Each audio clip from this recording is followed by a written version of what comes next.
Women of Reddit, what was your worst run-in with a creep? A guy who stays regularly at the hotel I work in. All the female staff know to avoid getting caught alone with him. He has a habit of asking us if we know of any adult fun nearby. If you just act like you don't know what he's talking about, he'll say he wants to go to brothels and have a good time without his wife. He'll then progress to offering you various amounts of money for the night and asking you what you like in bed and what you'd be willing to do. He developed such an obsession with one of our staff before she left that security would walk around with her when he stayed because he'd followed her out to her car at one point, making suggestive comments. Got stuck alone with him once as I was behind the counter and he stood blocking the only way out from behind it. He started the usual chat and I told him I wasn't interested. He then moved on to asking me what time I finished, if I lived nearby, if I walked home alone. My male coworker turned up then, but he creeped on me from a distance the rest of the day and watched me leave. I have no doubt he will assault someone one day. Hotel won't ban him because he regularly spends money. Edit. I woke up to so many replies on here. Quite a lot of people are telling me to share the name of the hotel so they can leave bad reviews. The thing is that it's probably already not in the best financial place due to the pandemic, and tanking it that way could result in a lot of people losing their jobs. It's badly managed, but I do have coworkers I don't want to put in that position.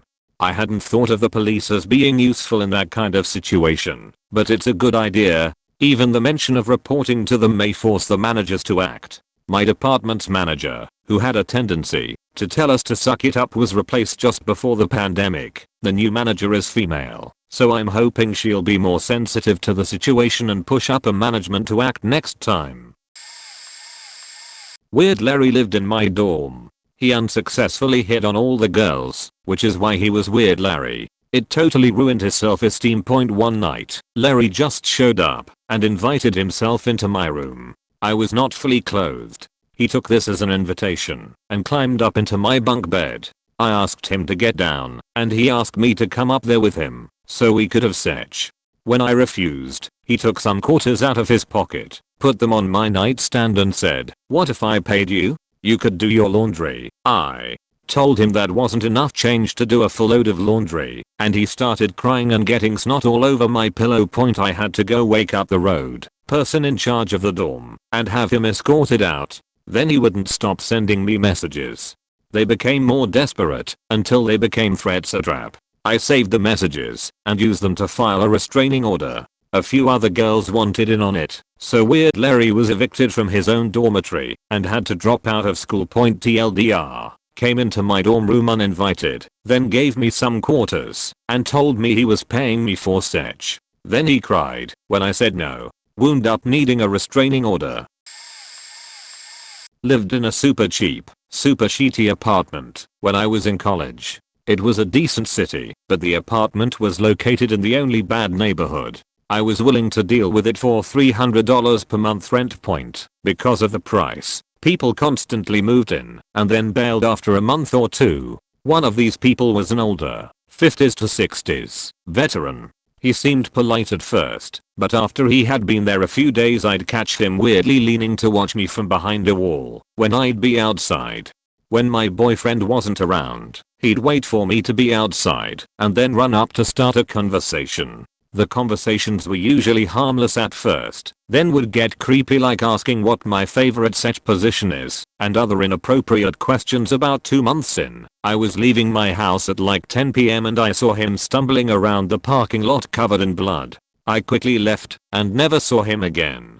However, a few days later my landlord knocked on my door and was pale in the face. He asked me if I had seen anything unusual with the guy. I explained that I had and asked why. He said that if I ever see him on the property again, I need to call the cops first and then call him.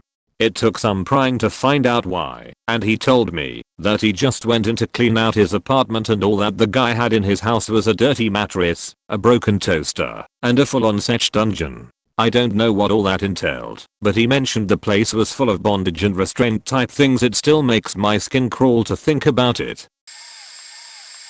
I have so many to choose from. I had just received my diagnosis from my doctor, incurable autoimmune disorder. Yay, and was at a Starbucks, reading everything I could about this new disease. It was not a pleasant afternoon. Some random guy I have never seen before in my life approaches my table and motions for me to take off my headphones. I thought maybe he needed something, so I took them off, and he says you would look a lot prettier if you smiled. And then he grins at me, as though waiting for me to, I don't know, thank him for the not a compliment. The 20 things I should respond with went through my head. I'm having a bad day. I'm allowed to not smile. I'm not here for your viewing pleasure. It's none of your goddamn business what I do with my face. The only thing I managed to actually say though was fuck off. He did the whole I'm horrendously offended snort and said it was just a suggestion, beach. But he left, so I counted it as a win point. But it gets worse. I'm about to go back to my deep dive of how my life is going to be changed by my diagnosis when one of the mom zombies, at the table next to me taps my shoulder. When I looked at her, she and her friends were all staring at me like I was a stink under their nose. She said that was very rude. Fuck you too, beach. If you're not going to stick up for me, then mind your own faking business. It is not okay for a strange man to approach a young woman with the suggestion that I smile more. It is not okay for a fellow woman to give him permission to do that to me. The blessing of the pandemic is I haven't had strange men to smile once in the last year. When I moved in, the guy in the flat next to mine invited me round for a couple of drinks, and after about half an hour, started having a seizure. I call an ambulance, we are in the UK, and try to get him on his side. Ambulance crew turn up and take him to hospital. I'll let them know I'll lock up and he can pick up his keys when he's better. So next morning, he drops by, super apologetic, asks if he can cook for me as an apology. I was kinda not feeling it, but said yes anyway. So I go round to his. He's cooked something that smells great. We sit down to eat, and another seizure. Call another ambulance, same thing as last time. Next morning, he explains he's got a drinking habit, and the seizures are DTs. I sympathize. My bro was a recovering alcoholic, but I'm not sure we are gonna make great friends. About a week later, I leave for work and he's sitting in the hallway. I call another ambulance, and halfway through the call, he full on grabs my breast. I tell him to stop a few times, and I hear the call operator say that they are gonna send the police as a precaution. Everyone shows up. I decline to make a statement and give the police the keys this time. Then weird shit starts happening. He suddenly accidentally starts collecting my mail, so he has an excuse to see me. There's a fire outside my window. Someone listening to me in the hall. When I shower, then after a few weeks, his door is wide open and he's fitting again. I call, yet again, and police are sent out as well. He goes to hospital and I actually make a statement this time. I end up putting up a few cameras because I feel unsafe. Then, about a month later, he snaps. Builders next door woke him up, so his reaction was to slash their van's tires, stab the neighbor's dog, and stab one of the workmen in the leg. I get it all on camera. Police come round asking for the footage, and it was the officer who attended his seizures. He pulled me aside and said that both times, once he got into the ambulance, Jen immediately stopped fitting. When he got to hospital, he was abusive to staff who said there was nothing wrong with him and discharged himself. He'd been faking just to get close to me. So yeah, dude went to prison, and I thought it was the end of that. Until I realized he'd put my name, address, and phone number into every low-end hooker site he could find. I had to move out pretty quickly after that. I've got one lol. I was at Pride 2019. My friends and I were watching a drag show. They were sitting in front, but I kept letting people stand in front of me. I'm really tall, and I always feel horrible about blocking people's view, so we ended up pretty far away from each other. Suddenly, this huge dude comes up behind me and goes, "Are you married, my dumbass?" "Know him. Where do you live?" I lied about that, and he goes on to ask me what I was doing after this, and I said I was going home. He goes, "Why don't you come to this club with me? I hear it has great security," which is the #1 weirdest fact to share about a club, but okay. Apparently, my friend's danger senses had gone off, and they came to get me. They grabbed me by the hand, claiming one needs to use the bathroom. The guy goes, "Wait, "Can I talk to you?" Friends give a hard no, and we are off. About an hour later, we are back at the main stage, dancing to some music, when suddenly I feel someone standing really close to me. I turn my head to apologize, assuming my klutzy has bumped into someone, and, you guessed it, it was that guy again, but in different clothes. I booked my ass out of the crowd, and my friends decide it's time to tell security. The security guy says there's nothing he can do, but his husband happens to be the drag queen doing the Lady Gaga concert that day, so I got the satisfaction of seeing that guy getting absolutely chewed out by Lady Gaga. Scary as fact then, but luckily nothing came of it, and now it's a funny story. An ex. Dated him to give him a chance in high school. Broke up with him when he thought it was okay to torture mice before he fed them to his tarantula, and also thought it was no big deal when his friend was drunk and driving. Ran into him at random about 5 years later, and he invited me to a concert because one of his friends couldn't make it. All was okay until it was time for me to go home. He claimed he took some drugs at the concert and didn't want to be in my highly patrolled neighborhood. Said he would come down and then take me home. Get to his place in a bad part of town. He starts off by showing me his gun, which he was legally not allowed to have, and starts insisting I spend the night. I said no and headed to the door. He pointed it at me, and I forgot what he said, but I laughed and walked out. Halfway debated on throwing him down the stairs if he came near me. I proceeded to walk part way home, ran into a friend, and hung out a bit at their place while the worst of the night was over, so I didn't get jumped. Then proceed to walk the rest of the way, nearly 8 miles, home. He ended up driving up behind me and yelling at me to get in his truck. I flipped him off and kept walking. He eventually did an illegal U-turn, peeling out, and drove off. Called me incessantly for the next several days. I didn't know I could block numbers on my phone until I had another friend pose as my boyfriend and shut him down. Then he tried to blow me up on social media through a mutual friend's post, and I blocked him there too. I hope to never see or talk to him again. Never give psychos another chance. TLDR, Psycho X threatened me at gunpoint. Was waiting for my husband, then boyfriend, who was running late during the day, but was on a quiet street, drizzling a little. Have earphones. Car pulls past me, then reverses and parks, and a middle-aged man gets out and asks me for directions, and I tell him I'm not familiar with the area. Starts asking me questions like who am I waiting for, where am I from, his ex-girlfriend was also Asian, etc. He's crowding my space a little, but I have my back against the wall. Ironically, my husband runs a martial arts school, and I was waiting outside of it, and he starts asking if I want to sit in his car to wait out the rain. He'll take me to a bar. I decline politely. He knows I'm waiting for my boyfriend, but I'm alarmed. These are some serious red flags. So I'm texting my husband with one hand, letting him know some dude is trying to get me in his car. Continues so say things like I guess I'm too old for you, but in the next sentence, continues to try to convince me to go with him. No one else is on this street. That's when I realized I had to make a difficult choice. Do I escalate, or do I stall? About a minute, one of the longest minutes of my life. After I send that text, I hear a car just screeching down the road. Leaving the car running, door flung open, my husband jumps out, and the guy takes one look at him and makes a run for it. Husband yells, "Is that him?" And unfortunately I was so shocked that I freeze, and the guy drives away.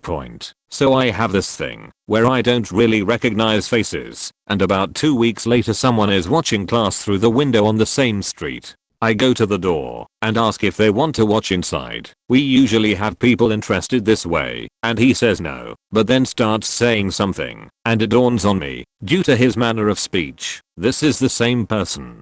I guess all the guys in class sense something is wrong when I turn back to look at them, because they all started converging towards us, which they usually never do, and the guy again makes a run for it. I should have gotten a license plate, and I think about that a lot. We moved shortly after, although in the same neighborhood. Never ran into him again. For context, this happened in 1993. I went on a blind date with a man who was introduced by a mutual acquaintance. I was 28, divorcee. He was a 40 years old handsome, locally known professional man. We had a nice time at a no-scene front restaurant, good food and pleasant conversation. The drive home was also light-hearted, listening to music with the top down along A1A. It was such a wonderful date and there had been zero red flags. He was just a nice guy whose company I enjoyed. So I invited him in for coffee. Now a month before I had adopted a rescue dog. Black Lab Mutt, who for her entire life had lived on a chain in a yard and was abused and neglected by her male previous owners. Sasha was the sweetest good girl ever with me, but she hated men. Which I found out that very night. I unlock the front door and he enters the foyer. As I follow, I turn from the close the door. It opens outward. In the moment it took me to turn around, he slams me against the door, grabs my wrists, and yanks them above my head. I'm 5'8". He was at least 6'3". Then the forced kissing. I was so stunned and terrified I screamed no and struggled, which he seemed to like a lot. At that point I hear Sasha stir in her crate in the next room and I just kind of reacted. I stopped struggling, which got his attention for a second. I managed to give a sexy look and said that I really wanted to see where this would go, but first I had to let my new puppy out to potty. I told him stay right where he was so we could resume. I didn't want him to follow me. I earned an Academy Award in the scenario because he bought it and dropped my wrists and stood aside to smack my butt as I walked to the den. I barely pinched the latch and 80 pounds of fiercely protective fury came bursting out.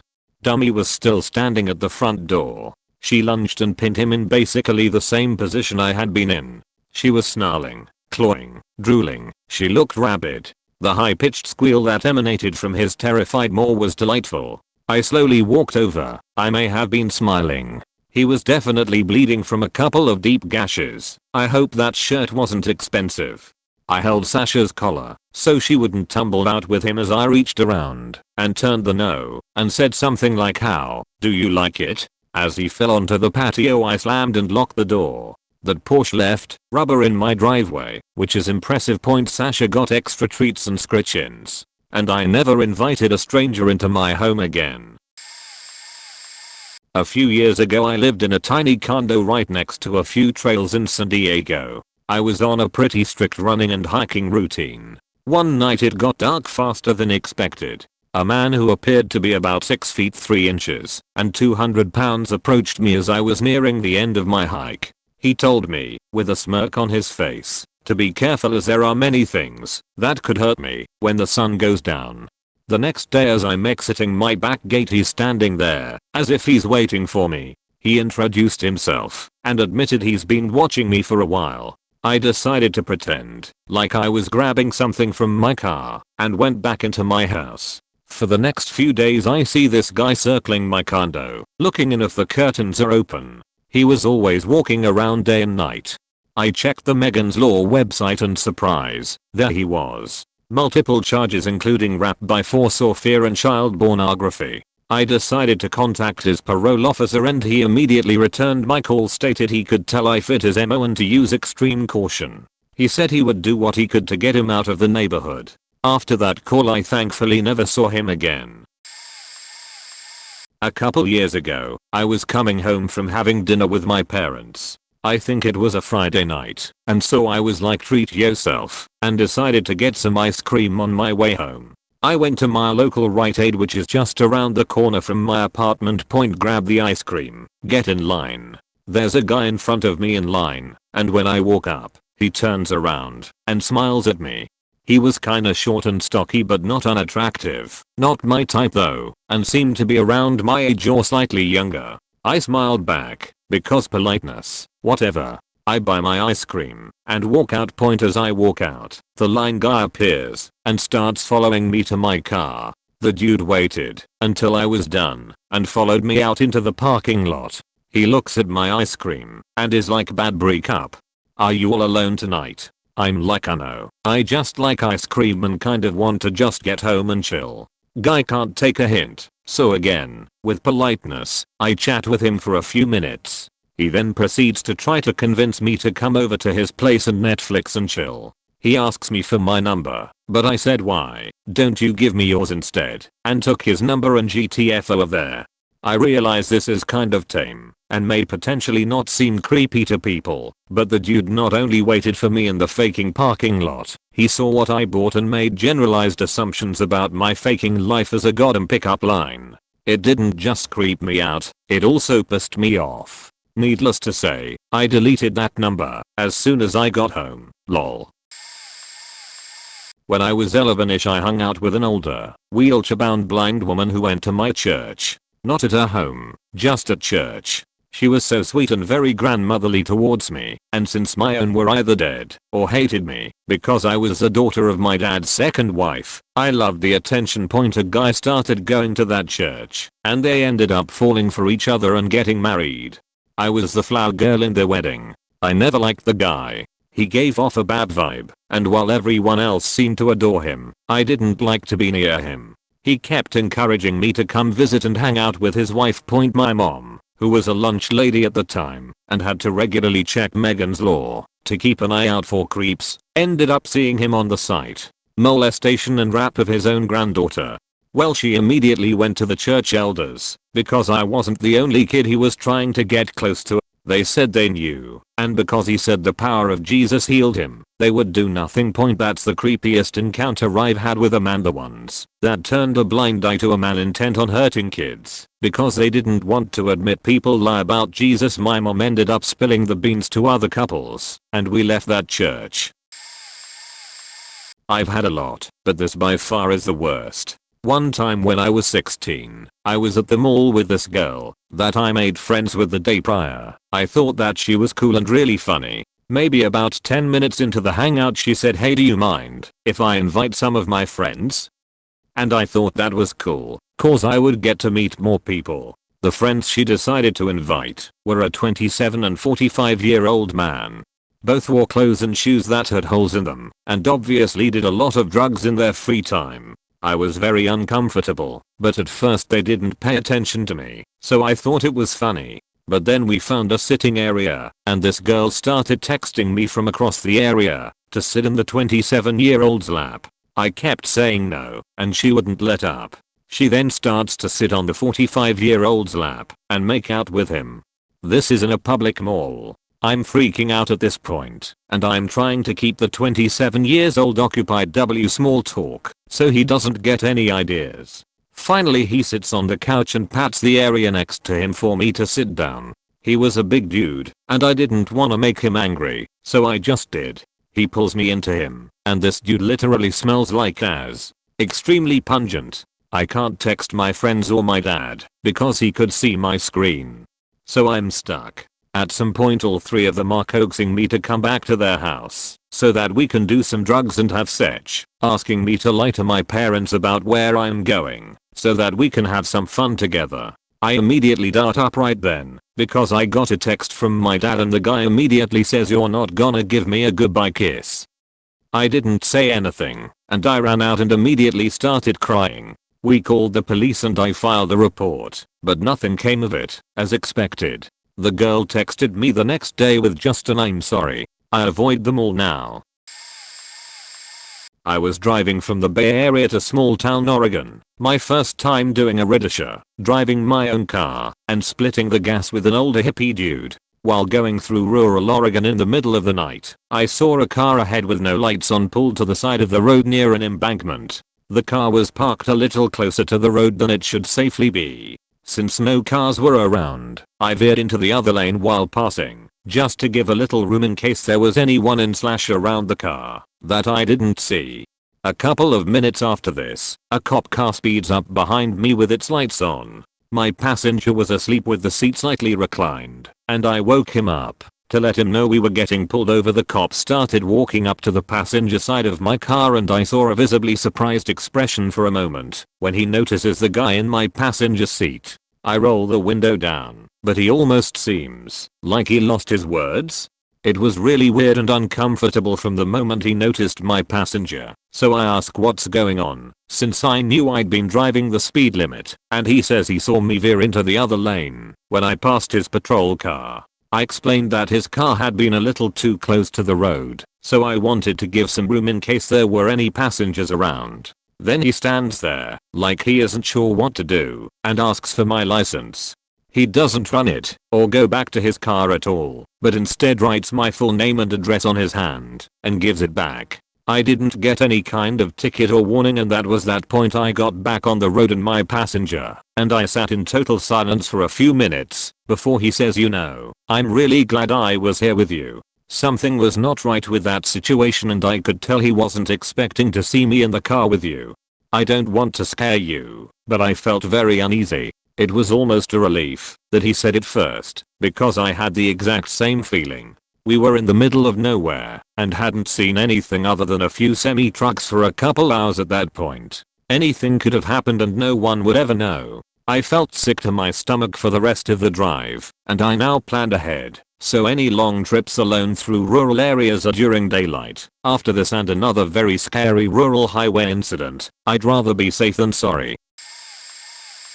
I worked at a shoe store in a pretty busy mall for a year right after graduating high school. Probably 6 months into working there, a middle-aged man came into the store looking for a pair of Oxfords. At first he seemed like a normal guy. He asked me for help trying on some of the ones I brought out for him, claiming he was old and was having difficulties. I've had to help plenty of customers, especially kids and the elderly, so I thought very little of it.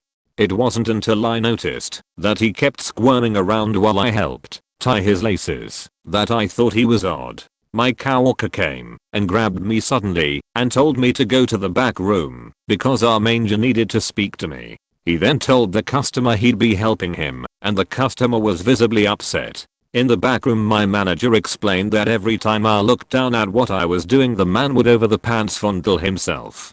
I was in disbelief, but the CCTV was proof enough. We reported him to mall security, but he claimed he was scratching an itch. I was furious, but for the next several months he would come into the store and try to engage in small talk with me, and I had to put on my customer service face and be polite when brushing him off and ignoring him. Even though we reported him to mall security several times, nothing could be done about him.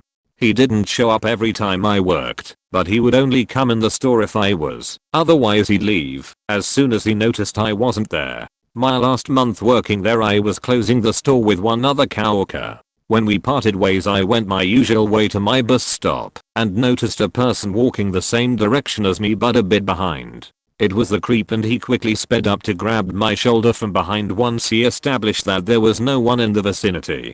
Sucks for him, because I may have seemed timid at work, but I'm not in reality. I started shouting at him and pushed him off. He laughed, called me baby girl, and tried to grab my arm, so I elbowed his face and kicked him in the groin. Called the cops, and he was still crying on the pavement when they picked him up. .edit for spelling mistake.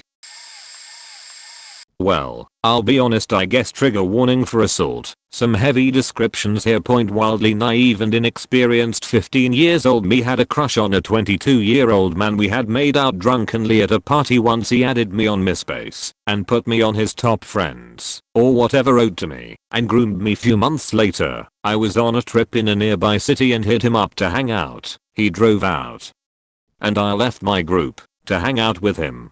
He'd brought a handle of vodka, and when we got back to his car he passed it to me, and I started swigging. He drove us to another man's house. I remember hanging awkwardly in the entryway for quite some time. Then the guy whose house it was brought me a red plastic cup to drink from. I remember it tasted weird. Then there's a big blank in my memory. Next, I vividly remember being half carried along the sidewalk, seeing my shadow from the city lights, me slumped sideways, being half dragged with no shoes on.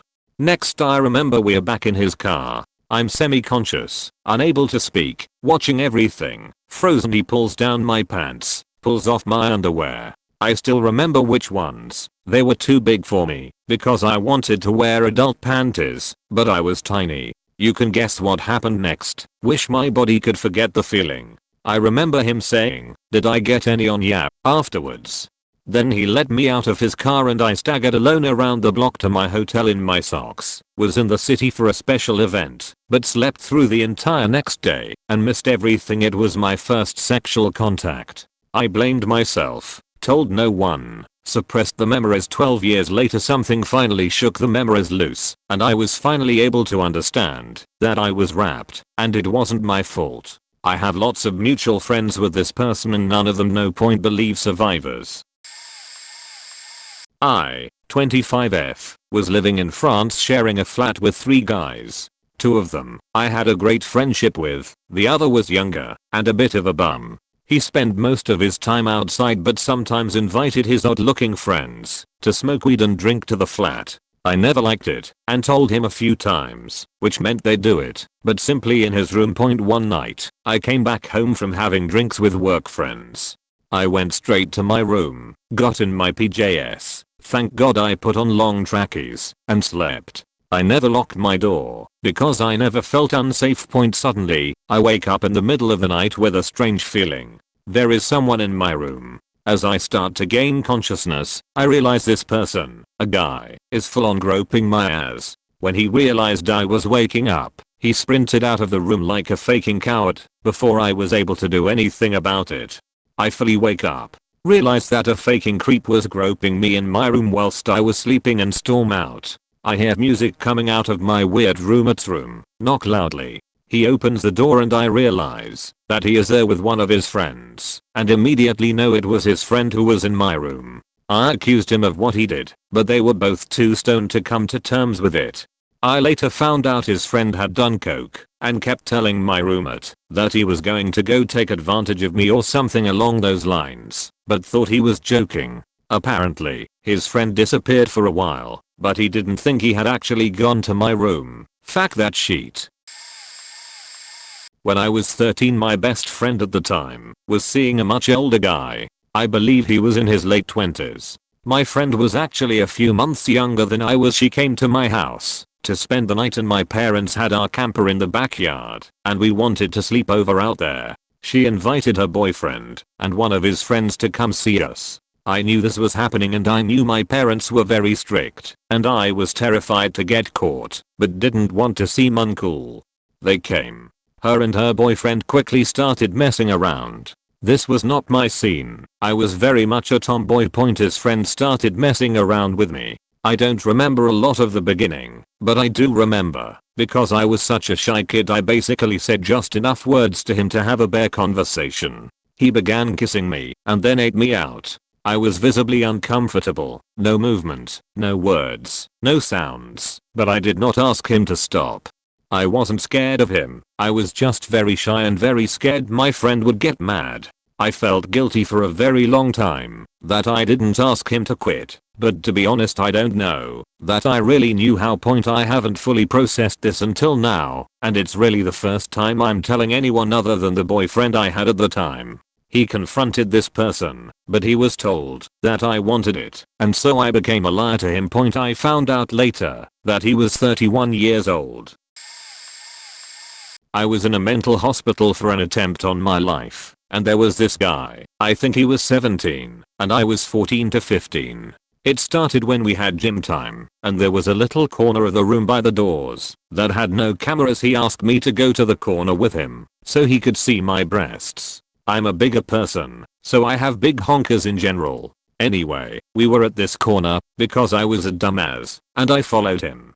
He made a motion, and he was like, just do it really quick, so I can see them and touch them. I didn't because it was time to go back, and I'm glad I didn't. The second incident was when we were sitting side by side in the living room area. It had a TV and chairs and tables, things like that. We were sitting together, and he touched my thigh. I have bigger thighs as well, unfortunately. I scooted away, obviously uncomfortable, and he scooted closer. He looked at me and was like, I want to try something. So I was like, okay, and he looked around. No one else was in the room, and he brought his arm up and smacked me full force on the chest so he could watch them move from the slap. I quickly covered my chest and was like, what the hell? I scooted away and left the room to go sit in the hall where there were others. The third incident was actually just before he had slapped my chest. He had dropped his pencil on purpose between my legs so he could bend over and get closer. The fourth incident was, well, it wasn't really in Parisi. We were sitting together in the same room a couple of days later, and he had written something on the chair. I forget what it said, but I can remember it was inappropriate and made me uncomfortable. That was the last I would take. I'm not the best at telling people no, and I felt like I couldn't because he was older. I told the staff everything that had happened, and because he was blocking the view of the camera, they didn't have any visual proof. I ended up going to a room with some staff and telling them the things he said and did to me, and they put us on a 10 feet, where two patients cannot come within 10 feet of one another at any time. We were walking in the hall, and I was ahead of him, and I saw him coming towards me. I didn't say anything at first, but he looked pissed off. His face was red, and he just looked all over angry at me. He leaned in and whispered, "Did you say anything?" Scared to say yes, I did say something. For fear of what might happen, I said no. I didn't say shit. One of the staff saw us closer than 10 feet and called out his name and hey, 10 feet. And he backed off. That was my first encounter with a creep when I was 14 to 15. Sometimes I still think about it. I'm 17 now, so I feel like I should have let it slide long ago, and I keep trying to tell myself it didn't happen, or it wasn't a big deal. This was an extremely repressed memory in my mind, and I had almost forgotten about it until now. I've posted this before in another thread a while back, but I'll post again here. TLDR, my Uber driver, M in his late 20s/early 30s, tried to kidnap me and my friends, all F17 at the time, and then followed us into the grocery store we tried to escape to for safety.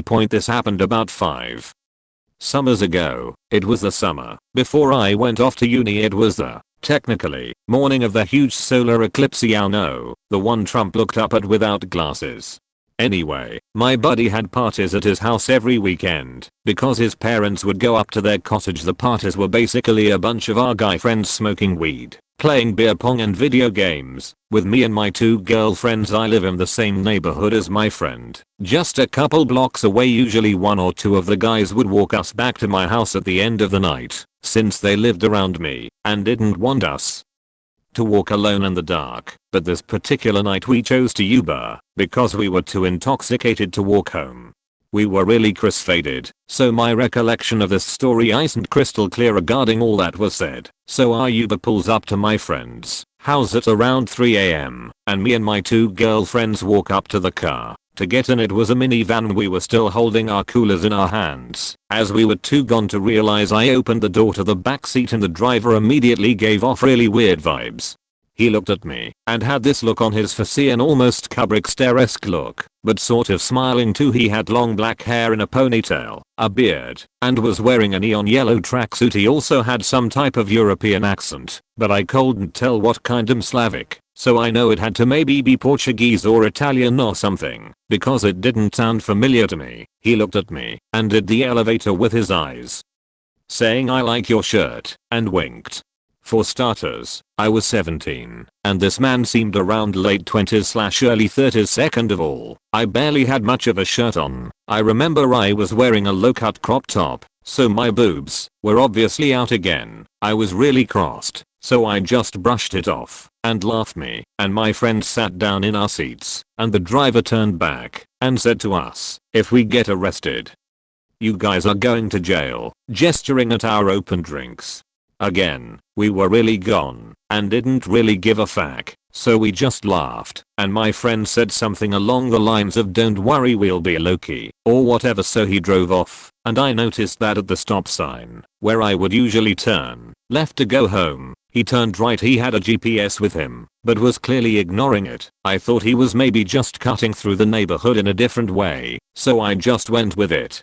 I know the area really good. There's like 5 alternate routes back to my place. Suddenly, we end up on the main road, the complete opposite direction of my house. As we headed under an underpass, I turned to my friends and said, "Guys, has going the wrong way." I looked at my friend who ordered the Uber, thinking she might have put the wrong address or even her own instead of mine by accident, and she flashed me her screen. She had my address as the drop-off point.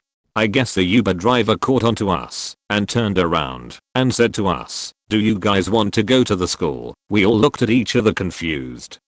No, we want to go home," said my friend. "But all the kids I drive want to go to the school, you know, the big parking lot. That's where I take them," the man said, with a creepy look on his face. We knew what school he was talking about. It was our high school, just up the road.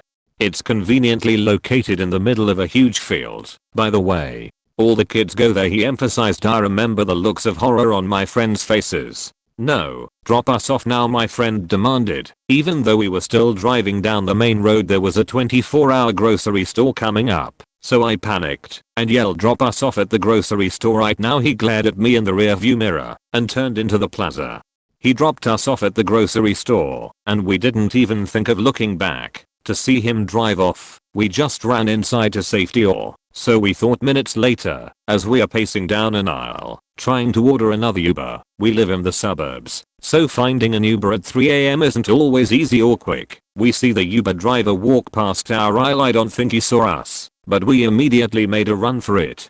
He then saw us and began to follow us from afar. Soon enough, he made his way closer and closer and closer. We pretty much sped through almost every aisle trying to get away from him. My friend got a notification that a driver was on his way to pick us up, and he was like 2 or 3 minutes away. We decided to go wait at the front of the store, still inside, by the exit doors. Roughly 30 seconds later, the man comes up to us with a bewildered look on his face. He says, you girls want me to drive you home? We all went pale. No, don't worry about it. We have a ride, my friend said. No, it's okay. I can drive you guys home, he insisted. No, I said, we have a ride, it's on the way. That seemed to anger him. What? You ordered another Uber? What about me? He said. He was standing very close to us too. I don't remember his face completely, as I was so high my eyes were barely open.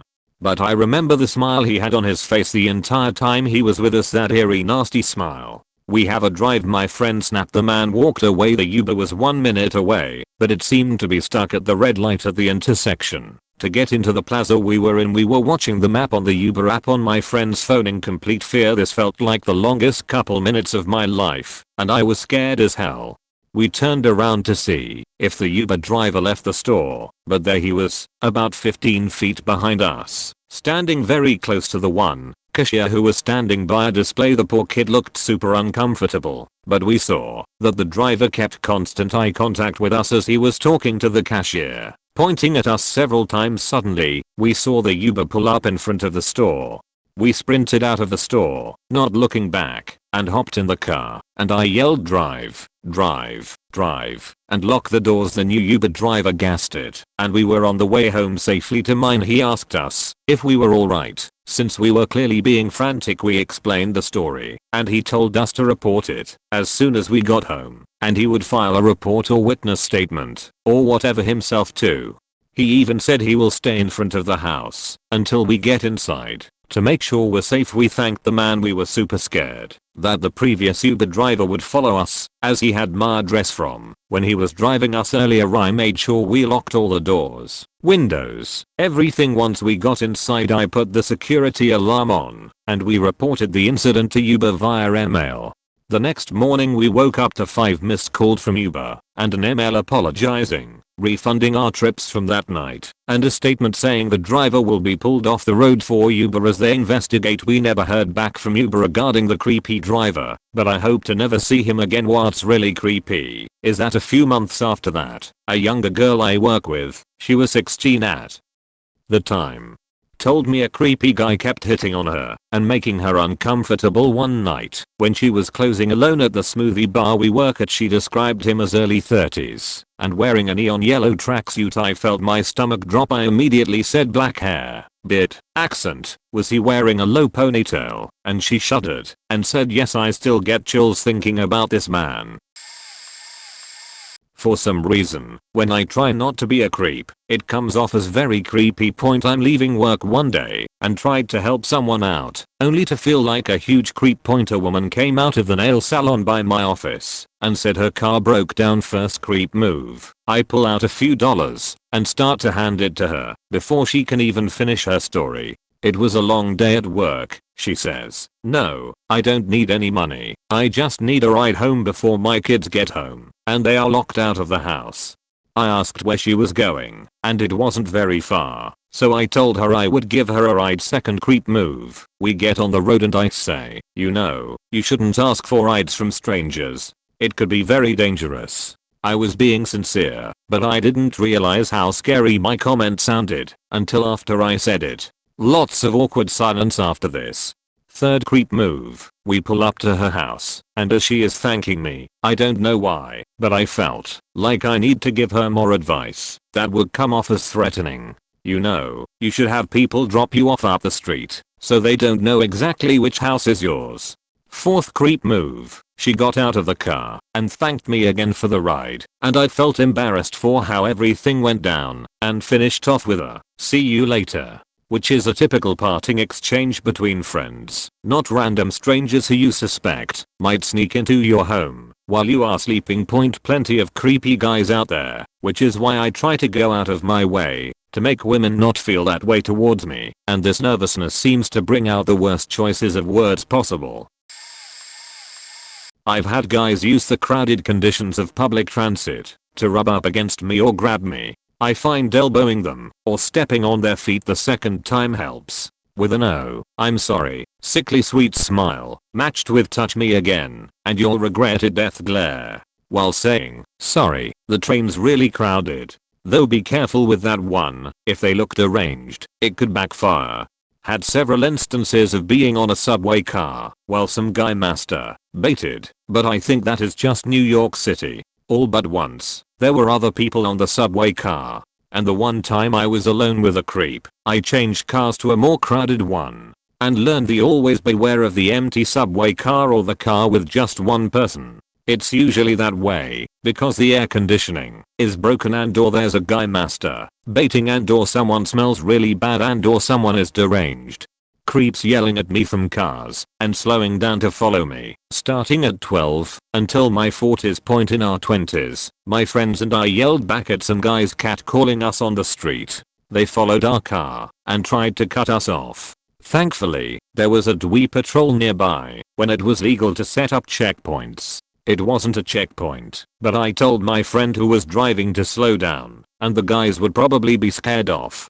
They were. We would have made a complaint, but my friend was driving a borrowed car on a learner's permit at night when she wasn't supposed to be driving. So that wasn't a can of worms we wanted to open. In my 30s, guy tried to follow me to my home and only stopped when I went to use a payphone, back in the 1990s when cell phones were more expensive.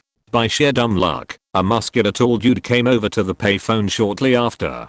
He just wanted to use the payphone and was asking me if I was finished with the phone. I didn't know if the police would respond, so I just dialed my own answering machine to buy myself some time to figure out what to do. And I was standing there trying to figure out what to do next.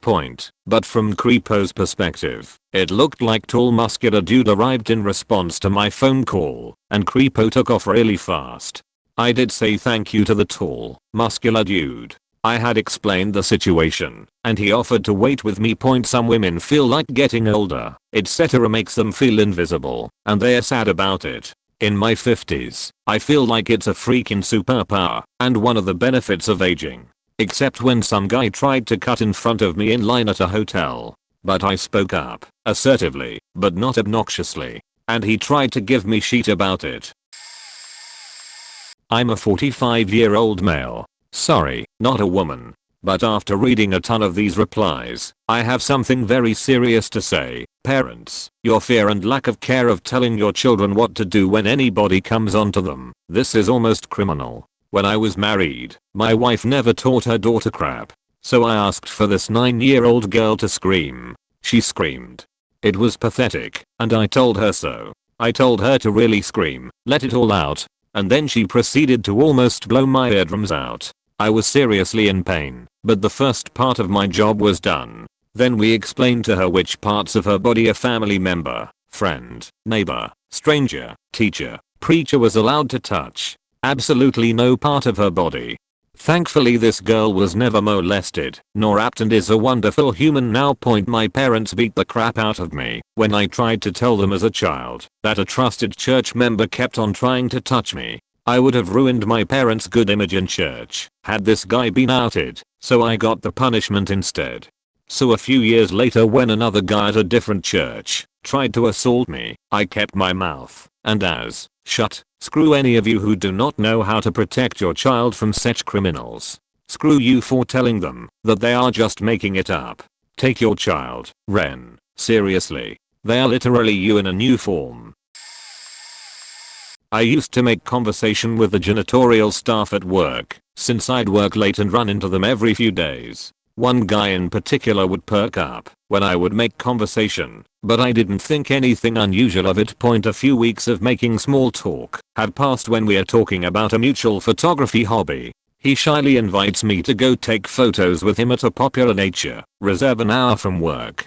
I laugh it off and decline, and we go about our days. The next 2 weeks, I have a lot of deadlines and don't make conversation as much, but I'll give the occasional wave or hello. One day, I'm walking to the bathroom at night when suddenly he corners me. His whole body is shaking when asks me why I've been avoiding him and whether he did something wrong. I try to make light of the situation and say I've been busy and that I haven't been trying to avoid him. He reluctantly accepts this answer and I say goodbye. Immediately, I walked to my desk, packed my things, and took an alternate route out of the building to go home. This was around the time I was leaving for another job, so I hadn't seen him again. I don't know whether he had malicious intent, but since that night, I avoid becoming too familiar with men at work. This story is tied with the time a drunk homeless man came up to me at a train station and harassed me. Followed me onto said train and continued to harass me with inappropriate questions for a good 30 minutes. At one point, he asked my age and I lied by telling him I was 15. I was 20, to which he responded, 15? That's young, but I would still. Trailing off his sentence before another passenger on this half-full train got his attention by talking about the local sports team until we reached the next stop and everyone disembarked. A separate passenger kindly walked me towards my destination until we were certain I wasn't being followed. The first was when I took a train home late one night and was stared at by a man who made me so uncomfortable I waited till the last possible minute to get off my train before the doors closed. Evidently it wasn't quick enough as he also got off after me. I was a student with no money and was walking home from station to my house as I couldn't afford the taxi fare and I had no credit on my phone. Back in 2008. He proceeded to follow me on the other side of the street whilst I was acting like I hadn't seen him till I figured out what to do. I stopped and pretended to send a text to make sure he was following. He too stopped and stood back in a doorway, so I confirmed he was definitely following me. I yelled at him that I could see him and that he better fuck off. Then proceeded to run up the road to a late night supermarket where I told them I was being followed. They offered to call the police, but my teenager self started questioning myself about whether he was actually following me, so I hung about in the shop for a while and walked the rest of the way home. The other time was walking to work early in the morning in the dark, and a dude jumped out of the bushes in front of me, dropped his trousers, and starting jerking off whilst staring at me. That was gross and terrifying. I also had a woman who got obsessed with me at my workplace and went a bit stalker for a while, started playing football in the same team as me, would wait for me outside the office, message me weird things on LinkedIn, and would cry to a mutual friend about how she was crazy about me. So yeah, it's not always men. Want a tour of terrible men around the world? The worst is obviously the man here in SF who followed me off a bus and tried to pull me into a dark alley. I was already super nervous about him. He gave off bad vibes, and it felt almost inevitable when he attacked me. Thank God I was wearing a super spiky ring. I punched him as hard as I could, and nearly broke my own finger doing it, screamed at the top of my lungs, and sprinted a few blocks until I reached a brightly lit, crowded intersection. This was exactly 1 week after a totally different man in SF groped me on the bus. Love you Muni. A group of guys literally stalked me around the streets of Florence, Italy. Like 6 or 7 dudes who followed me through winding medieval alleys and streets for like 20 plus minutes. I was straight up crying trying to escape them. For some reason everywhere in that neighborhood was closed, and I couldn't find anyone to ask for help. At one point I thought I'd gotten myself into a dead end, and I was panicking. Then I found an escape route, and managed to get back into a populated area. I went back to my hotel and cried, and I've never been back to Florence. When I lived in Paris, a man on the metro pulled my headphones off of my head to ask me where I was going that night. I stammered that I was going to meet up with friends, jammed my headphones back on my head, and then he started screaming at me that I shouldn't go out dressed like that if you don't want men to talk to you. Another man in Paris pulled up to me during an actual field trip. I thought he was genuinely asking for directions. When he realized I wasn't picking up his insinuation, he said in English, "What is so hard to understand? I want to fuck you." My teacher was standing directly behind me and screamed at him until his disgusting ass scooted away.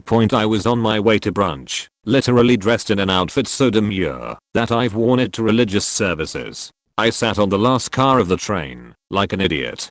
A man sitting between me and the rest of the train started masturbating. We were the only 2 people in the car. I had to endure it until we got to a station and I was able to switch cars.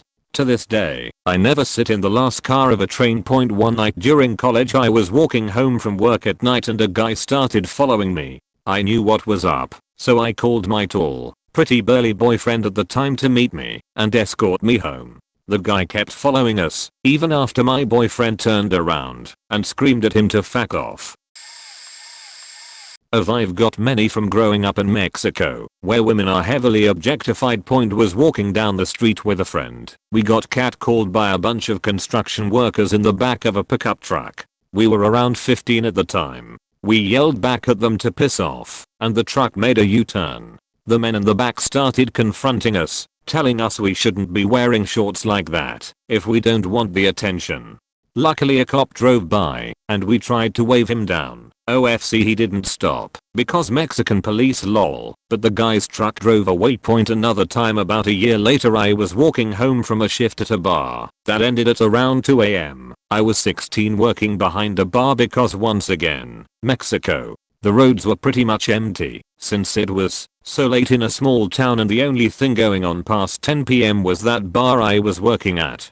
So I noticed when car drove past me going the opposite way. I never saw it turn around, but next thing I know the car pulled into the reactional lane of the road for walking, biking etc. and blocked my path. The man first kindly asked me if I needed a ride home. I declined, saying that I was about 5 minutes away from home, which was true. He kept insisting, each time getting more aggressive until he yelled, "Just get in the F***ing car." I ran the other way, across the street, and ran the rest of the way home turning at a bunch of different side streets, so I could lose him. I don't know if he followed me or not. It was terrifying, since it was just him and me as far as my eyes could see. The same car thing happened to me a couple of years later in a different city, but this car actually followed me all the way home and watched me go in. Luckily I had 3 hardcore punk male roommates that walked with me everywhere for the next couple of months and wouldn't let us girls answer the door unless we were expecting someone. I have many more. A few years ago, 2015-ish, my husband worked at the liquor store by our house, and after work one night I dropped by to hang out a bit with him and his co-worker. After I decided to buy something, I left and casually walked out the door. A man was entering while I was leaving, but he had a hood pulled over his head, and I didn't get a good look at him beyond that, nor did I think anything of it. Almost immediately after I pulled out of the parking lot and was meandering through the neighborhood on my way home, I noticed a guy in some SUV following too close and following my every turn. I went faster. He went faster. I began making random turns. So did he. I went faster yet, in a winding neighborhood with narrow streets and no sidewalks. I'm pretty sure I hit 50 miles per hour. He was definitely following me and staying right on my tail, no matter where I went or how fast I was pushing it. At first, I had been nervous, but that tinge of fear was slowly melting into rage. If I'd had a gun, I would be in prison today. That's how furious I was getting. I was beside myself trying to figure out the motive, but every possibility I could think of just made me angrier and angrier. It's dumb, but in fight or flight scenarios I'm a fighter, and the odds are never in my favor. I contemplated stopping the car and daring him to try something, but sensibility somehow prevailed. Probably my own lizard brain keeping me alive.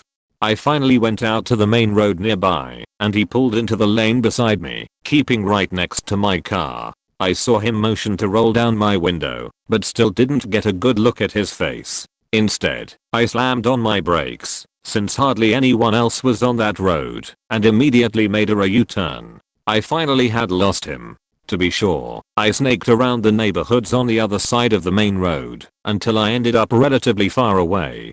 Then, I went immediately back to the liquor store. I stormed in and everyone could tell something was wrong. There were only a couple of regulars and my husband and his coworker there, and I knew them all. I told them I'd been followed, and I demanded to see what, if anything, their surveillance cameras picked up. You see me leaving, and this guy entering casually. He pauses to check me out while I'm walking away. He dashes to the counter, in a sudden rush, to purchase some liquor from behind the counter, and my husband is the one who gets him what he wants and cashes out his purchase, getting a good look at him, and then runs out the door. At this point in our review of the footage, my husband slams his fist on the counter and says to his co-worker, "I called it. I told you he was a piece of shit." The exterior camera shows me turning my lights on, slowly backing out, and slowly leaving the parking lot. Meanwhile, this white trash failed abortion was rushing to his jeepish looking SUV and threw it into reverse and gunned it for me. About a year later, with this incident not really taking much relevant real estate in my mind anymore, they announced a major arrest in my city of a long-term suspect in a 2007 murder in my city for the much more recent murder of a young woman who was last seen with him. I showed the mugshots easily found online to my husband, since the perp has faking atrocious neck tattoos and awful mid-obscene hair, and has been in the local news for such things as stealing from the tattoo shop who apprenticed him, beating a pregnant girlfriend, killing her kittens, as well as being suspect #1 in that first murder 4 years before finally becoming tied to it legally. I was happy to see him finally face hard time. My husband took a double take and said, "That's the guy who followed you from my liquor store." Was it really? I didn't get a good enough look. My husband did, but there was a year or so time in between him seeing that guy and him seeing the mugshot. Whether it was or wasn't, it was still one of the creepiest things that's happened to me. But if it was, it's just the faking sheet icing on the sheet cake. Eater, reading through this thread, there's a lot of encounters being spoken about happening to minors, especially under 16. If you men are reading these accounts, take them to heart and call out your peers. I was in my early 30s when the story I shared happened, but I had a lot of these same creepy encounters as these other girls as a minor. Unchecked, these predators get worse.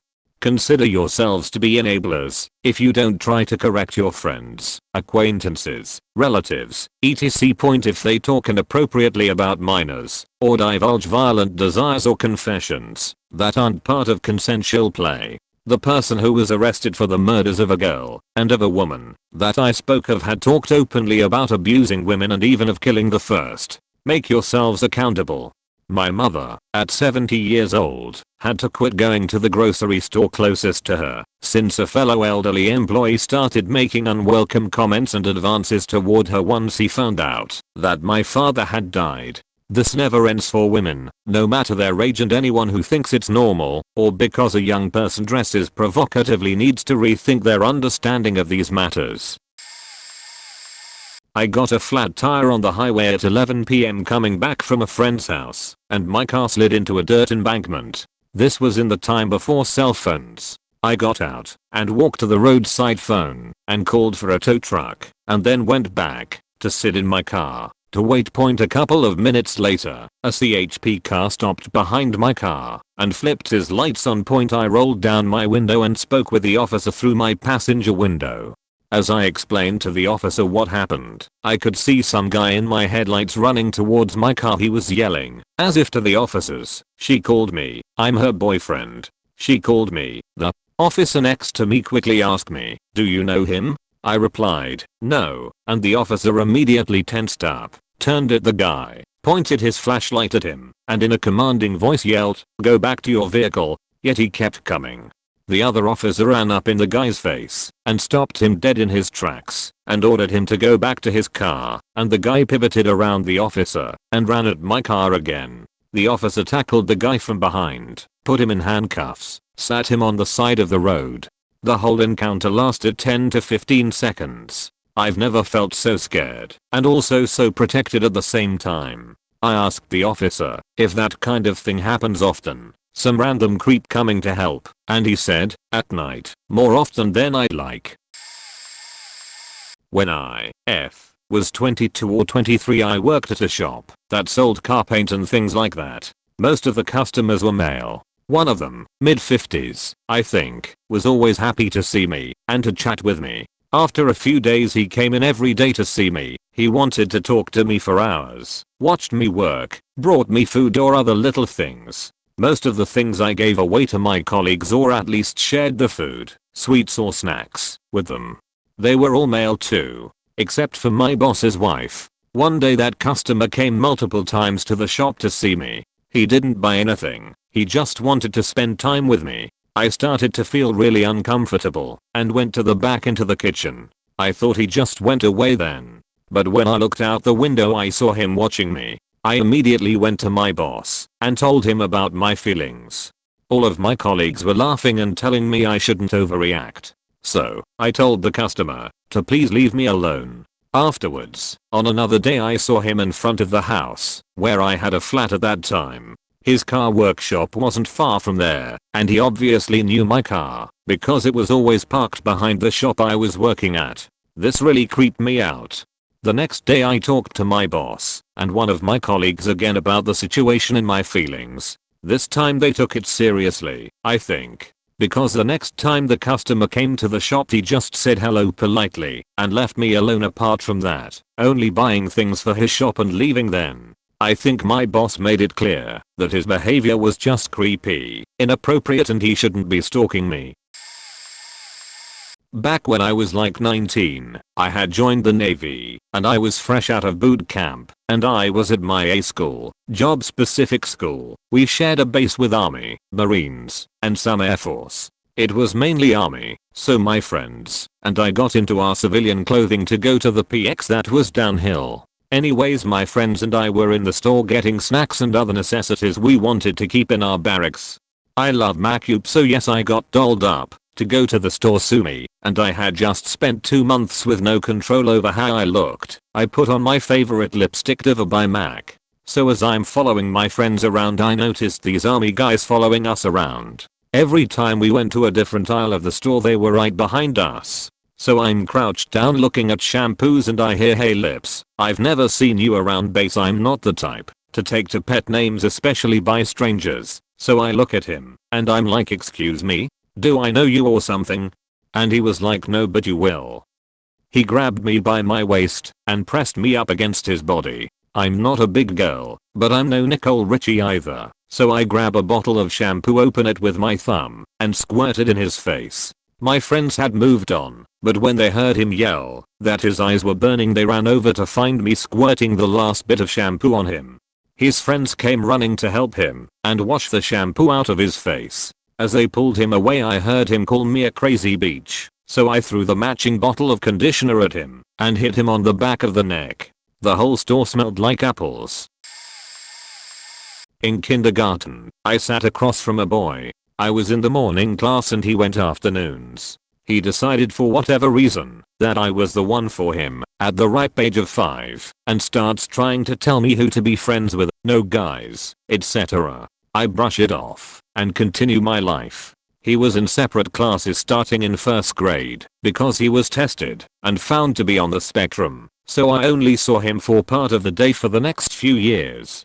However, he still insisted I have no male friends, which confused me. When I refused to stop talking to boys, literally my classmates, I still thought all boys were gross. He started becoming possessive and would lose his shit if he saw any guy talking to me, and would threaten to beat them up if they talked to me again. There were a lot of no contact orders against him from other students. When I was in 2nd or 3rd grade, he started following me home. Granted, I had done my best to give him as little attention as I could. I thought that if I ignored him, he would go away. Nope. One time, he stood on the porch at my house for hours, insisting that I come outside and talk to him. My dad had to get involved, and even after that, my dad had to call the cops to tell him to go home. Guys, he tried telling my enormous father that his tiny self was going to beat my dad up. Then, he started cornering me after school and refused once to let me leave the courtyard to walk home. He pulled me under a set of stairs that was connected to an annex, and my dad found me trying to escape as this creep was trying to get my 3rd grade at this point pants down. My dad got a restraining order against him, which the school didn't enforce because they are just kids. I moved in 4th grade, but took a year in the same high school he went to. As soon as he saw me, everything started again. I made the mistake of telling Creeper once, after he made an offhanded comment about forcing me to have his children, that I would lay him out if he ever tried. He threatened to kill me and started memorizing my schedule / stalking me. I got pregnant the same year and was told by a guy friend that he'd overheard Creeper telling someone that baby isn't mine, so my name can't have it. She's mine. Apparently, Creeper was going to push me down some stairs and cause a miscarriage. I got a no contact again point a couple years ago. I worked fast food on the window and Creeper came through the line. I quit that job shortly after, but found out that a couple days after my last shift, Creeper started working there. My old work friend told me he quit immediately and began trashing the store when he found out I was no longer an employee. Nothing overtly terrible has happened to me, thankfully, but I've had a few moments that made me pretty uncomfortable. I know this is supposed to be like a pick the worst thing, but it feels good to unload. Sorry. I'll add more as I remember them. A mutual friend's dad told my boyfriend he was a very lucky guy after he saw me drink from a straw. I guess he associated it with his P nor my BJ face, which really says more about his girth than anything else, but W/E. We were all 17 and the guy was aware. At my first job we had a regular creep that had come in and see kids movies back to back to back. Literally the same movie 3 to 4 times a day. He was around 65 years old, 6 feet 4 inches, easily 300 pounds, and always looks disheveled and sloppy. Very imposing. He said a lot of faked up things to my coworkers, the worst probably being that he'd wait around for my then 16-year-old coworker to get off so he could show he what he liked to do with butter. My only super negative experience was when I told him I wouldn't refill his popcorn bucket he'd brought back in from the night before. He told me he would come back there and enjoy making me do it for him. I told my boss and he kind of shrugged it off. Same job at the theater, late night, alone in concession. I had a middle-aged guy and his girlfriend or wife come up, already wasted, and ask for free nacho cheese. I said no, sorry. He got mad and started shouting suck my dick bitch, it's faking nacho cheese. I said yeah, and it's a $1.25. So I don't know man, as I was looking for my walkie to call a manager cause F being talked to like that about cheese. He followed up with oh she's a rule follower, huh. Hey, I like good girls, you know. And started nudging his lady. It was faking weird, but my manager showed up pretty shortly after that, and I went to the back to hide basically. At a later job I had a male coworker begin regularly coming into my cubicle, blocking my exit, lean fully into my space, and show me pictures or videos of naked women twerking and getting wild. Zero shame to those women doing what they wanted, but like, I don't want my male coworker showing that to me that at work. We were friendly but not friends. I had multiple different grown men catcall me / friends from their cars when we would be walking around our town as preteens and teenagers. Only learned about this one after my grandma told me to always be aware of my surroundings at 6 years old. We'd just gotten done paying at IHOP and this old man asked her to have me help him look for candy in his car. Had a friend come up from behind me in HS and hug me pretending to be my boyfriend. His hands went up from my hips, under my arms, and right up to my boobs. He gave them a squeeze, and then my boyfriend came around from behind both of us. I guess he was hiding for the joke. I was so shocked that either of them found this funny that I just shook him off and went to class. I worked in a warehouse when I was 21. Didn't drive, so the agency I was with had a minibus service you'd pay like £5 a day to use. One day on the trip home, after working there for about a month, another worker sat next to me. My age. He seemed friendly. We had a chat. Thought nothing of it. He was Spanish, had been in a car accident, and took a hole to recover etc. Now, when we got back to the agency office, he wouldn't get off his seat until everyone else had left, then kept asking if I'd give him a hug.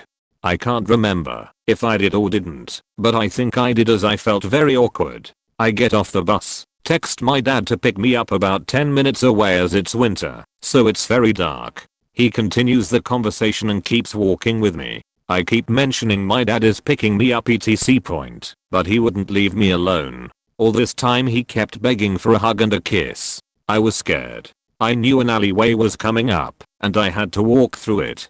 He pinned me TK the wall, and tried to kiss me, but I pushed him away, and said back quote no. I laughed it off, didn't want to make him angry as didn't know how psycho he was. I mention again that my dad is almost here. At this point I'd text my day saying hurry up, I'm scared. He wouldn't leave me alone. I turned left, and luckily my dad's car pulled up. As soon as I got in, I started crying, and my dad saw him as he had followed me towards my dad's car. My dad got out and slapped him hard across the face. Next morning I was back on the minibus. I was running late and there were 2 seats left. Luckily I managed to get the seat at the back of the bus with some girls, and not the empty seat next to him. He kept his eyes off me since then, and I only saw him that time on the bus. I went to college in Chicago. My flight home from visiting my sister on spring break was delayed and landed at Midway around 2:30 am. I needed to get to Lincoln Park, which is on the other side of the city, 20-30 minutes. I get in a cab and the driver starts going, and first thing he did, oh the exit is closed to the highway, so I have to take the surface streets. I say, okay but can you charge me a flat rate? Sure. I'm not creeped out yet, a little annoyed, cause I want to go home but also proud of my savvy knowing to ask for a flat rate. Probably $5 minimum. Later he tells me he has to stop for gas. Can you get to Lincoln Park? And without stopping, no, why'd you go to the airport then? Is what I'm thinking, but it's 2:30 am and I can't say that, so I say okay. He went into the gas station and very clearly bought some condoms. At this point I want to get out of this cab, but I'm on the near south side and a white girl with a large suitcase in an area where I'd stick out like a sore thumb, and regardless of where I'm in the city, it's 2:30 am. He then told me how his cab driving life had made him gain a bunch of weight, no women were attracted to him anymore, and he works weird hours. Then asks if I would date him. I tell him I have a boyfriend. I didn't. Of course I didn't, but nice guys won't leave you alone otherwise, and I then had to listen to him slut shame me for the remaining 20 minutes of the drive. It's been 11 years at this point and I can feel the bile in my throat right now. I remember getting out of the cab a block away from my house, cause I obviously wasn't going to show him where I live, lugging my suitcase through the alley, cause the alley felt more safe than having him circle the block and spot me and follow me into my house. I got home and threw up and showered because I get so dirty and scared and like I somehow magically wasn't murdered, even though I felt like I did everything wrong.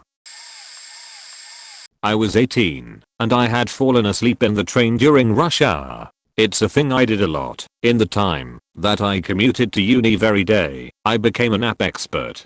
There was this guy in the seat next to me that had a huge sports bag on his lap. The bag was so big that it was partially hanging over my lap as well. But yeah, rush hour, we are all packed like sardines. It's not comfortable to have people in your space like that, but what do?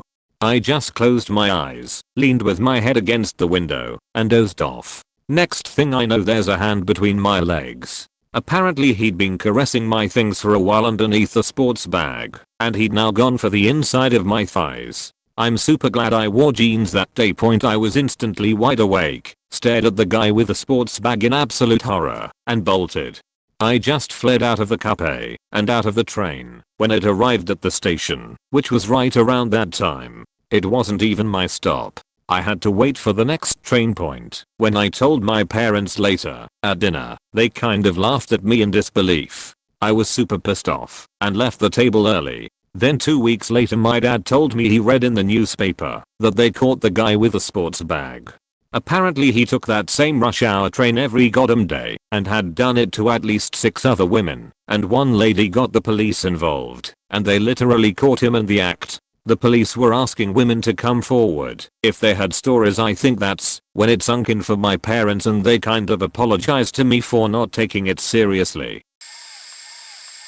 A couple of years back I decided to make extra cash on the weekend by showing open houses in brand new neighborhoods. I had a couple of weirdos come by every once in a while, but the last one made me quit the real estate business for good.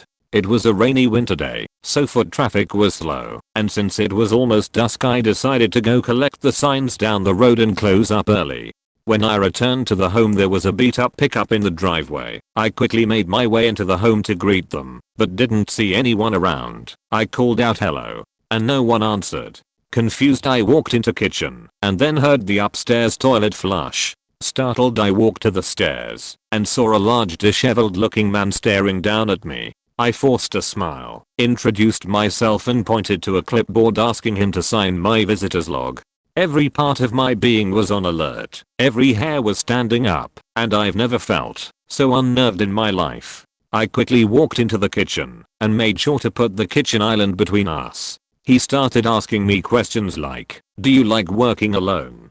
To which I replied, "Oh, I don't. My partner will be here soon." He started making his way around the kitchen island, and I kept in step with him moving around it as well, so he couldn't get too close.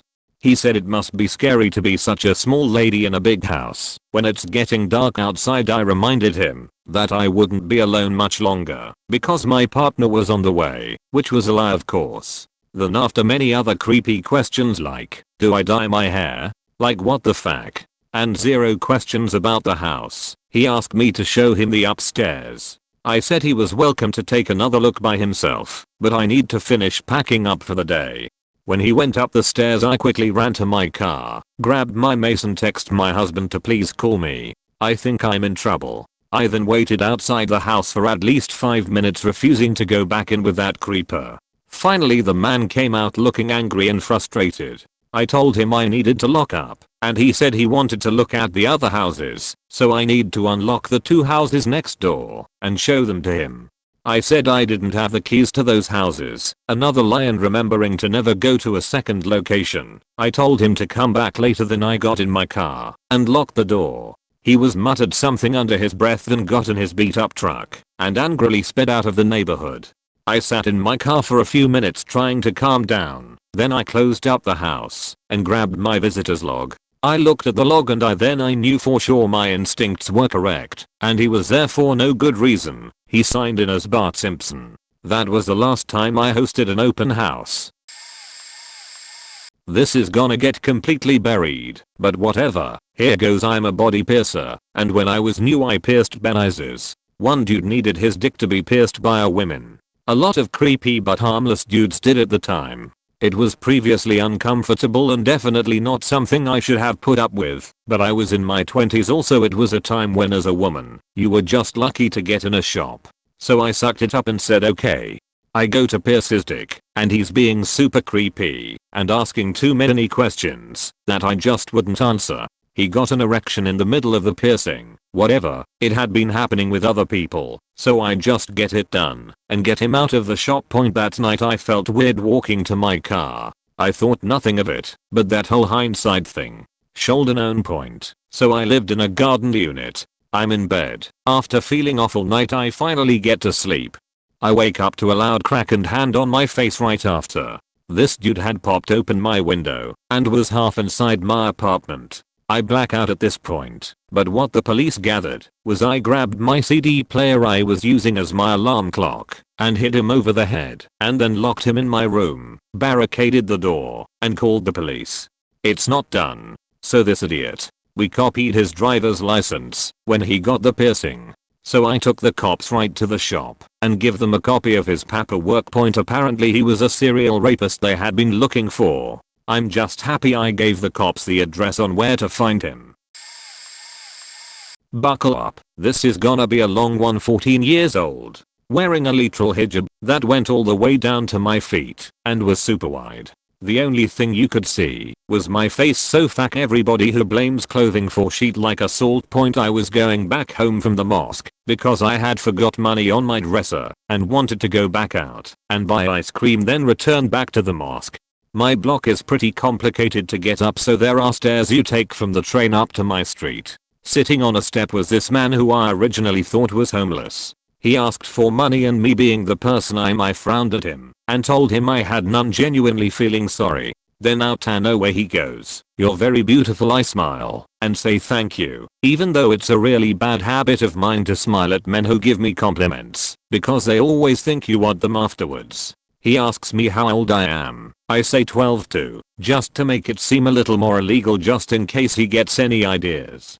I continue my walk up the stairs, and in the peripheral of my eye I see that he's suddenly going up the stairs as well.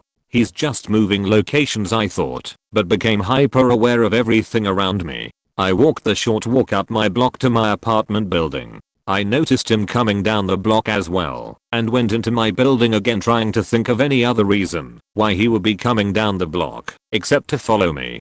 So the thing about my apartment is that there are 2 doors. You go in through one which doesn't have a ringer, and then you're met with a second one which does have a ringer. There's about 6 yards between each door, so there's almost like a waiting room area to get into the actual building. So either way you need a key or someone needs to open the door for you to get into the apartment.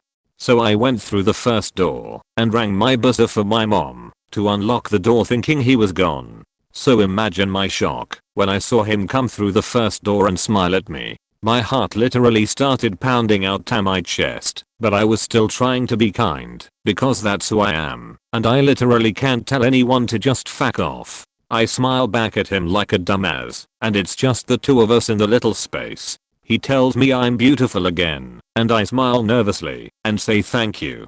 Now this is where it gets super fucking creepy. He puts his hand out for me to shake, and me being the dumb as I am, I actually shake it. But he won't let go while faking smiling at me. The buzzer rings and scares the shit out me, so I smile at him, almost willing him to let go, and I pull away hard. I finally go through the second door, but he still follows me. Now this is where I start to panic, because now I'm in my actual apartment building with a faking creep, and I'm literally not going to get on an elevator with this guy. So I try and think of an excuse, and luckily I'm quick on my feet and say, "Oh shoot, this is my friend's apartment and I'm going up to meet her, but I don't think she's home." Now the reason why I say this is cause I don't want him to know this is my apartment building in case he decides to ever come back. He goes, "She's not home." Almost like he was sad we couldn't ride the elevator together, so he could probably faking molest me. I say no and literally do not wait to hear what the fuck he says afterwards, and speed walk out of the apartment building, and he still follows me. I start jogging, not caring if I seem frantic or scared anymore, because hello, you're a literal creep. I jog all the way to my deli, where luckily all the grown thugs were, and scream at the guy at the front of the deli that someone is following me. Now the deli guy is my friend, and he knows my family, so he rushes out to there, and what do you know, the wife is standing right there leaning on a street side. All the guys in the stores literally come outside and basically surround him and tell him to stay there while they call the cops. They tell me that they are going to walk me back to the mosque, and I have never felt so protected in my life. These guys, who I didn't know that were considered thugs on my block, just basically saved my life. It was definitely a day to remember, and I always make sure to say hey to them every time I see them playing dice on the block. I was 18 or 19 at my first real job. Overnight cashier at a grocery point. I got on well with my older manager, who was in his 40s at the time. He was engaged, his fiancée was a college faculty member. He invited me to come over on an off evening for dinner and games with some people. It was a regular thing they did, and they thought I'd like it. Some of his fiancée's students came too, who were about my age.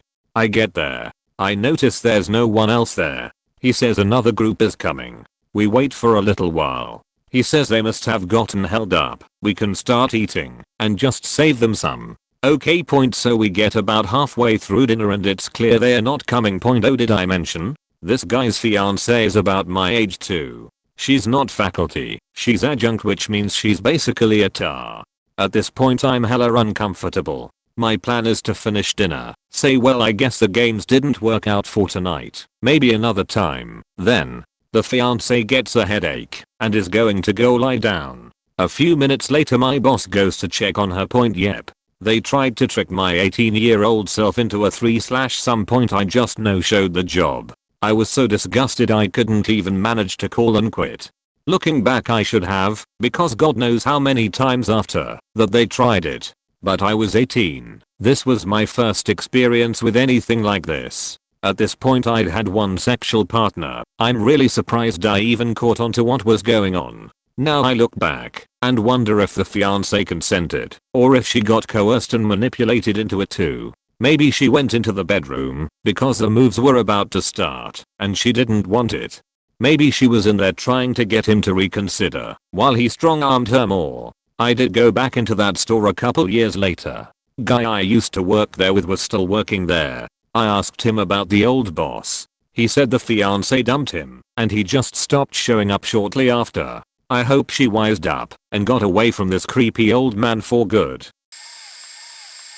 It was 1984. I was 14 and flying by myself from Houston to Austin. It was on Southwest, so you could sit anywhere. A man came and sat next to me, and he looked exactly like the stereotype of a 70s pimp. Hat, gold chains, silk suit, everything.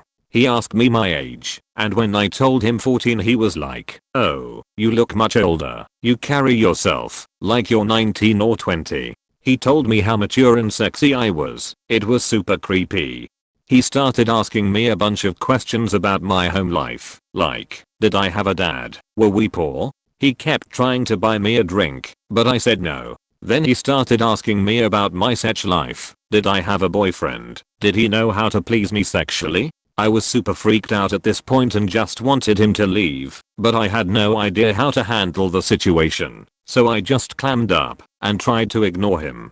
The stewardess kept coming by and looking at me like she knew what was up but never offered to move me. He talked non-stop through the flight, telling me what he could do for me, help me have nice things, just constant pressuring about how I needed to come out with him and let him take care of me, trying to convince me that life with him would be so much better than my life now.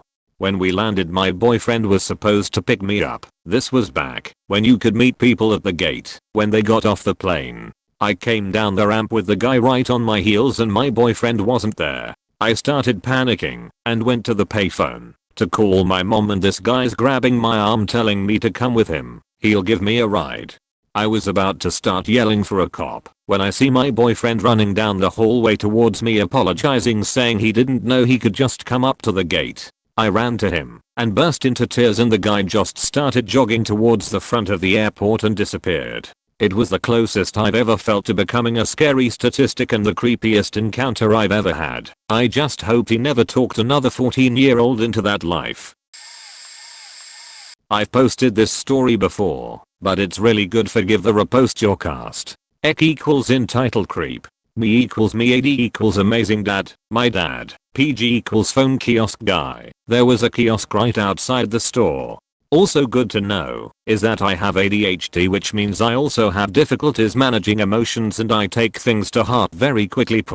So I worked for a small independent nerdy store. We were like a hot topic in the sense we sold nerdy shirts, accessories, and even belt buckles. There was only 2 locations of the store and one was in a small mall from my small town. When I applied, I was only 16 and looking for work to do part-time because that's what teenagers do. The first warning sign that this was a shitty place to work should have been when they hired me and never wanted a resume or references. They were that desperate for employees. So anyway, work started, and after like 3 days I was opening, closing, and running the store on my own. Again, this should have been warning sign 2, but I had no retail experience and thought this was normal, so I put on a brave face and would do my best. My best friend for the short 3 months I worked there became PG, because when either one of us went to get food, we would watch each other's store and generally keep an eye out. I was never super close with him, but he was chill enough.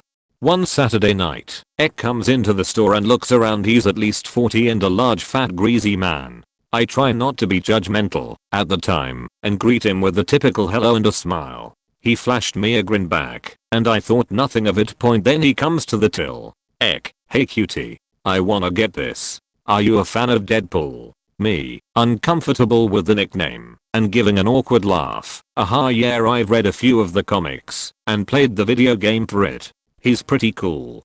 If you want, I own the insert local cinema. If you ever wanna see a movie like the upcoming Deadpool movie, you could see it with me.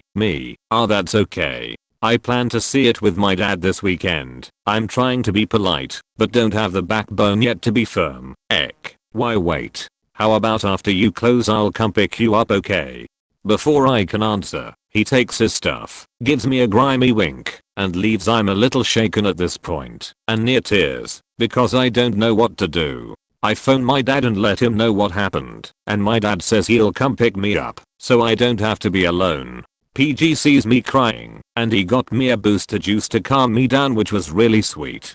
Closing time comes around, and lo and behold, who do I see sitting on a bench watching me while I close? I'm scared shitless at this point, because I don't know what to do.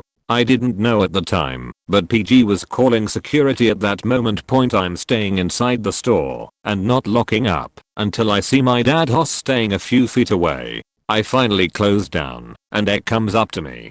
Hey sweetie, ready to see the movie? I freeze in fear as I don't know what to say. My dad walks up behind me. My dad is a big guy. He's a no bullshit kinda dude with others, but very protective of me. Dad, excuse me, can you leave her alone?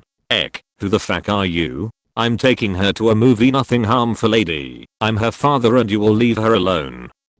She's coming with me. If you don't let her come with me, I'll follow you until she agrees to come with me. I don't remember a whole lot, but finally security comes up and gets involved. My dad is yelling at this point, and I'm horrified about what's going to happen. Security eventually tells him he needs to leave me alone, as he's walking away he yells out, that slut smiled at me. She wanted to be hit on. Faking feminist plays hard to get, and gets mad when guys take action. My dad helps escort me home, and I arrived at work the next day to announce I'm quitting, and that this is my last day.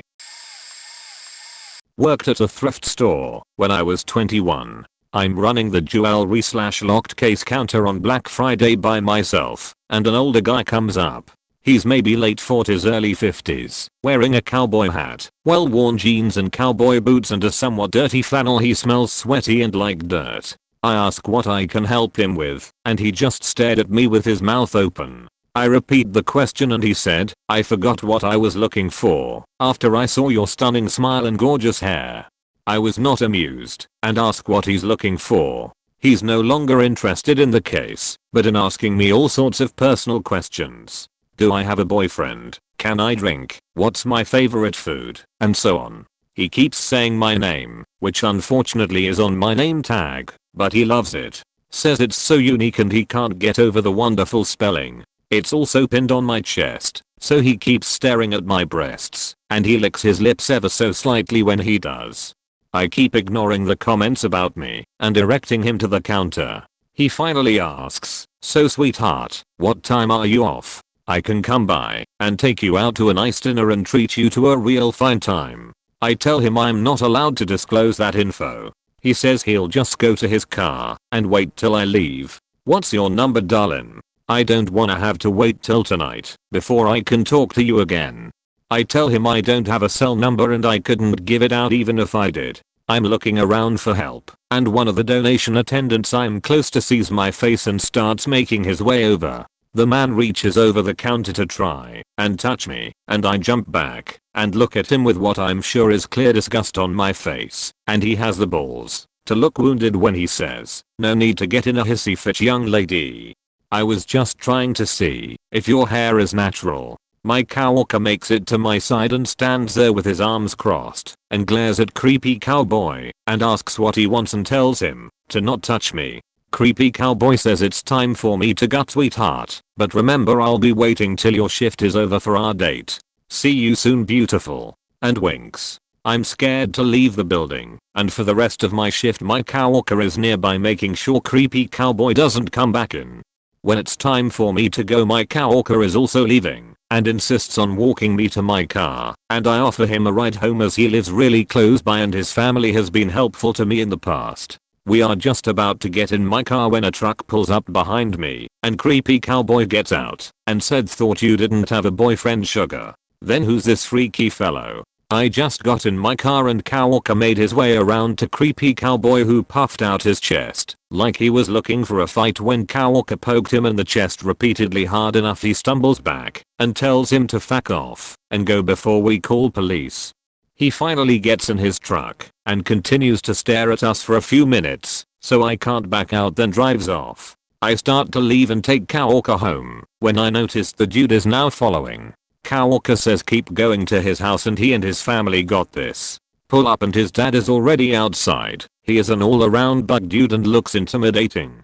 Creepy cowboy is now parked a few houses down watching. Then Kawaka's 3 brothers come out and the 5 of them start walking towards the truck. Even I can see his panic as he tries to leave before they reach him. He speeds off and we all go inside and have some fireball shots and spaghetti and smoking a few blunts and had a rather enjoyable evening together. I'll never forget you, Gabe, and I'm glad we occasionally still chat years later. When I was in college, I lived at home and would just drive in for my classes. I always made sure to arrive super early because parking was difficult, and also I'm a freak and needed to get to class early to sit in the same exact seat every time. So I'd be sitting in my car for at least 30 to 45 minutes before it was time to walk to whatever building I was going to first. The first time this happened was before an early evening class. I want to say it started around 6 o'clock, and it was the only class I had on Tuesdays and Thursdays. So I arrive around 5 o'clock or a few minutes prior and park, and I'm just studying and minding my own business. I suppose I should specify that I went to the University of New Orleans, which is basically smack dab in the middle of a neighborhood and accessible to literally anyone. Anyway, I noticed a red truck entering the parking lot, which was fairly empty, and strangely it approached the space in front of me and backed in. There were many other places to park where such a maneuver wouldn't have been necessary, but this dude backed in right in front of me, so that the end of his truck was a couple feet away from the front of my car. I definitely thought it was weird, and I'm a suspicious person by nature, so I totally had my eye on this dude. After a few minutes I see him start wiggling around in the cab of the truck, almost like he was changing clothes or something. This goes on for a few minutes, and then I see the driver's side door pop open. I don't know what I was expecting, but I can damn sure promise I didn't expect to see what I saw, which was a fully grown man crawling out of that truck wearing nothing but a diaper, with a pacifier in his mouth. I was so stunned all I could do was stare. Dude walked around to the back of the truck, literal feet away from me, opened the tailgate, hopped inside, and proceeded to fetch another diaper from one of those toolbox things you sometimes see in the back of trucks.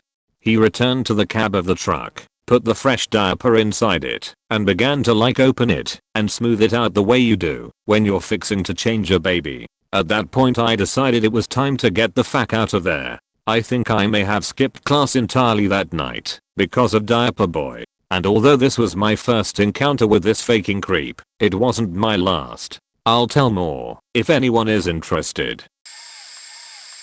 When I turned 19, I was away at college and all by myself to celebrate my birthday. I didn't really have any friends around at the time, so I decided to take myself to the movies. I walked about a mile off campus to the theater and went to see Silence of the Lambs, like the 7 or 8 p.m. showing. I'm female by the waypoint, so I'm sitting in the theater waiting for the movie to start, and this older man, probably in his 50s, comes and sits right next to me.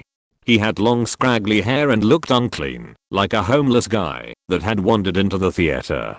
Starts talking to me like he's my best friend. At first I was like, do I know you? And then I just sort of played along, sure, yeah, just answering his questions, being polite but not leading him on either.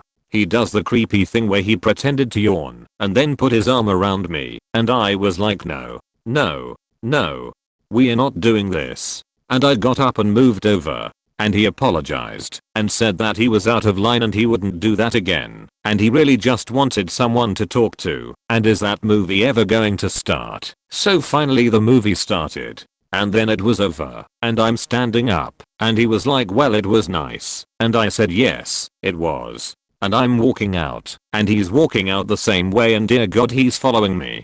And he says, oh, the parking lot is just right up here. Oh, okay then. Guess he wasn't really following me.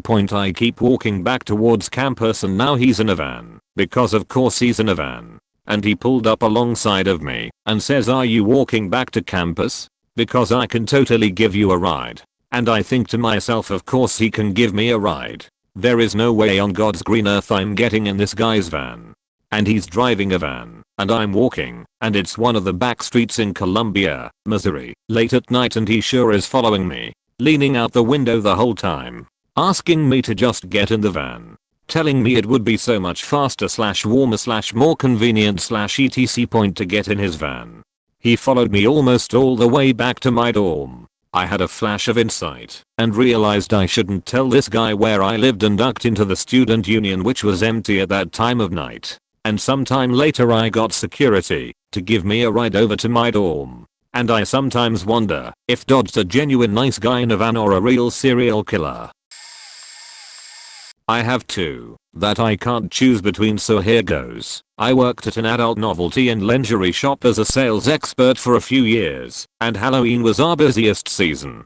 To promote our costumes, management allowed each employee, all females, to choose a work appropriate costume to wear during our shifts for the entire week leading up to the holiday. I chose a tuxedo bunny costume, which was essentially a form-fitting bodysuit long attached pants plus bunny tail and a tuxedo style sleeveless to with a detachable collar plus tie, as well as the ears. I have pretty wide hips and a rather big butt, but I thought it looked nice on me. All was well until Halloween Eve, which was our busiest night for the week and required 4/6 of our employees to be on the evening shift. I'm booping around the floor unlocking dressing rooms for people as well as answering questions and showing our products to our patrons. An older Hispanic guy who just got off work comes in and starts listening to me explain the different types of lubricant we carry to a couple who was shopping. No problem, he wasn't super close and all the other floor employees were busy helping others, except our manager who was at the register.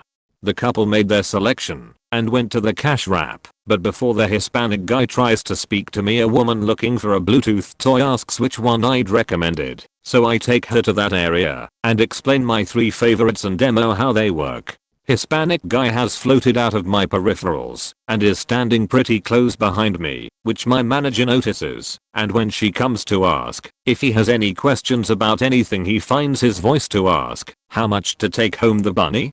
This gets not only my attention, but also the woman I'm showing toys to, and he makes eye contact with me, giving me creepy vibes and goosebumps. My manager proceeds to laugh uncomfortably and escort him around the shop, sell him some pills, and then walk him to the door. Once he's gone, and I make it to the register my Bluetooth toy lady, she's like, "Are there cameras in your parking lot?" What a creep, I can't believe that he did that. There is one camera pointed at the entrance you can see some of the parking lot with, just not where I've parked. So my manager stayed until close. She was supposed to get off at 6 PM instead of at 12 AM, just to walk the rest of us to our cars. Same company, different location. Morning shift. This middle-aged Caucasian guy, CG, comes in, so I greet him warmly and ask what I can help him find today. Conversation goes like this.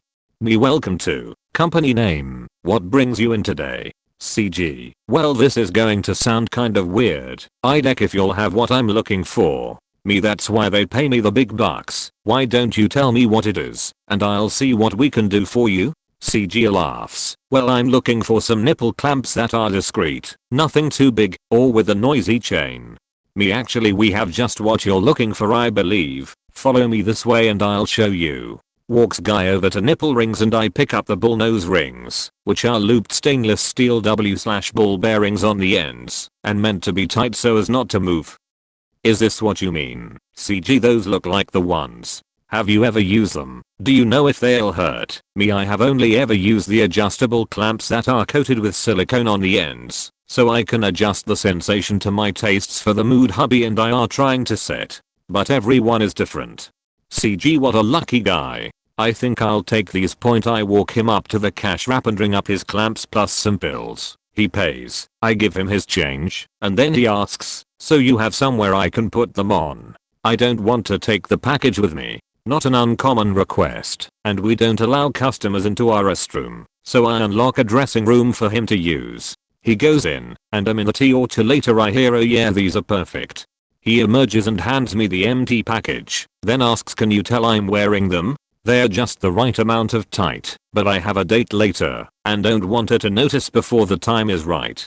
I can't tell anything is different, which I tell him, and he seems happy, thanks me for my expert help, and gets into his truck parked right out front of our doors. My store is now empty, so I finish putting away some items that weren't purchased, then decide to step out for a smoke break. When I do, I notice guy's truck is still there, which I find kinda weird because it took me like 15 minutes since he left to put everything back and fix the items on our shelves. I step a few feet away from the door, smoke my cig, then pop back in to wash my hands and go back to work. Another 15 minutes has gone by and the door rings. I stop what I'm doing and see CG is back. "Me, welcome back, sir. Didn't expect to see you again so soon." CG, "Hey, listen, could you see me sitting in my truck out there?" His windows were tinted quite a bit, so I feign ignorance and say, "Oh no sir, I thought you left. Are you having car trouble?" CG, "Well no, I'm actually an exhibitionist, enjoys having sex in public places, and I sat out there watching you smoke while I was watching Born and masturbating. You never would've known if I hadn't come in to tell you, would you?" I don't remember my response, but I was thoroughly grossed out. Like, "WTF did you feel the need to come tell me that, bruh?" He went away after that and finally left the parking lot, but my coworker heard the end of that exchange and asked if I was okay. I was fine, but just, damn. Don't know if this applies, since I willingly went on a date with the guy, but his behavior was certifiably creepy. I was 18 at the time, he was a few years older than me, and I told him we couldn't see each other anymore after it came out that he had been fired from his position as a teacher at a private school in a different state because he'd been sexting with a student. Breaking things off was awkward. He cried openly and begged me to reconsider. When I told him my decision was final, he seemed to take that as a challenge and attempted to win me back through the most bizarre series of romantic gestures. He knew where I worked, and I would often come out to find letters on my windshield. He also liked to leave letters in my mailbox and called me upwards of 20 times daily. Most of what he had to say was pretty benign, but some of it was sexual in nature, and all of it was terribly uncomfortable. The piece de resistance of his entire campaign still confounds me. The guy knew the path I took for my daily runs, which passed by a retaining wall under an overpass. On that retaining wall, in chalk, he'd clumsily drawn a mural, a landscape peppered with sentiments, apologies, and my name.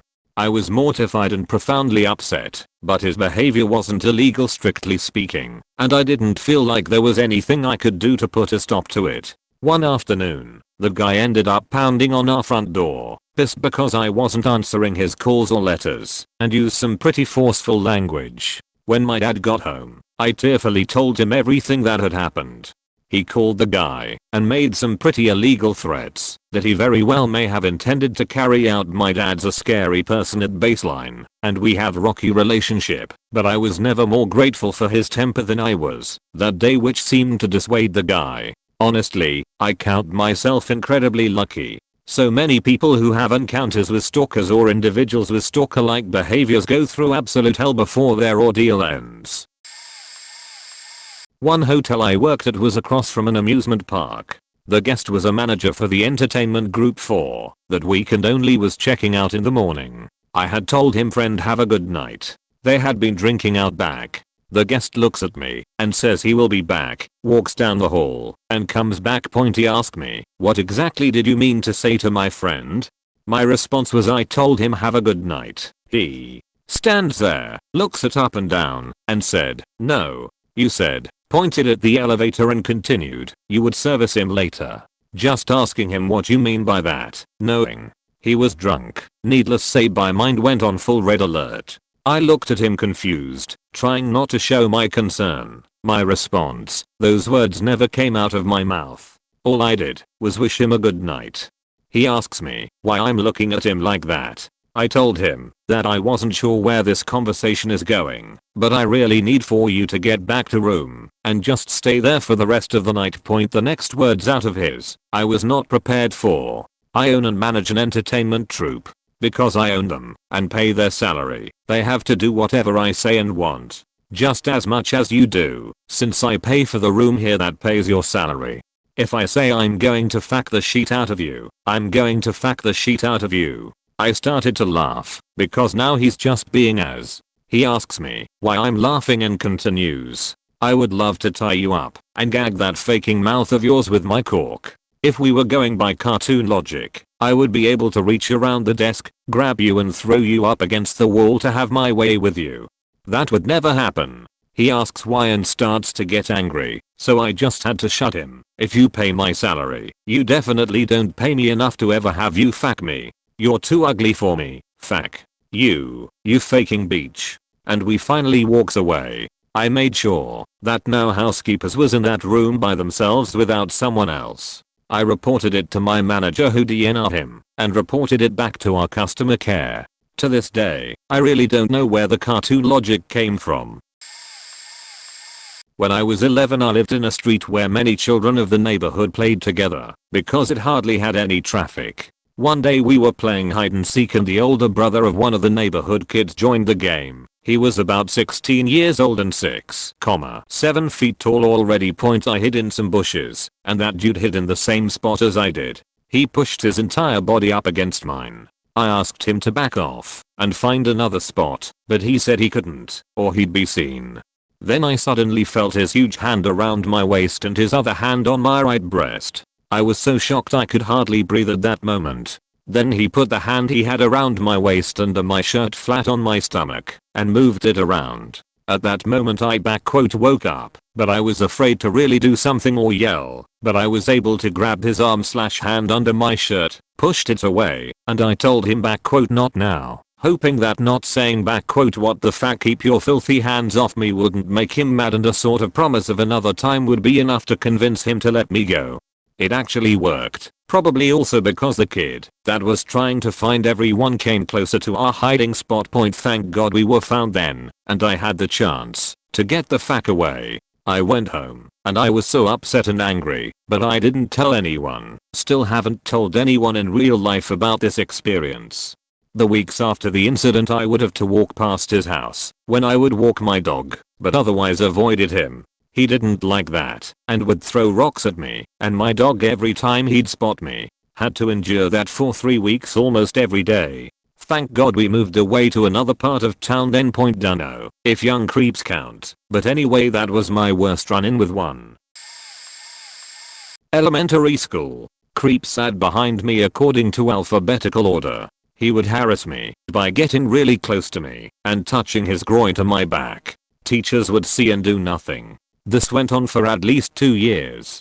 High school, this creep would follow me to and from the bus, stop verbally harassing me because I rejected him the first time he tried to talk to me. This went on for a year until I told my parents. School refused to do anything, so we went to the bus company who banned him for a year. Work, creep at work, would try to hug me every day. Repeatedly told him to stop. He wouldn't stop. I complained 2 hours. Nothing was done. Was told to tell him to stop. Okay. One day he went for a hug and mine somehow made contact with his groin. No idea how that happened but he stopped.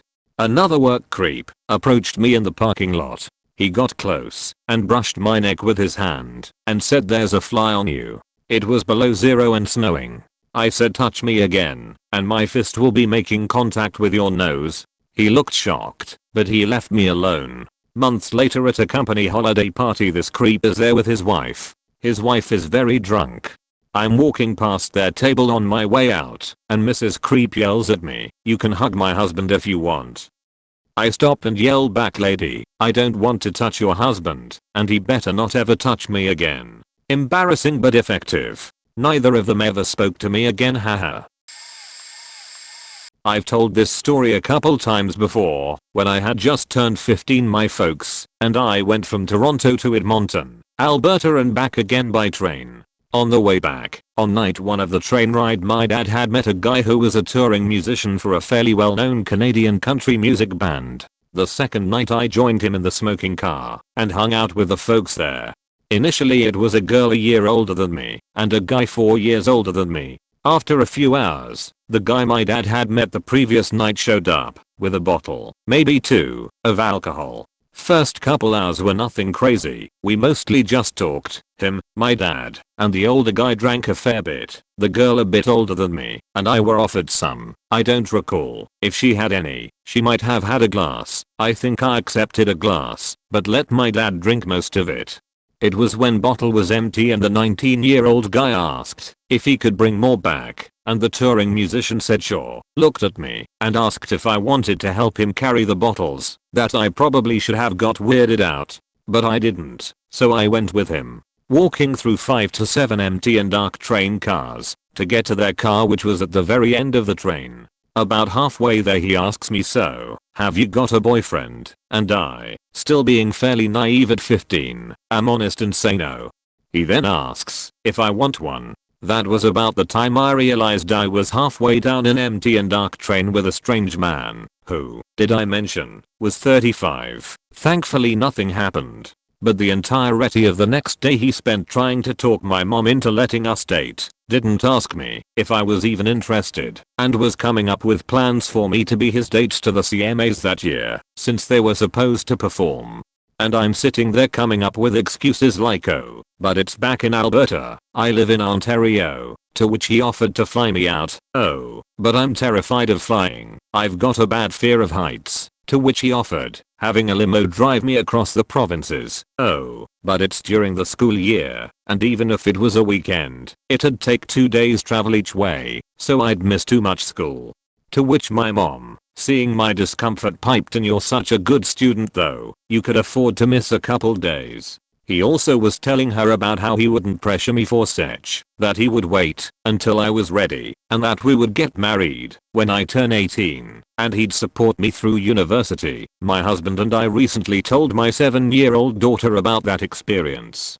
It had evolved from a talk about body autonomy and consent to the idea that she shouldn't be made to feel uncomfortable by someone either. If she's not comfortable, they don't have her consent to continue interacting. And she was thoroughly horrified at how creepy the guy was, and also why her grandparents let it go on. Well kiddo, times change, and what was treated as NBD in the past sometimes people realize. Holy shit, it actually is a big deal. I was 17, and on my daily run around my neighborhood with my chocolate lab, Howie, I had done my route about 2 times now, and had enough energy for a third.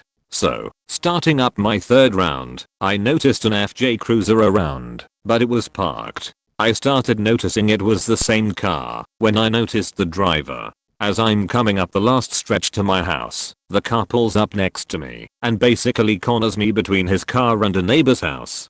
He's an older Hispanic man, very skinny, but at least 60 years old.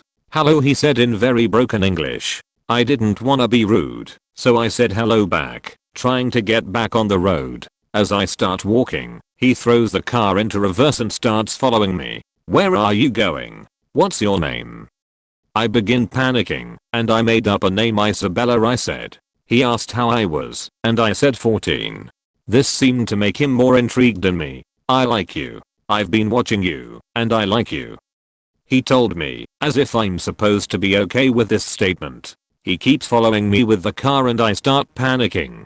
My dog is standing next to me, staring the dog down, but this doesn't affect the guy whatsoever. Luckily, a car turns onto the street that we are on and the man quickly drives away.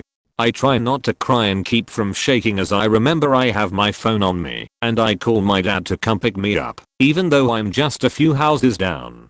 I know it may not seem as scary as it sounds, but it shook me up and kept me from running alone for a few years. I realized how vulnerable and small I was, and it tore me apart. I have a little sibling, and I'm terrified to let them out on their own without me because of this incident. English not first language. I was 14 and a freshman. I was a cheerleader, and we had practice held at the middle school building, which was across town compared to where my house was. Practice ended, and both of my parents were working. My friend, whose mom was my ride, was out sick, so I was left to walk. Keep in mind, my house was next to the high school. About an hour passes, and I'm nearly home. I stopped for a sandwich. when a boy I grew up with was just biking away from football practice at the high school. I say hi and keep walking, but then he calls my name. I ask him what's up, and he says I never noticed how big yours was, mind you. This was the bottoms we were required to wear for our practice uniform, to make it easier to grip during stunts. I say okay, thanks I guess, and proceed to try and continue listening to music and walking home.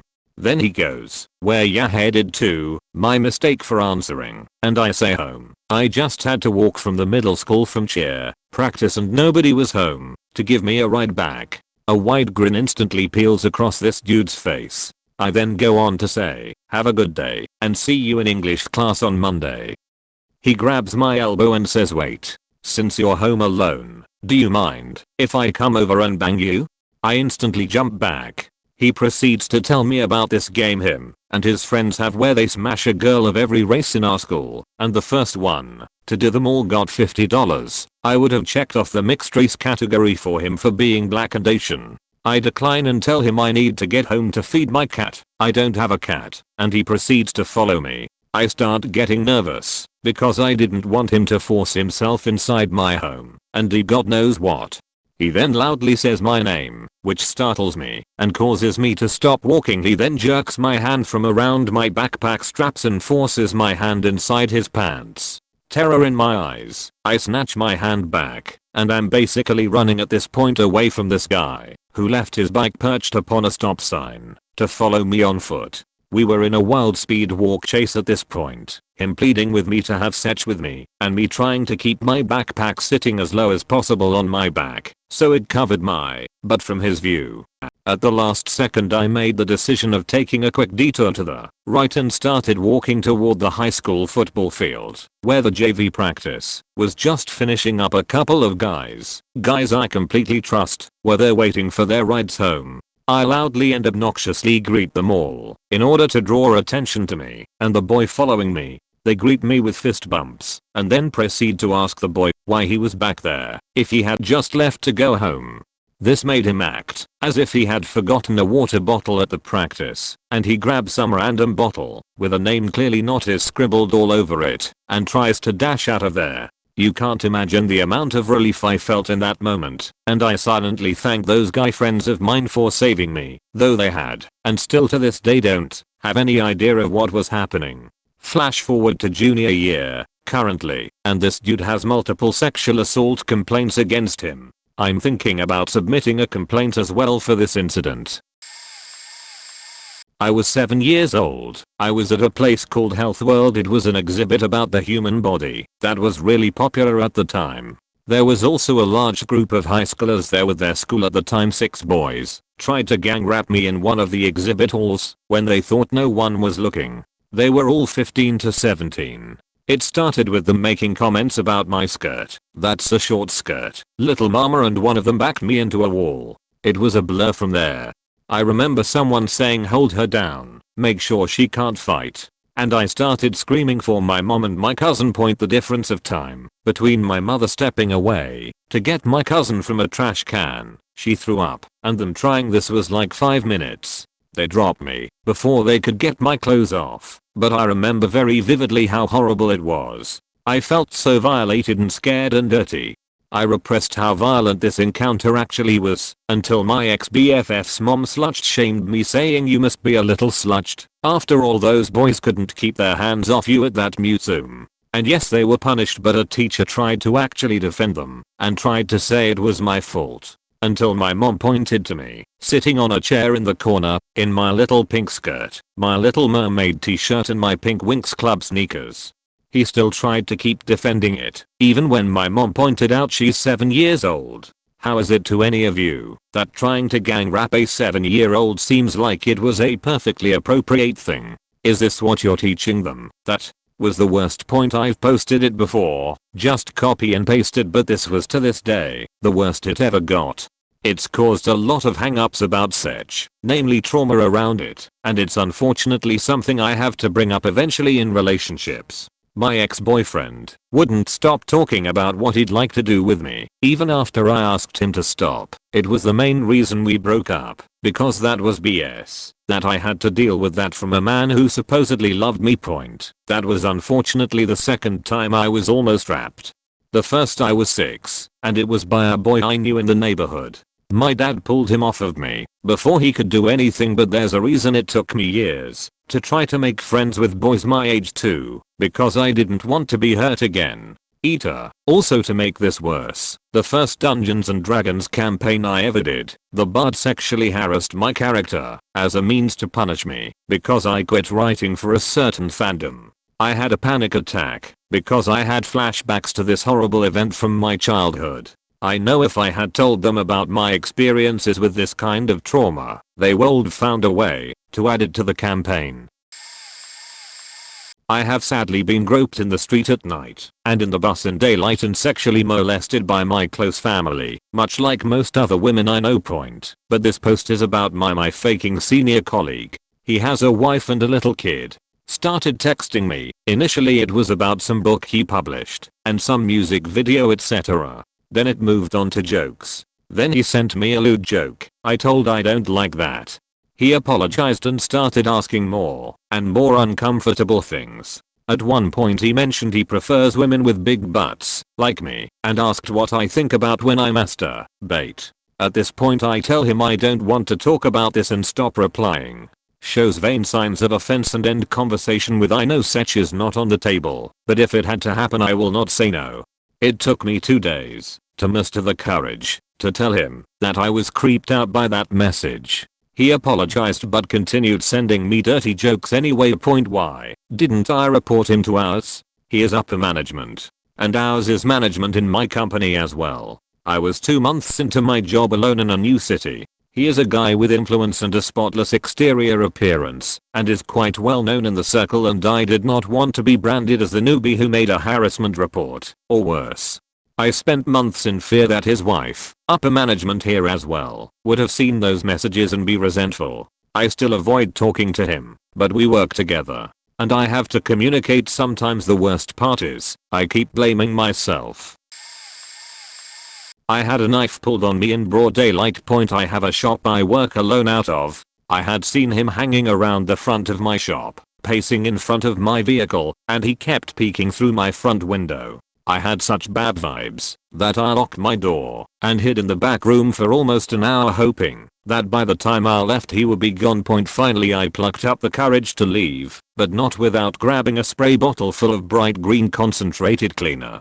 I glanced through the window and couldn't see him, but as I walked out I realized he had pinned himself against the wall, so I couldn't see him standing directly in front of my vehicle. I eyed him, clenched the spray bottle, and went for my passenger side door to load up my belongings. He asks, "Is this your truck? Isn't this Frank's truck?" As he draws closer, I turn to face him, cleaner bottle in hand. "No, I don't know a Frank." He says something I don't understand and appears to start walking away across the street, but not before I notice him looking directly at my cleaning bottle. I close up the passenger side door and walk around the front of my truck to the driver's side, just as he spins and walks around the back of my truck instead of across the street. Just as I'm opening my driver's side door, he starts fumbling in his pockets when he notices I didn't put the green cleaner bottle down. He is looking directly at me with wide eyes as he fumbles his hand out of his pocket, and in it is a switchblade, but he's so caught off guard by me still having a potential weapon that he drops the knife onto the ground. I have literally never been more terrified in my life. I slammed the driver's side door, faced him down to see what he was going to do, and booked it back inside as soon as he bent over to pick it up. I locked my shop door and ended up calling the cops, where they told me there wasn't anything they could do. Anyway, thankfully I shut down my shop for good, but I'm always going to be petrified that someone is going to come around my vehicle without warning and pull something on me. I don't know what would have happened if I hadn't gotten bad vibes and grabbed the cleaner bottle. Stay safe, ladies. When I was 21 I was a chef and worked at a hotel in a touristy beach area, and in the middle of summer, it was insanely difficult to find a car park close to the hotel. Side note, in Australia, whilst you're an apprentice chef you're required to attend TAFE classes, trade school, and take your own knives/utensils with you. This particular night I finished my shift at about 10 PM and had a 5 minutes walk to my car in the pitch black. Since I had TAFE the next day I had all my knives on me in what looked like a fishing tackle box. At one point I became painfully aware that there was a guy walking a few meters behind me, but close enough that I could hear him breathing heavily.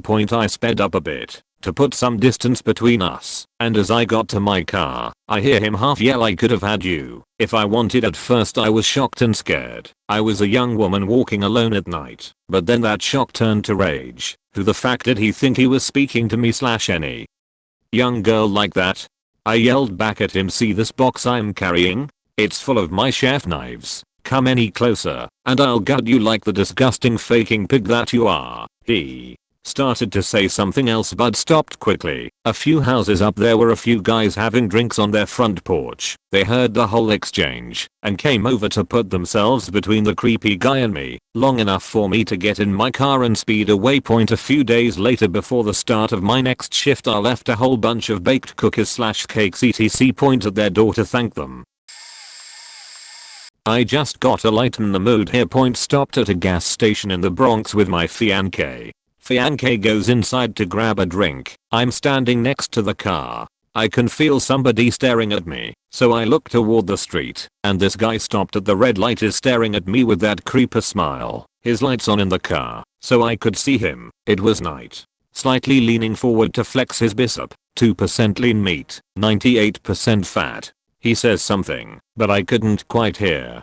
I lock eyes with him for about 3 seconds and flick him off. He's still smiling, and he proceeds to flick me off in return. Cue my fiancé walking out of the gas station. He can see me flicking the guy off and looks in the direction I'm looking. I tell him there's a creep, and he lets out a really loud laugh. That my first instinct was to flick him off. The creep gets mad and is still looking in my direction. I guess he sees the light turn green from the corner of his eye, so he presses the gas. But the taxi in front of him hadn't started moving yet. Taxi driver gets out and starts cussing him out, calling him every insult in English and in Spanish. We could see that the taxi has no damage, but his little piece of sheet had damage in the front. My fiancé and I are still laughing as he drives away, and I know he heard us because his window was down and we were loud. I was going home alone after hanging out with my friends. It was summertime, around 10:30 PM, so kinda dark. I was walking on a narrow path, and then I saw a shadow of a man on a bicycle riding behind me, so I decided to make way for him. I stopped and waited when he'd pass by. Suddenly he stopped, 50-60y.0, and offered to give me a lift on his bicycle, but I refused. SMTH, like, no, thanks. He repeated his words again, but in a more irritated and strict manner. I found it creepy, told him no thanks, keep on riding, and decided to go home by another path with more people and light on my way. After I started walking away I heard that his bicycle fell on the ground. I turned around to check what's going on and saw him running after me. I rushed onto a crowded street, noticed a random guy walking in direction of my home, and I was just walking next to him, not saying a word and just panting. That guy was a bit surprised, but also didn't say a word, and this way we walked for 5 minutes or so. Then the guy went in a bit different from my home direction, and I was left alone again. I turned around and saw that man on a bicycle from afar, but because it was quite dark I wasn't sure if he saw me and if he was still following me. After that I ran so quickly like never before in my life. I was running on purpose through a narrow path with stairways, so it would be hard for him to ride there or run after me. After I got home, I was shaking. I still have no idea what was that and how it could have ended for me if I wouldn't change my route and wouldn't come up with an idea of sticking to a bypassing guy. It's been a couple of years, but I used to be a RASM at a retail store, and I had a customer who was in his late 50s who would frequently come into shop. I was 19 to 20 when this took place. He was a tall, heavier set guy who struggled with lymphedema, so I would always help him so he wouldn't have to walk around the whole store and be in pain. He seemed like a nice enough guy at first, and he would sometimes shop with his wife and son, who I believe was around my age, so he just seemed like a regular customer who liked shoes, if that makes sense. However, as time went on, things got very weird. He was a business owner and he would often invite me to come visit him at his shop. I always declined, because the items he sold were hunting items / equipment, and I told him many times I didn't know how to use those things. He would offer to give me private lessons, and again, I would 120% decline every time. When he found out I wouldn't budge, he did the next best thing and started shopping almost every time I was scheduled, and would ask me all kinds of very awkward questions. Couldn't figure out for the longest time how he knew I was working, but found out later that a coworker pointed out which car was mine. Most of my coworkers though were around the same age as me, and I didn't want to subject them to him, so even though he was creepy AF, I would still help him. My big boss didn't care anyways, and would actually make me help him when we worked together, even after telling her how I felt about him. Things only escalated from there. He would ask me if I considered making X-rated films, if I had a side job as a call girl, and how I thought we would look in matching G-strings, just to name a few. He also called the store many times to talk about his family troubles and tell me what a great person I was and how I deserved better than my then boyfriend. How he even really knew about him was beyond me. Thinking about it now always gives me such horrible goosebumps. It's taken me a long time to get over that. I should have quit much sooner than I did. A couple of weeks ago I was hanging out with my boyfriend. At about 10 o'clock I dropped him off at his house and went to the nearby Walgreens to pick some stuff up. I parked in the spot closest to the door, which happened to be right next to another car. As I exit the car I notice a man sitting in the car next to me. As soon as I get on the curb, the man bangs on his window shouting at me. I look at him, and he asks to talk to me. I say okay. He motions for me to come closer to his car, but I stay on the sidewalk. He asked me if I was married, and I said no, but I had a boyfriend. He asked if he could have my number anyways, and I said no. This has happened times before, but the thing he said next really scared me. He said, okay, I'm going to wait for you to come out and talk to me. I have some more questions. Now he's just told me he's going to be waiting for me to leave this store. He's parked right next to me, and he knows I'm alone. It is entirely too easy to snatch a girl as she's getting into her car. As soon as I'm inside the Walgreens I call my boyfriend to ask him to walk me to my car, and he says he's on his way. I start to walk around the store and another man approaches me.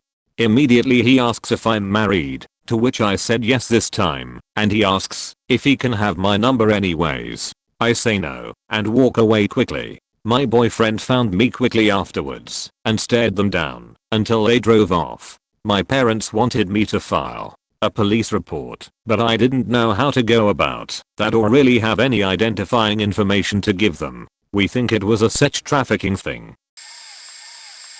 I know it's late, but I got one. I was once a cashier at a grocery store. I wore my curly hair long, and I can't tell you the number of guys that would play with it in the line behind me, or would hold my hand when I gave change. Back point I had a shitty manager, so she would get on me to wear my hair up so the guys didn't try and touch it, and she wouldn't rescue me from the guys who would wait in my line, pay with cash, insist on me handing back their change so they could grab me / kiss my hand. Luckily I had other co-workers that would point. The worst was my store director, who had actually dated my mom in high school. I was on Express, and one random day he decided to bag for me because I wasn't fast enough. I had the third fastest time in the store, so it was BS. Then he wouldn't let me be relieved or take my break. Just kept apologizing to customers and bagging, insisting I throw all groceries to him.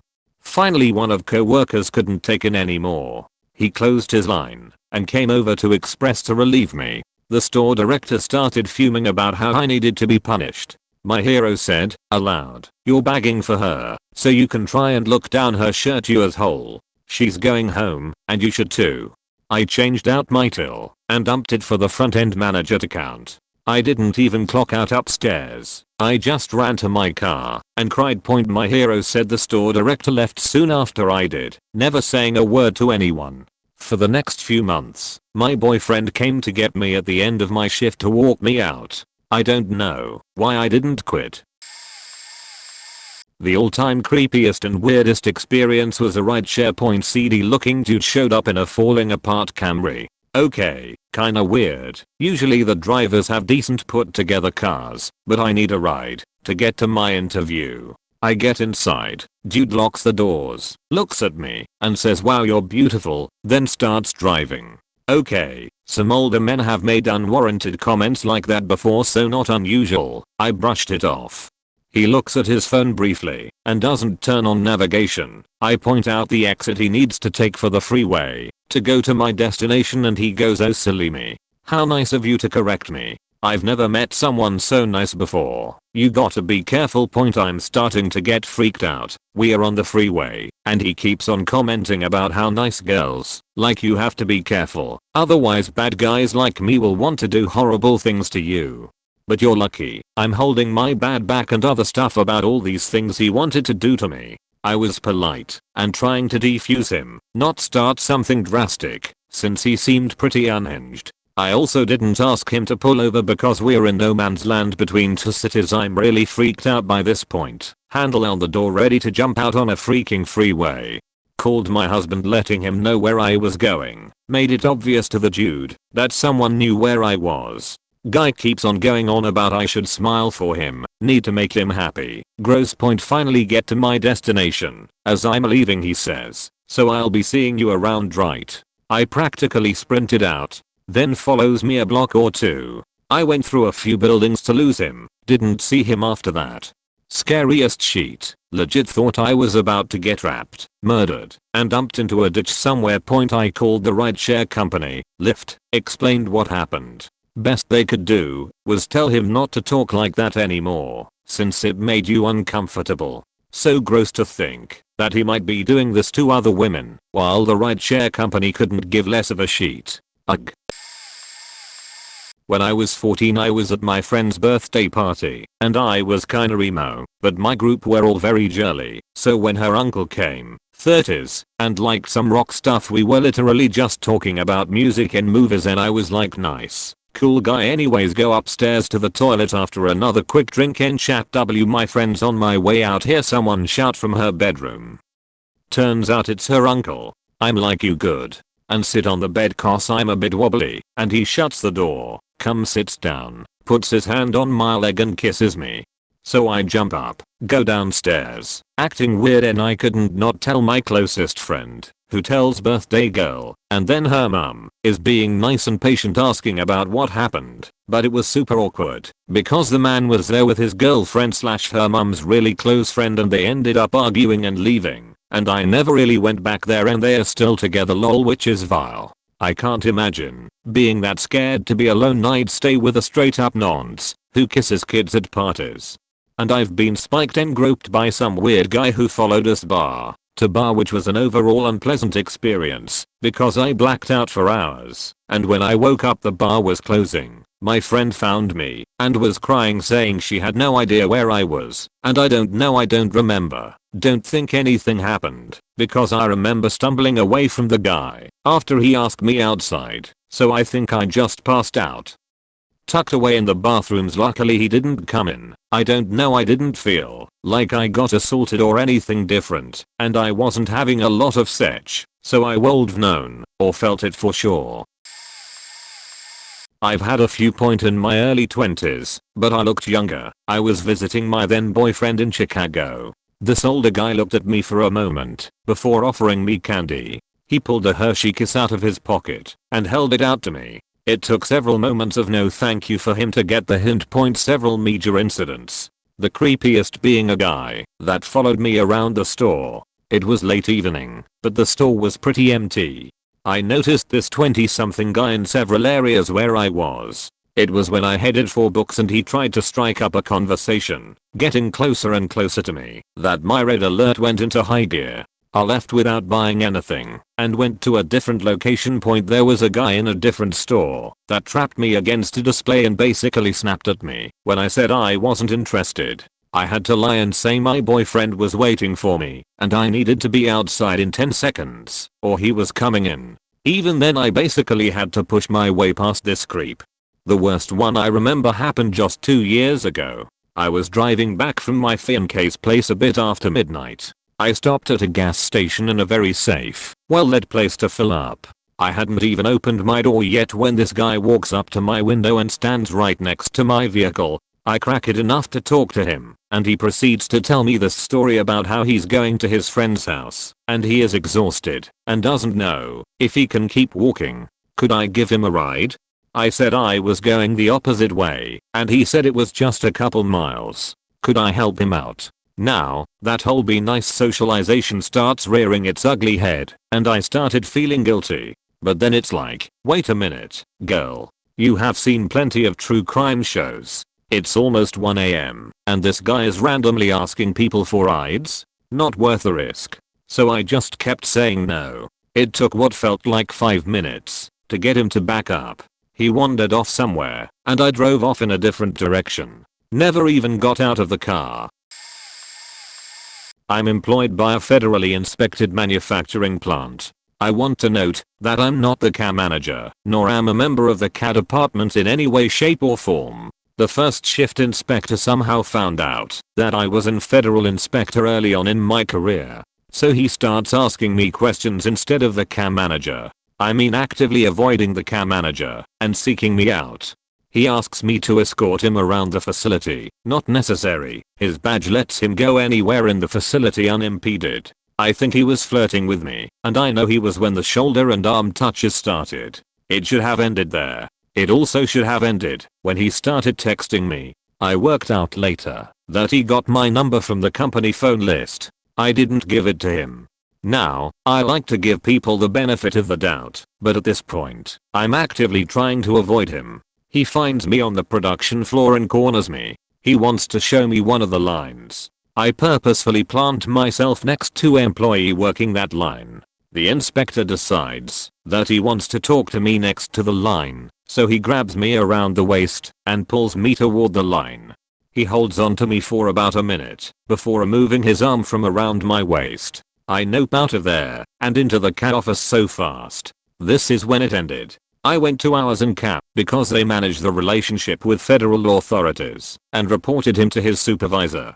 I wish we had went through the district office and not the supervisor, because in retrospect this guy clearly had a boys will be boys vibe. I'm pretty confident I'm not the first person to report him, but I know from personal experience that nothing short of a felony will lose you a job from this agency. Oh boy, here we go. I was 15, working in a grocery store. A late 20s coworker would obsessively hit on me, culminating in him laughing to everyone about how I freaked out and blocked him after he messaged me on Facebook asking my bra size. He messaged me 12 years later, trying to get me to date him and telling me how rude I had been to him when we worked together. He told me I was still a cunt when I told him to piss off. I was 16, working at the same grocery store. I was an emo kid, and I had an eyebrow ring. Some old guy tried to rip it out of my face because it ruined my natural beauty. I wish I had called the police, but I was so shaken that it didn't even cross my mind at the time. I was 22, working my first adult job. I didn't have a car at this point, so I had about a 20-minute walk to and from work. I noticed a guy staring at me as I left work, and I kind of took note of it in the back of my head. 20 minutes later I get to my apartment building. He had driven to my apartment, blocked the front doors with his car, and tried to convince me to date him. I have no idea how long he had been watching me, since he knew my route, home, and work addresses. I called the police, and it turns out he had a long history of domestic violence and stalking. I ended up moving cities. I was 23, on my way to a friend's house, walking past a strip club. One of the patrons smoking outside tried to grab me to force me into an alley with him. The bouncers did nothing to protect me. I ended up breaking free from his grip and sprinting to a brightly lit area. I called the police. There had been a string of rats in the area around that time. I don't want to make this too long, but in the August of 2020 I was 18 and graduated from high school a week ago. I was outside questioning life choices and checking the mail before seeing our old man. We talked and he was surprised that I was 18, despite the fact I didn't look like one. I look young for my age. He invited me over to his house and me, being a lonely girl with zero IRL friends my age, decided I'll pay a visit. I went the next day and we talked on the porch or whatever. After it was time to leave, that's when things were getting sus, since the ugly bastard decided he wanted to hug me and said how fat my pussy was by casually putting his hands down to my area, nearly touching it. And once I walked outside he pretty much tried to offer himself to me, talking about have I ever had an orgasm before and saying creepy shit like I could make you feel really good. Mind you, this was a fat old man in his 70s who needed a cane/walker to talk. What made him think a cute girl fresh out of high school would have any interest in him is beyond me. But after he said that, I immediately walked away and cried. I felt super violated that day and all I did for the past week was cry. Of course my mum was blaming me for the creepy old man for being a creeper towards me, even though I remember her wanting to beat him up.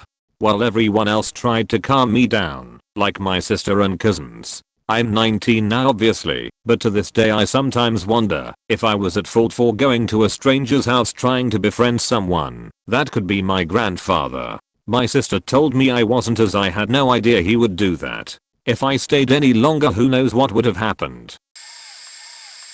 So there was this dude who I had English class with, and we got stuck in a group project together. This was at the end of senior year, so I and everyone no longer gave a single iota of a sheet, but the project was to do parody act summarizing a Shakespeare piece, so it was a fun little way to wrap up high school. Point anyway, this boy who was apparently failing all of his classes and was only able to pass English through the grace of teacher who didn't want to fail someone in senior year, got stuck in my group.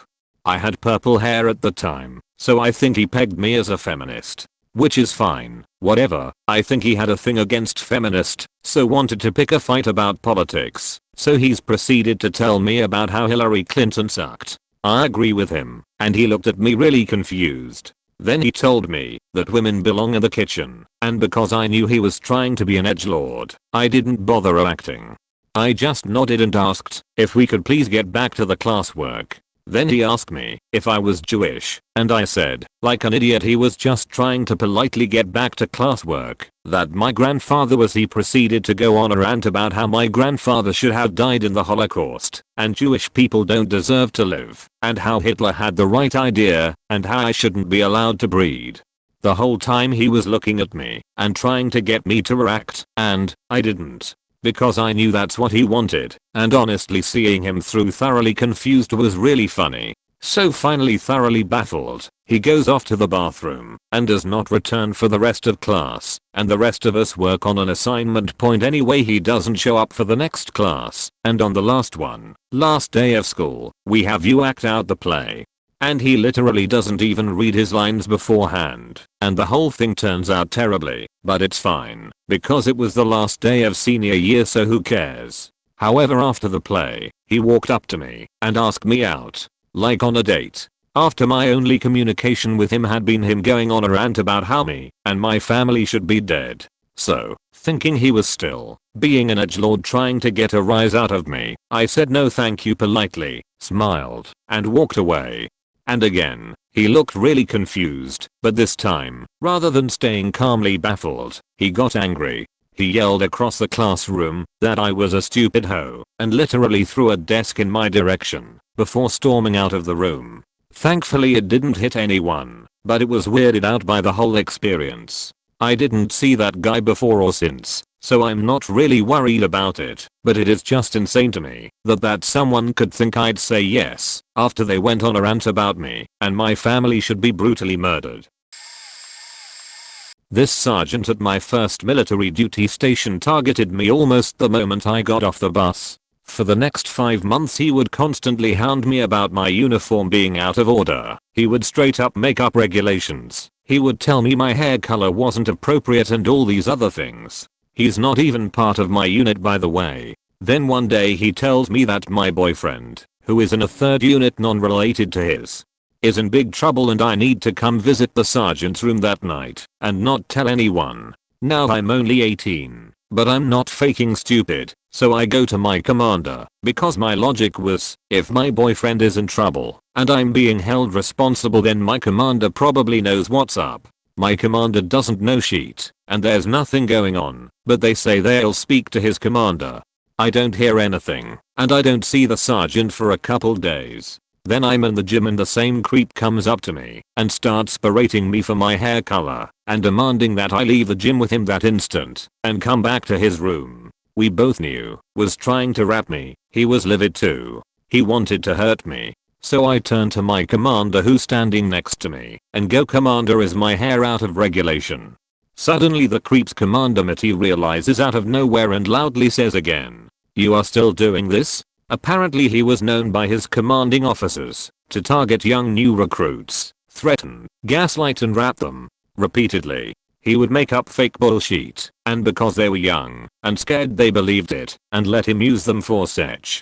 He was a serial faking rapist. They called him Sergeant Bidophile, and the only faking thing that was ever done is they just shipped him back to the United States so he could continue to rap people. If I ever have the chance to get my hands on him again, they will never find his body. He doesn't deserve a funeral. To all those who've posted before, I'm sorry you guys. It sucks that our world is so bloody one-sided. Sharing my story because I got to exact my revenge 10 years later, but like they say, best served cold. I was raised in a small town with a mom who taught in an all-boys school. Effectively, that made me a sister to hundreds of older boys. I have always been a tomboy and knew how to give back as well as I got. I've beaten up many a men for catcalling, touching, etc. My story took a turn when it became a matter of power dynamics. I was barely 20 and was working in a TV production house as a junior assistant. One of the senior creatives told me she will introduce me to a writer buddy of hers since she knew I wanted to be a screenwriter. We met this guy at a coffee shop one evening after work. He was one of the more sought after writers at the time and I knew working with him would open doors. We chatted for a while. He told us about his pregnant wife, etc. He then said he was meeting some friends at a pub and asked if we'd like to join. My senior colleague cajoled me into going. We went in, ordered our drinks, and he kept getting me to drink faster. Once I was a few drinks down, I noticed that he was being a little too touchy-feely. Made me uncomfortable. What he didn't know was that I had a massive drinking capacity. I could be on my feet, walking a line after 4-5 large drinks back then. After my 4th drink, I left the table to visit the loo. As I came out, this guy was standing at the door. The entrances to the loos were in a niche, and the moment he saw me, he grabbed me, pushed me into a corner and started kissing. Can't call that a kiss, he basically jammed his mouth on mine and shoved his tongue into my mouth and feeling me up. I was so shocked, it took me a moment to figure out what was going on. Finally, I shoved him away, ran to the table, collected my stuff, paid for my drinks at the bar and left. I cried all the way home and into my pillow that night. I felt violated and disgusted. I sent an apology text to my colleague telling her I wasn't feeling well. A few days later, my boss found out what had happened because he wouldn't stop texting me everything from lewd requests to threats. She called him from my phone and told him to cut it out. Since she was a major producer, he stopped, but I felt awful about that incident 4 years after. However, over the years it became a faded memory. I went up the ladder in life. 10 years later, I was working in a major digital platform in my country, part of the team in charge of commissioning new projects. My manager, my CEO and I were scheduled to listen to some new pitches one day. We sat through 2 or 3 meetings. After lunch, another team walked in to pitch their show idea to us, and he was one of them. My hackles rose, even before I consciously recognized him. Everyone introduced themselves. Hands were shaken all around the table, except me. I shook hands with the others but not him. I sat way back in my seat, watching as a look of recognition dawned on his face. Everyone noticed the awkwardness, but this time I had the upper hand, and it was time to pay back. So I skewered him with a steady gaze, refusing to look anywhere but at his stupid face. He bumbled through his narration, obviously unnerved. He then tried to play it cool by saying, "Have we met before? You look familiar." I responded by saying, "Yeah, 10 years ago. In so and so pub." He chuckled and said he doesn't remember that far back. I said, "But I do." It was enough to shut him up. They then wrapped up their presentation and left, and my boss immediately turned to me and asked me what that was all about, because she had never seen me behave that harshly with anyone before. I told her the story and my CEO was listening too. At the end, she asked him what he thought of the show. The story wasn't great, but it wasn't bad, and he said, "I don't care about it. We are not working with such people." With that he walked away. Then he came back, looked at me and said, "You sent the rejection letter." I did so happily. Doesn't end there. I got a call from the producer of that show after I sent the rejection, trying to convince me to give them a shot. I politely let her know that their show wasn't bad. The problem was with the writer. She figured out what I meant and didn't argue beyond that. I heard a few days later that he had been sacked from that team. A year after that, he was named by several women in the #METOO movement, and as far as I know, he hasn't been able to get much work since point. He was the only creep I'd encountered who I hadn't taken to task. Took 10 years, but karma gave me a chance to rectify that, and I'm thankful. Well, it started with him getting a job at the grocery store near my grandmother's. I was 14, he was 15, and would literally tell other baggers not to bag my grandma's groceries because he wanted to do it, and then would stare at me the entire time and not say anything to me. As time progressed, my grandparents noticed if I was with them, whatever aisle we went down, he'd find a reason to come down that same aisle and then stare some more and not talk. Fast forward to when I was 19. These creepy encounters not only continued, but increased in frequency. I was also on a site called My Yearbook, now known as Meet Me, and I love to go on there and find new friends to meet up with. Unbeknownst to me, a guy added me on there, and we started talking and exchanged numbers even. We had a pretty good connection over text, as nothing more than friends, but still, I would try to make plans to hang out, and he kept dodging them. New Year's Eve rolled around, and I invited him, but really didn't think he'd show up. He did. It was the guy from the grocery store. The whole time my friends would try to include him in conversation, as would I. Even though I really wanted him to just leave, I felt rude for thinking that, and he wouldn't acknowledge my friends at all, and barely answer if I spoke to him. It was all one word answers like okay and sure, all while he continued to stare at me. Finally I got so uncomfortable I pretended to go to bed while my best guy friend asked him to leave. He did. That time.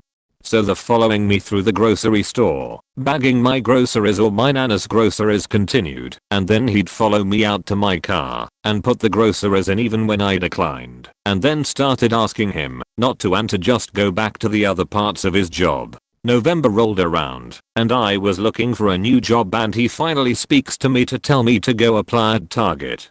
Basically saying if I used him as a reference, since his sister worked there, I'd get the job. Jokes on him, I applied without any references, just to spite him, got it, and then turned it down, because I didn't want him to know where I worked. He asked why we never hung out. I explained he had made me really uncomfortable and he apologized, and then asked if we could be friends. I didn't want to, but I was just trying to leave the grocery store, so I said yeah sure. Time goes on, and I start meeting up with friends at Starbucks. He somehow finds out and starts showing up and hanging out with us. He did this like 3 to 4 times until none of my friends would show up because he made them uncomfortable as well. So when I showed up that night and it was just him and I was trapped. Starbucks announces they're closing, and I think thank God I'm saved. So I get in my car to leave and realize he's following me, so I pull over and he pulls over. He knocks on my window and says, "I want you to follow me. My friends want to hang out." I followed him with no intention of pulling over when he did, but when I showed up I noticed I knew some of the people there and thought alright, maybe I'll be okay. I get out to find this boy had told them all we were dating when we were very much not. I then had to spend the night embarrassingly explaining to not only the people I knew but his mom. Yeah, he took me to his house, but I didn't know that. To that I wasn't his girlfriend or even his friend. I was just a girl who shopped at his work. Surprisingly his mom knew all about me, where I worked, what my friends' names were, and not the mutual friends or the ones from the New Year's Eve party, what college I was thinking of going to. These were things I never told him about. So how did he know them, and why did he tell her? From there on out I ghosted him. It went well, until I was getting gas, and he shows up, and says I saw your car outside, and thought I'd come say hi. How come you don't answer your texts or calls anymore? I told him sorry I was busy, got my gas and left. This happened a few different times. At the new grocery store I started going to, at school, and even at my friend's house, a friend who's never met him before. It got so scary I hated leaving my house, because I didn't want him to find me. Finally it all ended, when I started dating my now husband. See, his uncle is a biker. Not a 1%er, not an outlaw, he just likes motorcycles, and is probably one of the nicest guys you'll meet. But yes, he does ride with a club, and yes, is big tatted up, and can be intimidating as fuck. His uncle was having a BBQ, and we were there, and this guy was blowing up my phone. Uncle Matt tells me you want that guy to stop bothering you. My friends and I can make him. So I gave him the address and he showed up. First I had my boyfriend, now husband, just talk to him, and say to just leave me alone. That I wasn't interested, and to just stop. He laughed in his face. That's where Uncle Matt and his friend Steve took over. Steve pretended he was my dad, and Uncle Matt introduced himself as my Uncle Matt, and said if they ever heard of him bothering me again he'd have the entirety of the Northern Californian chapters of their club following him, and stalking him to show him what it was like. And if they caught him, he would be lucky to get away. Needless to say, he didn't bother me anymore. I followed him with no intention of pulling over when he did, but when I showed up I noticed I knew some of the people there, and thought alright, maybe I'll be okay. I get out to find this boy had told them all we were dating, when we were very much not. I then had to spend the night embarrassingly explaining, to not only the people I knew but his mom. Yeah, he took me to his house, but I didn't know that. To that I wasn't his girlfriend or even his friend. I was just a girl who shopped at his work. Surprisingly his mom knew all about me, where I worked, what my friends' names were, and not the mutual friends or the ones from the New Year's Eve party, what college I was thinking of going to. These were things I never told him about. So how did he know them, and why did he tell her? From there on out I ghosted him. It went well, until I was getting gas, and he shows up, and says I saw your car outside, and thought I'd come say hi. How come you don't answer your texts or calls anymore? I told him sorry I was busy, got my gas and left. This happened a few different times. At the new grocery store I started going to, at school, and even at my friend's house, a friend who's never met him before. It got so scary I hated leaving my house, because I didn't want him to find me. Finally it all ended, when I started dating my now husband. See, his uncle is a biker. Not a 1%er, not an outlaw, he just likes motorcycles, and is probably one of the nicest guys you'll meet. But yes, he does ride with a club, and yes, is big tatted up, and can be intimidating as fuck. His uncle was having a BBQ, and we were there, and this guy was blowing up my phone. Uncle Matt tells me you want that guy to stop bothering you. My friends and I can make him. So I gave him the address and he showed up. First I had my boyfriend, now husband, just talk to him, and say to just leave me alone. That I wasn't interested, and to just stop. He laughed in his face. That's where Uncle Matt and his friend Steve took over. Steve pretended he was my dad, and Uncle Matt introduced himself as my Uncle Matt, and said if they ever heard of him bothering me again he'd have the entirety of the Northern Californian chapters of their club following him, and stalking him to show him what it was like. And if they caught him, he would be lucky to get away. Needless to say, he didn't bother me anymore.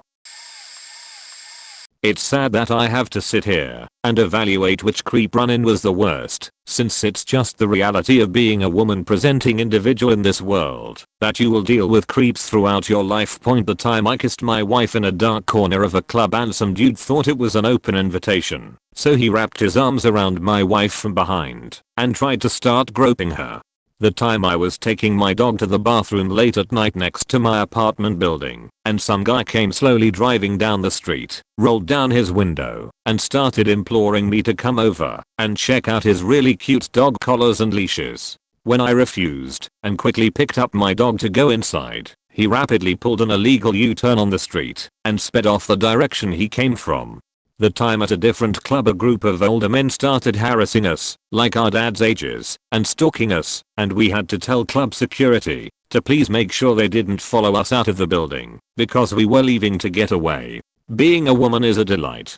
It's so much fun constantly evaluating your interactions and checking to make sure you're safe from all the, largely, men in the world who cannot control themselves and think sexual harassment, sexual assault, or even just violating someone's bodily autonomy with unwanted attention and standing too close is no big deal, and women should just get over it. Do better. Parents, raise better humans. Don't pass this behavior on as acceptable to future generations. My parents never gave me the talk or explained what was right and wrong when dealing with the opposite sex. My parents were incredibly uncomfortable discussing sex due to our culture. I was also taught that discussing sex was inappropriate, so I never went to them when I should have been able to. Years later, I asked my mom why they raised me this way, and she said that was why my parents allowed me to stay in sex-ed school. As a result of this upbringing, I had a number of creepy experiences as a teen that I didn't realize were wrong at the time. At 15, I worked at a grocery store and was regularly hit on / groped constantly, but grabbed / slaps by 3 men I worked with, if I remember correctly, ages 23, 24, and 34. All of whom were also supervisors. I was also hit on by other older colleagues. One of them still works there, and if I ever go there and see him, he still approaches me creepily, and I worked there 17 years ago. When I was a server, I had a regular customer who started stalking me. He was around 55 or so, I was 22 or 23, and he started out nice, but then started asking me out, telling me to dump my boyfriend, asking to rub my feet all the time, and started only coming in while I was working to try and talk to me. I started avoiding him, and he got my number from a coworker and texted me several times until I blocked him. I asked my bosses to ban him, and they refused because he was a good customer. Thanks, bosses. One time I was at a club with friends, and I was followed around all night by a guy who kept groping me and then running away when I turned around to see who had touched me. Eventually I saw the guy clearly and got him kicked out. Lol. I just became a mom a few months ago, and I can't even imagine putting my own embarrassment to discuss something ahead of my child's well-being. Ugh. I'm a housekeeper for a hotel. At my last housekeeping job, I had a run-in with a very creepy man who essentially tricked me into walking in on him naked, masturbating on his bed. Let me explain. This is going to be long, my apologies. So I'm working, making my rounds, and this man comes out to ask me if I can clean his room. He tells me he's leaving for a bit, and I can go in there to clean while he's gone. No problem, I tell him. So about 20 minutes later, I notice his do not disturb sign is off his door, and I head on in there to clean. Of course, I knock on the door several times first, loudly, just in case he's still in there for whatever reason. No answer, so I enter and begin cleaning the bathroom first. Something important to note is that with the way the rooms were set up at this hotel, the bed he was in was not visible from where I was. I entered the room and immediately went to the bathroom, which is directly on the right as soon as you enter the room. He had a 2-bedroom and was in the bed closest to the wall of the bathroom, therefore not visible to me. It's kind of hard to explain, but I hope that's at least somewhat understandable. Anyway, I finished cleaning the bathroom and then round the corner to make his bed, and there he is. Butt is naked, laptop with porn on next to him, furiously masturbating. I immediately turn around and run out of there. I was so embarrassed, so uncomfortable. I kind of just stand outside of his room for a minute, processing what the fuck just happened, and then it gets worse. He comes out of his room a few minutes later and starts apologizing profusely. He said he had no idea I was in there. But wait, it gets even worse. This motherfucker straight up asks me to come back in and change his sheets. I was faking flabbergasted. I didn't want to be rude because he was still a customer, but I just told him I'd have someone come up and make his bed for him and fled. I was honestly scared at that point. I of course told my manager, and there was no way in hell she was going to send me back in there. She had maintenance go up to make his bed, a big, scary looking bald dude, and the guy ended up taking all his stuff and bolting. Several days before he was supposed to check out. I didn't fully process what had happened for maybe a couple hours after, but it's so obvious that he set it up.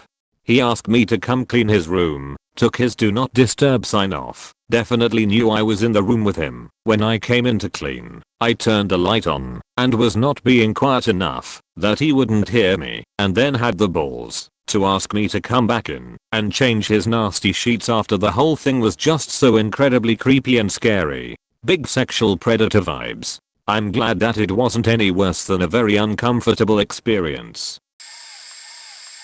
Late to the convo, but I got a good one. I used to go to a creek to smoke weed. It was still illegal where I lived at the time, so I would duck behind some bushes and relax. This day was beautifully warm, and I was wearing a short dress. Suddenly this lanky filthy man comes clambering down the creek towards me. I was high and hoped he'd not notice me or leave me alone. No such luck. He comes straight for me and asks to come hang out, sits down and pulls out a bag of powder. Before I can answer, I tell him I had actually finished and was just about to head out. He ignores this and starts using my grinder to mix up his powder with creek water. I was intrigued and horrified and kinda just froze watching. He tells me it's some of the best meth around. I decline his offer. After drawing it up in a syringe, he tells me he liked to watch videos while he gets high. Do I mind? At this point my brain in what the faking and I say I'm okay sure. Stupid. Lol. He puts on hardcore Born, already loaded on his phone. Should have guessed. Then he stabs his arm like 10 times and tries to inject, forcing the plunger to go down. I'm sure he hit bone a few times. I'd never seen anyone inject before, so I was stunned into stillness. When he unzipped his pants and started to jerk off, my brain finally clicked into gear and I noped the fuck out of there. Ran a zigzag way home because I could see him following me. Still boggles me that I just stood there and let it go so far. I was around 12 years old at the time. I was walking along a busy bus station at peak hour to go to tuitions, and a guy who seemed to be in his 30s approached me and casually started having a conversation with me. I was definitely creeped out as I'm more or less aware of what this could lead to, and I tried as hard as I could to keep my calm. He asked me whether I wanted to go eat something with him, and I tried to seem polite while saying that I was unfortunately in a rush. He asked me if he could give me his phone number, and I was so freaked out to tell him that I just got my phone out because he saw that I was listening to music, so I couldn't pretend that I didn't have a phone. After I typed his number and he asked me to call him on the spot so that he could have my number, and I did, but at the last moment I realized what was happening and I hung up saying that I didn't have enough credit, so the call didn't go through. And I told him that I was in a hurry and I really had to go, and since the building I had to get into was right there, he couldn't really do anything to hold me back, especially since there were people everywhere. In retrospective, the fact that he seemed so chill and actually spoke so well was the thing that creeped me out the most, because I kept asking myself how many girls he's done this to before, and how many of them actually ended up getting trapped. I think I almost was kidnapped on holiday in Romania. It was in 1994. I was 15 and sheltered AF. I got bored of lazing on the beach, so I went for a short walk along the beach and out of my parents' reach. There was a grown man and a young girl around my age doing a photo shoot, and they approached me saying he worked for a famous Romanian fashion magazine and he was talking pictures with his daughter for the magazine, and that my look was just perfect for the shoot they were doing. The girl wore a summer dress over a bikini, as you would on a beach. The girl was really friendly, and for me, who was socially super awkward and had literally no friends at home, was sucking up the attention. I'd been bullied at school all my life for my look, and here was this pretty girl who told me I was the most beautiful girl she had ever met. Yes, I was that dumb. He introduced himself to my parents. My dad insisted on taking a photo of me with them because he'd never met a famous photographer before. Savvy dad. My parents agreed that I could change into a dress and be part of their shoot as long as it was on the beach and within their sight. So I wore the prettiest dress I owned, and the dude must have moved us to 50 different locations along the beach before he said he had a deal with a local hotel to do some shots in the lobby, and then of course in a hotel room. My neighbors was just very flattered and easily overlooked every single red flag and went with them. Thankfully my sister, a year younger than me, had followed us to the hotel. As an adult she says she was jealous that they wanted me to be a model, but as the daughter and I were arranged in increasingly more suggestive poses, she got a bad feeling and decided to come into the hotel lobby just as they were jeering me towards the lift to tell me our parents wanted to pack up and go sightseeing. Me being a very obedient daughter didn't even question it. If my parents said I had to go, that meant the end of my modeling career. I didn't realize that my sister was fibbing, so I just said goodbye to the photographer and went. Obviously my sister just told my parents that we were ready for the sightseeing now, and they just upped and we left. So I suspect that they had planned how to get me away without outright telling me that I was in the process of probably ending up in Russian-born. In hindsight I remember that the photographer had a drink he was offering me on a regular basis, but I refused because I had been told that Romanian people were really poor, so I didn't want them to pay for my drink. I dread to think what would have happened if I had accepted it. Also, the girl, his daughter in the photo my dad took, looks oddly frightened. Her smile is very superficial. Partly blame myself, since in retrospect I was quite naive. Moved to a new city in a totally different part of the country for my first job out of college. Didn't drive back then, used to Uber from work and back. Thought of finalizing one Uber driver for my daily commute and paying in cash so as to cut out the middleman and thereby spending less with them earning more. One guy seemed nice, so we exchanged numbers. Also didn't have any friends in the area as I was new there, so we started texting back and forth. Platonic. He was a nursing student who drove Uber to make some extra money. He told me he was in my neighborhood once and asked if I wanted to hang out. I'm like, sure, let's go out.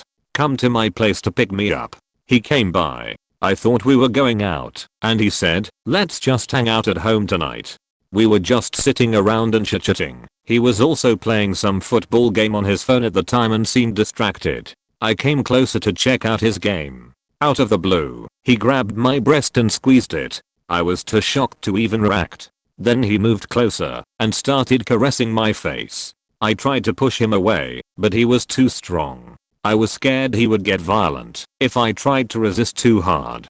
I tried to plead with him that I had just moved here and was still trying to get over my ex with whom I had to split up because of the move. He kept telling me to relax and just enjoy the feeling, pushed me in a lying position, and climbed on top. The next hour or so passed by faster than I could imagine. He pinned both my hands on top with one of his, with the other, pulled up my top and bra, pulled down my pants and underwear, and pulled out his thing. I was so scared and couldn't react. Wasn't even completely naked, just with my clothes ridden up or down. He bit me on my chin extremely hard, and it had a mark for the next 3 to 4 days. Even though I was trying to plead with him and reason with him, he forcibly entered me down there. I was not aroused so it hurt a lot, but he wouldn't stop until he was finished. After that, he fell asleep, and I was too scared to react and just trying to process the enormity of what had just happened. I wasn't hurt or injured. There were no marks on my body except for his bite marks on my chin and breast, which also disappeared. I was wondering, did it happen consensually? After all, he hadn't been violent, and I had only weakly resisted him. He went home the next day and texted me, but I told him I didn't wish to see him again, nor did I wish to finalize him as my daily driver to and from work. He tried to justify his actions saying I had been so friendly, and he thought girls of my ethnicity were always shy to express their feelings, so he pushed hard. I deleted his texts and never saw or contacted him again, and thankfully, he never stopped by either.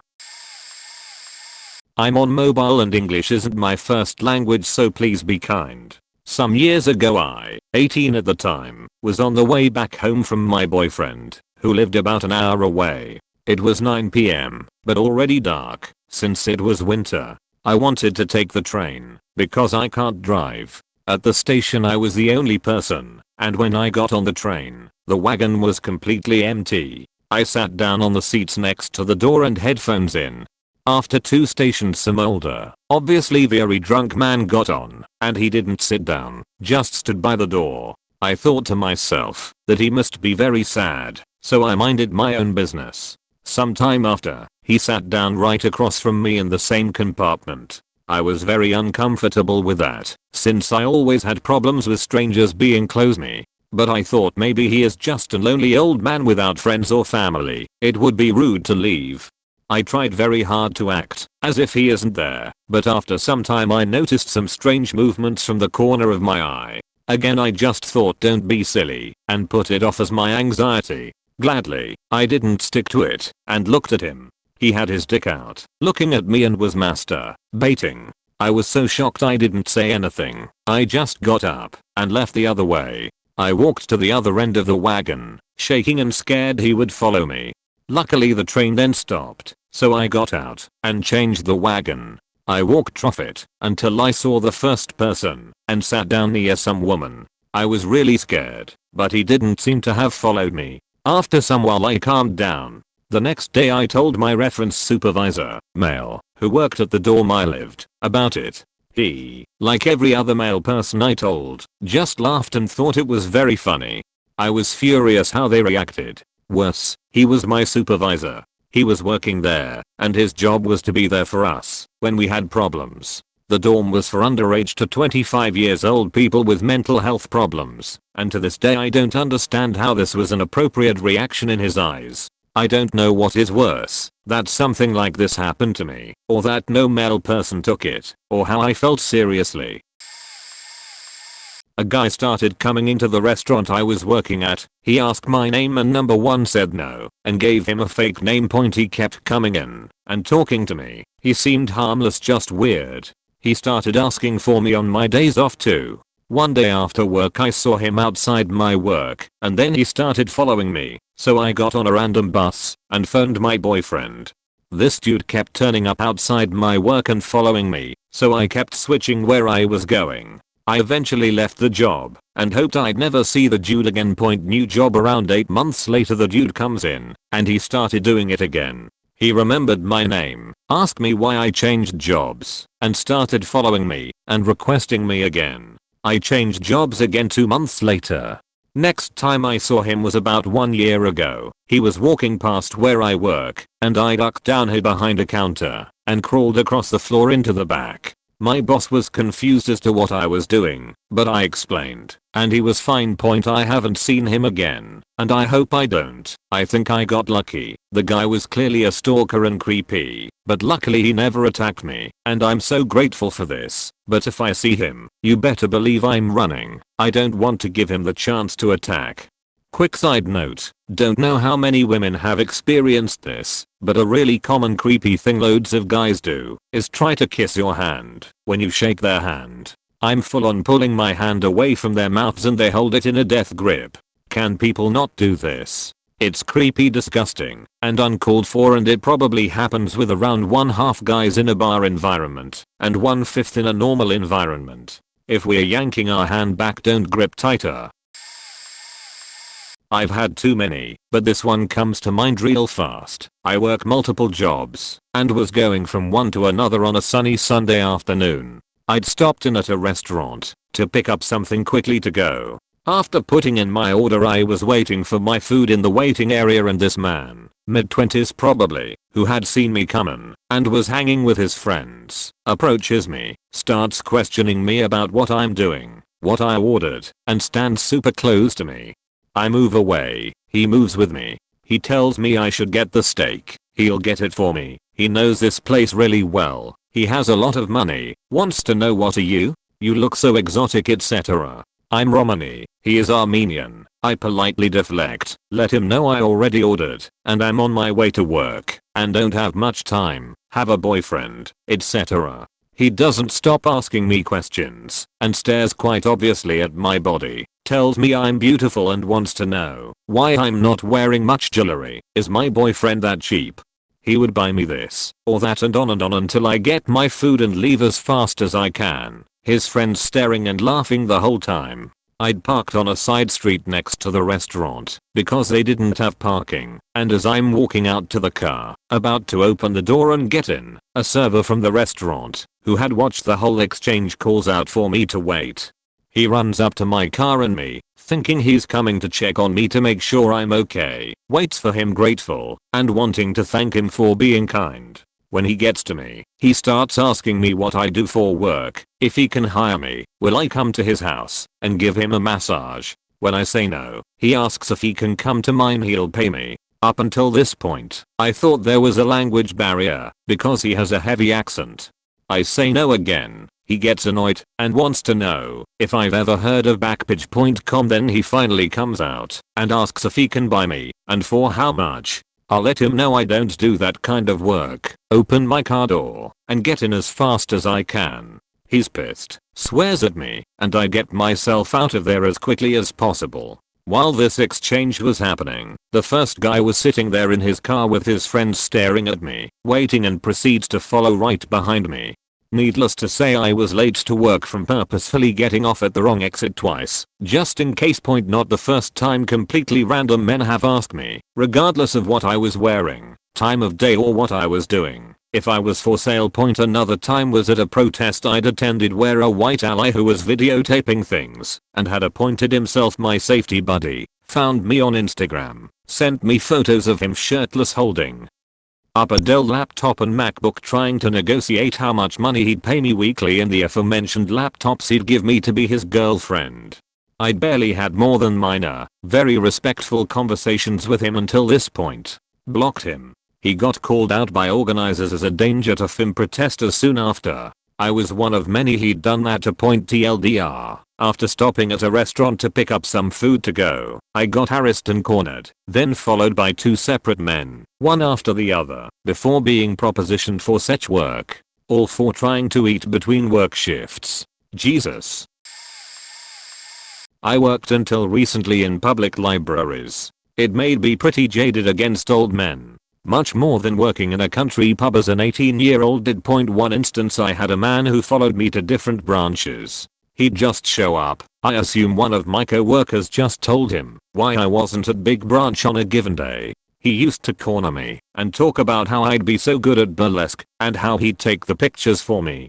I mentioned to a coworker that he was doing this and asked if I should write an incident report. She said no, because it wasn't a big deal. At small branch, he got angry that I didn't stop helping another patron to say goodbye to him, so he pulled my ponytail hard. Incredulously, I walked back into the office and kind of tried to laugh it off, and they were horrified and made me write an incident report, which incidentally I really didn't want to do at this point because I had been passed over for a promotion as my manager didn't like me and told hiring that I was a troublemaker and too shy to work well.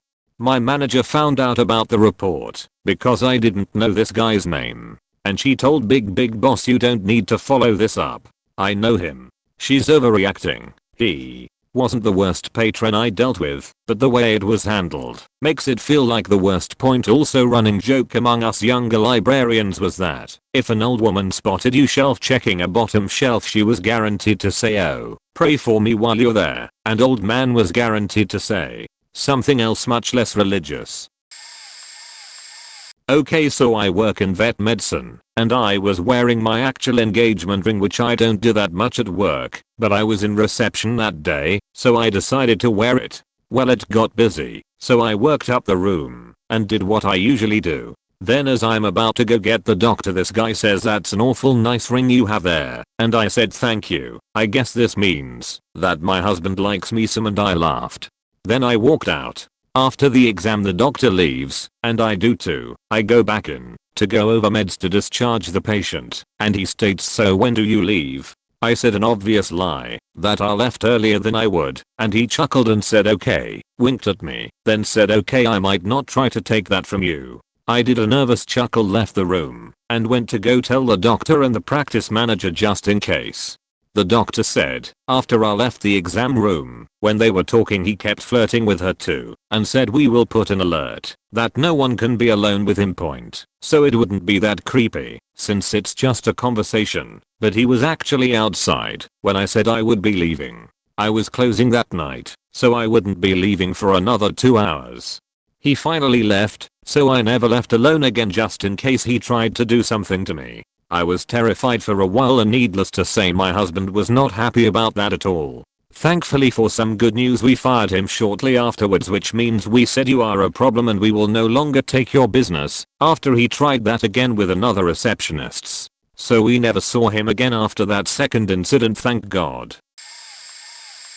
It wasn't in person, but rather online, but still sticks out above all the others to me. He befriended one of my friends online, but always gave off weird vibes, but I thought, oh, it's not fair to judge him for being a bit weird, I'll give him a fair chance. So I was nice and polite to him for quite a while and largely ignored the red flags, of which there were many. At one point I, being way too naive, confided in him about some issues I had been through in my life. He in turn tells me that he purposefully emotionally abused a girl for years in horrible ways, until she killed herself, and how hard he had it, because people judged him for that. And yet he didn't show a shred of remorse at all for pushing that poor girl to suicide and methodically manipulating her into cutting off all her friends and support network, so that she'd actually go through with it.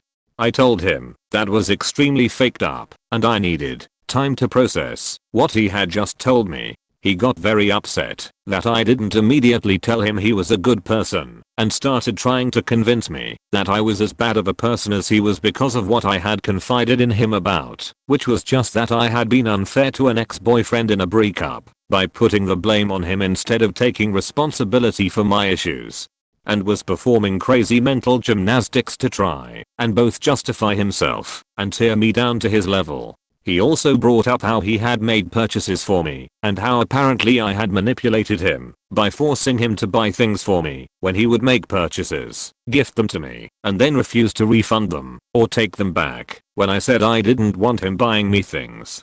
He reasoned that buying people gifts was penance for pushing that girl to suicide, and so it made him a good person if he sacrificed his money for other people's happiness, even if it was unsolicited gifts that weren't asked for or wanted.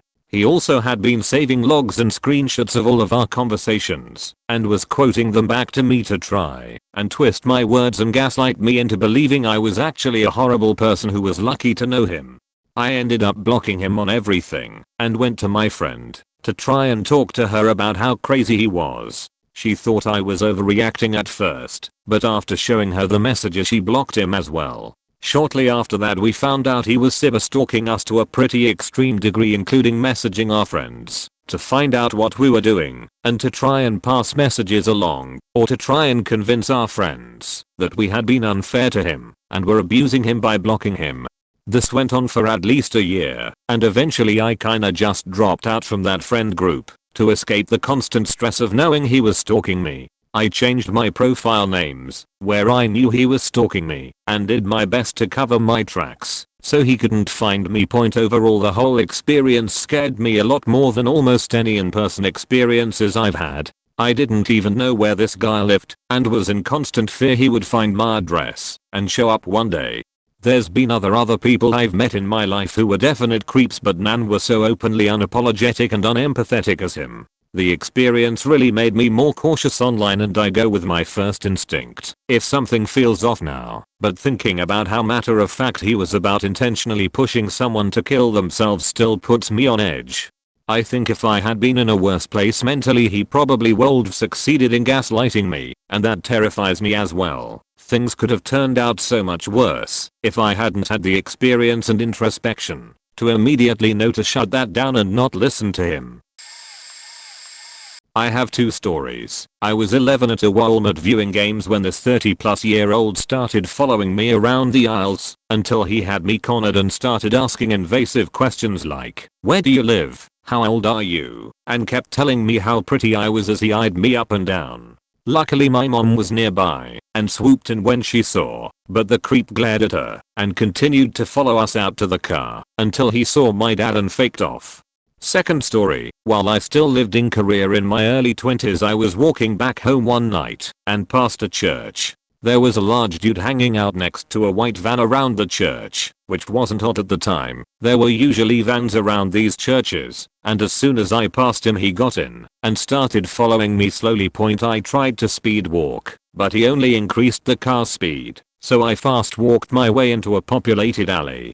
Korea has a lot of alleyways with stores scattered throughout that was well lit, so he wound up parking his van nearby and sent out another person to try to follow me. This guy managed to catch up and cornered me to ask questions like, if I had family in the country, what was I doing here? I'm half Korean and look foreign, if I needed or had a job in the country. Common question to foreigners for traffickers, etc. No one passing by was helping, so I eventually turned around and made a break for it, since my apartment was nearby. Never saw them again. Sheet still scares me to this day since human trafficking was an issue there, probably still is. Late to the game, but here are my favorites. My roommate was friends with a guy. He developed schizophrenia and was not medicated. He was accused of raping a girl after agreeing to walk her home. Then he started stalking my roommate. He showed up at our place at like 3 AM. We sent him away. He showed up a few hours later. We sent him away again, and we are freaked out.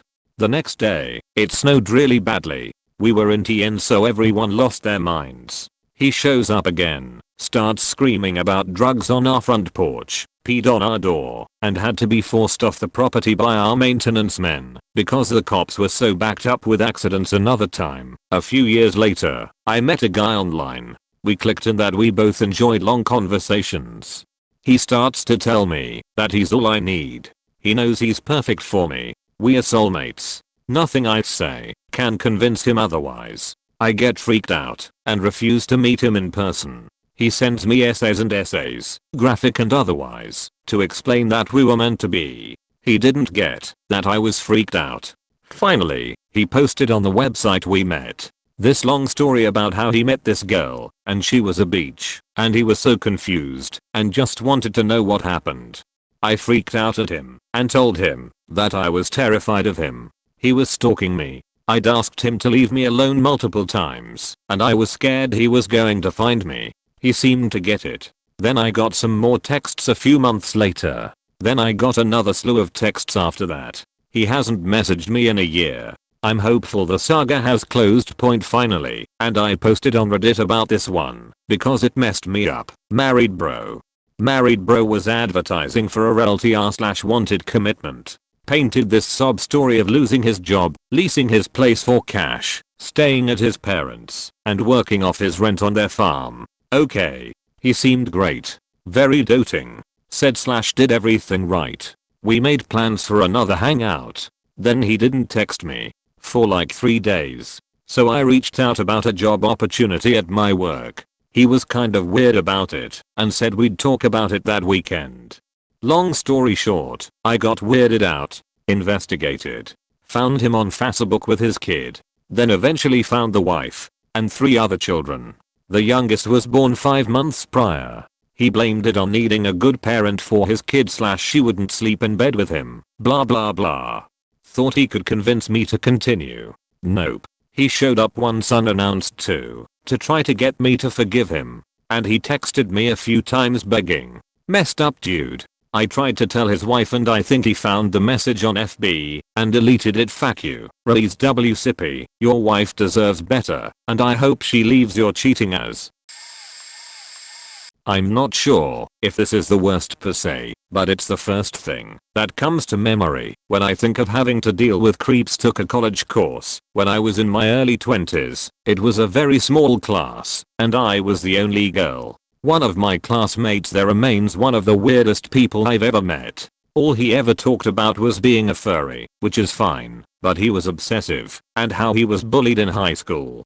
As the weather got nice I got into the habit of eating my lunch in this outdoor court area that was overlooked by hallways with big windows. Over time he began watching me from one of the hallways overhead, right across from me, so I could very clearly see him. Back then I was very quiet and non-confrontational, but I still tried making eye contact with him in a "hey I can see you, you faking creep" sort of way, but he remained undeterred.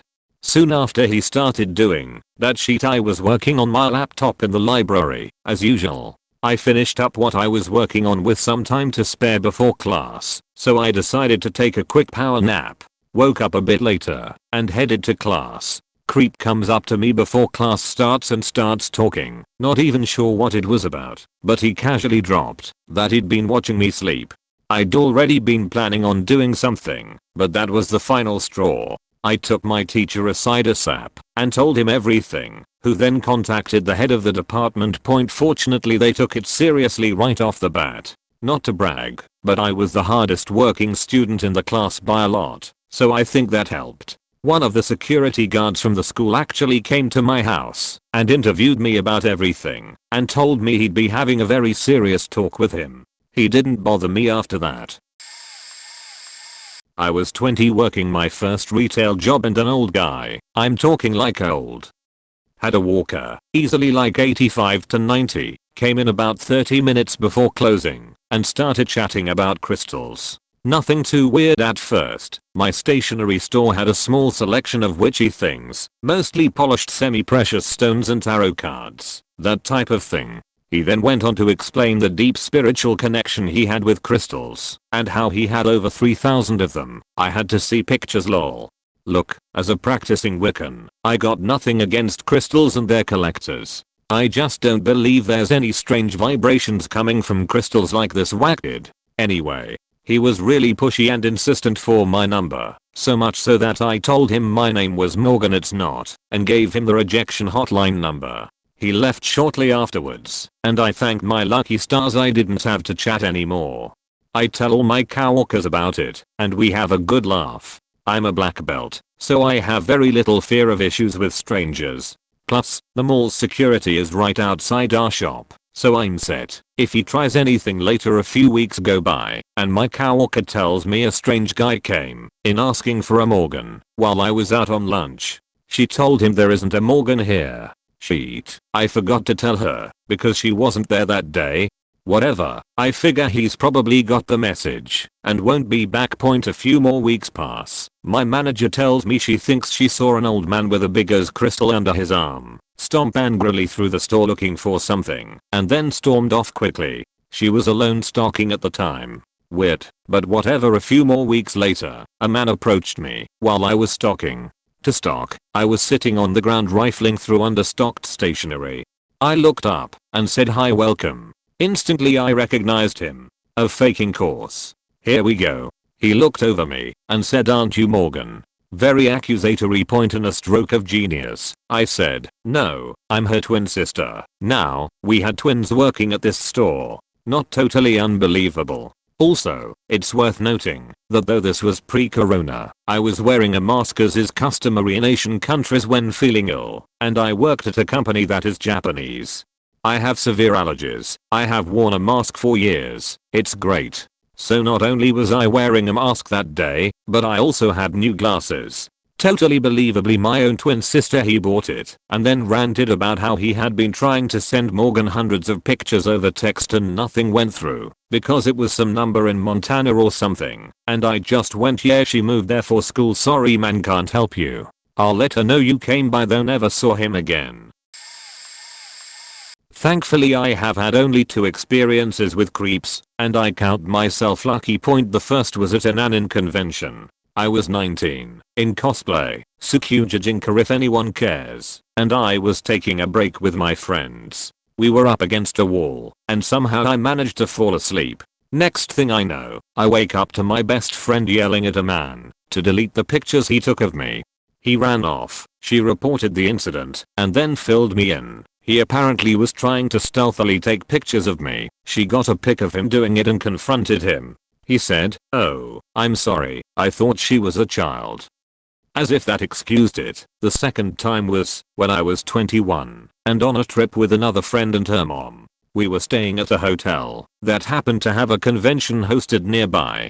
We went down to the hotel's dining room for breakfast, and once I had ordered my food, I went to grab us a table, found a nice booth, and hopped on Reddit. Not long after, some guy in his late 40s walked up and introduced himself, complimented my shoes, they were raggedy old flip-flops, and asked for my name. I gave him a fake name. He said it was beautiful, and asked what brought me into town. The whole time he was talking to me, his eyes were wandering all over my body. It was disgusting. At this point, my friend slides in and gives me a kiss on the cheek. pretending to be my girlfriend, a cover that I had often used to get her out of these situations. This method backfired as he immediately started questioning and ogling her too. Thankfully, her mom walked up pretty quickly and very loudly told him to leave immediately. My friend told me that he had been watching us since we walked in and made a beeline for me the second I split off. I was 14, maybe 15, working a Thursday night shift at a big box retailer for computers. Alone working the service counter buzzer went off, so I went to the counter. I'm male by the way for reference, but a minor/underage point. I answer the counter and ask what I can assist with, returns or computer problems, repairs etc. Point after a few questions she isn't really telling me anything. Then she just says, "Can you turn the account up a few degrees? My nipples are hard since it's cold."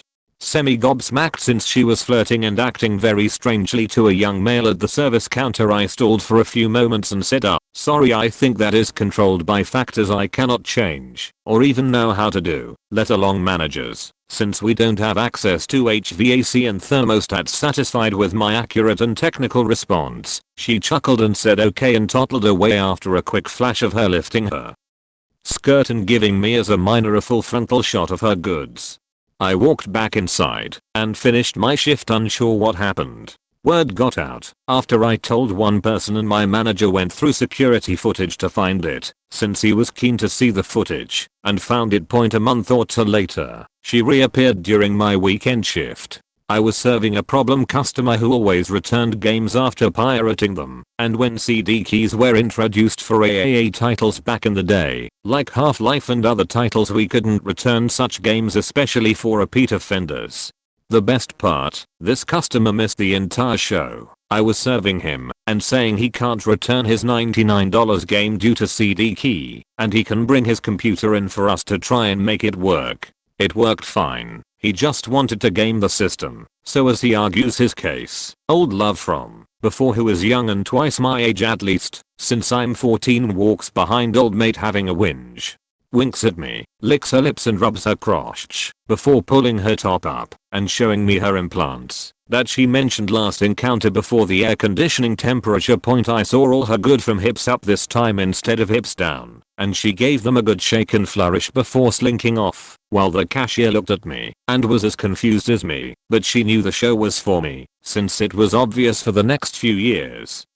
All my birthday cards were signed from Carol with a set of tags, since that was her name. Creepy when you are at your first real job and totally unequipped to deal with it.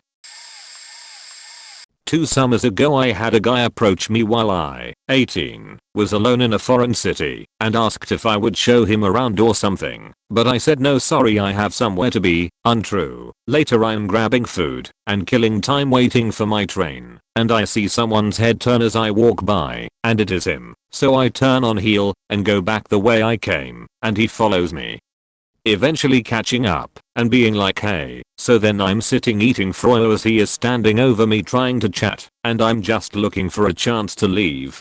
Eventually I tell him I've got to head to the train station to catch my train. Somewhat untrue, I still had like 45 minutes until my train, and I was a 5 minimum walk from the station, but of course he offers to accompany me, and at this point I'm afraid that if I say no he will follow me from afar, so I think it's better to consciously have him come with me. But even as we enter the station and I pretend to be confused that I still have a while until my train, and try to get him to not wait with me, he insists on waiting with me and telling me that he's just gonna catch a train home after mine comes. So then I have to spend 40 minutes chatting with this guy and trying to dodge his questions about where I live, where I'm heading, ways to contact me etc. Until finally my train comes and I can board, and then I spent the 2-hour train ride back scared that he had boarded my same train and was only comforted that I was getting off at a stop after the one that was a big city, i.e. where he probs thought I was going. Needless to say I was scared and anxious and irritated that this creep had basically ruined my day trip adventure. I'm sure I'm forgetting many instances, but a few stick out. Once, when I was getting on a train in Chicago, a guy came out of the train and asked me for directions. I already had my headphones on so that I could specify ignore anyone trying to talk to me on the train, So I just rolled my eyes at him because there were literally hundreds of other people he could ask who were not wearing headphones and trying to get onto a damn train, and I just entered the train. So he followed me back onto the train he had just gotten down from so he could get in my face and yell at me about what a rude bitch I was and how he was going to kill me or something. I just tried my best to look unafraid because I didn't want him to get too much power from my fear. One time a guy was driving me home and he wanted to know if I drank, so I said no, never, I do. I just didn't want to tell him.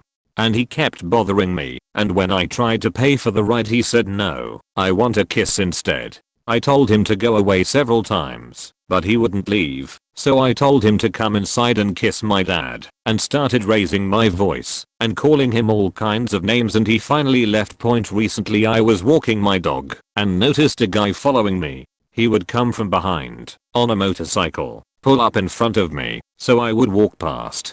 He didn't try to speak to me, he just stared. It was very weird. He did this several times. I wanted to go home because I had a meeting in a few minutes, but I didn't want him to follow me. I ran and hid behind a big tree. It was dark out, thank God, and as soon as he drove past I ran as fast as I could to my street, but he was already coming up it from the other side still looking for me. But I saw him quickly enough that I was able to hide behind another tree. I swear to God I felt like I was in a cartoon. As soon as he turned the corner I ran home. Freaky. I do not like men who try to follow me home. Another guy refused to take no for an answer when he asked if he could come over for coffee. I told him I was married. I'm not, but he said my husband wouldn't have to know. I said I tell my husband everything, and he's angry and jealous. He still didn't care. I tried to leave, and he kept begging for my number, and got pissed when I told him no. So I started cussing him out, and told him to fuck off, and only then he finally left. I punched a guy out at a party once for rubbing himself on many women, and then trying to do it to me too. I told him I was watching him, and gave him 2 warnings. I told my guy friends, they thought it was funny. I felt him rub up against me again, and seeing that nobody would help, I punched him, and he fell down on the floor and I just started beating him. They got angry at me for causing a disturbance. Fuck people. 2 guys in a car who followed me when I was walking down a street with a little kid. Scared me to death, because I clearly had a small child with me, so what the fuck are they even trying to do? Many guys who have followed me and said nasty things about my body and what they'd like to do with it. I'm sure there are some that I'm forgetting, because this sheet is just so normal. I used to work in retail and I have tons of creepy stories, ranging from a guy that used to come in every Thursday afternoon week after week to ask me out on a date, or the 50-year-old man who asked me if he could make me breakfast one day. Let's also not forget the dude who told me I had a sexy phone voice and offered to pay me some time off the clock for phone sex. I handled these pretty well and didn't really feel threatened by the men.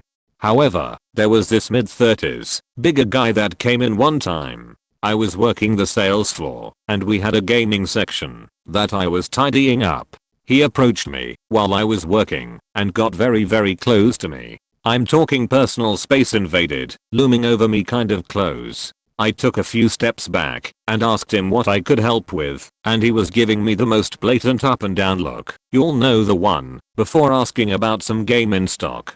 I took him over to the game in question and he started asking me really personal questions and tried to invade my space again. I was immediately uncomfortable and tried to extricate myself, but he had the audacity to grab me by the front of my belt and was like, "That's a really cute belt." It was Hello Kitty themed and not really uniform standard. I was panicked by this point and jerked away, ready to make an absolute scene in the store, when my coworker walked by and happened to see my face.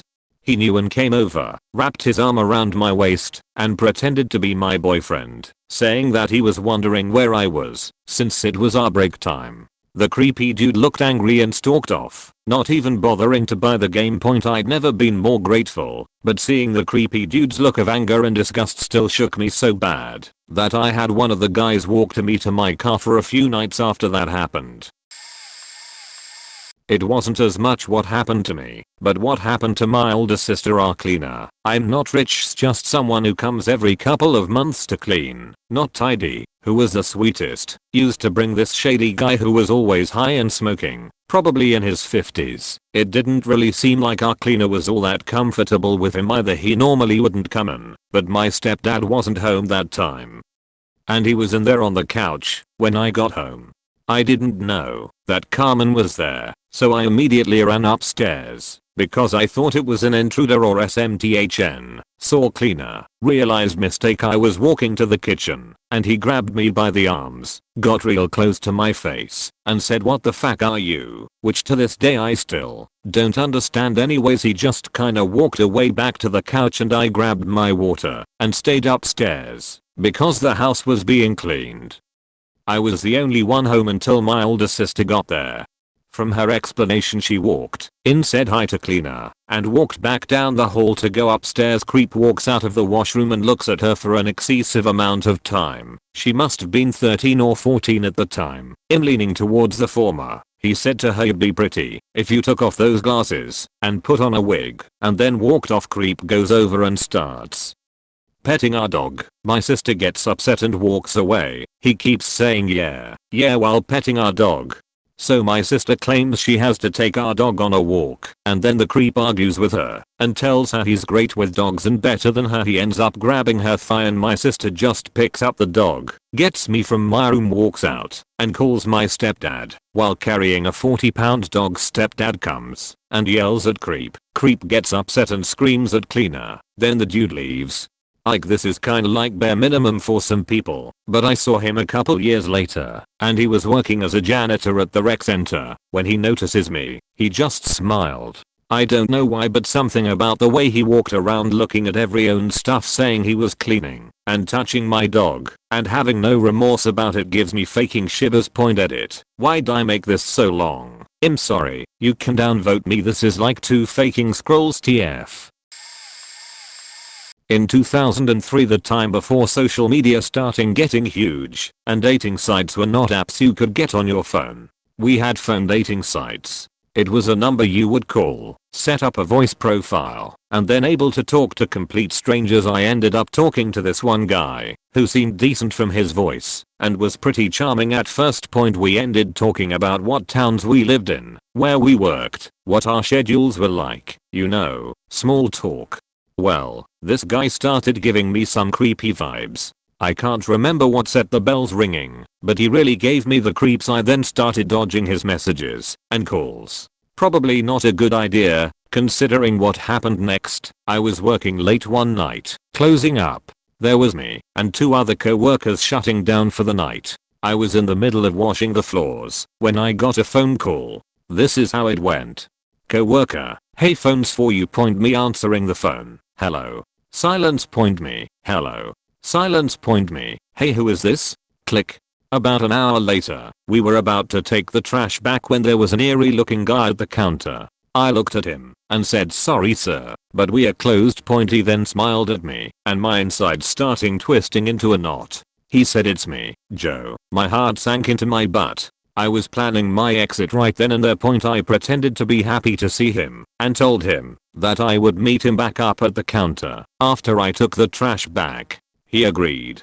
I went into the back and told my coworker about him, and I told her I think he was my phone call to make sure I was at work. She told me to go out the back way, even though it was against the rules. She would keep him busy and do it fast. Point, I got out to the parking lot, made sure to keep an eye out for the creeper guy, got to my vehicle, got to my apartment, which was 5 minutes away, got into my apartment, locked the doors, and turned off the lights.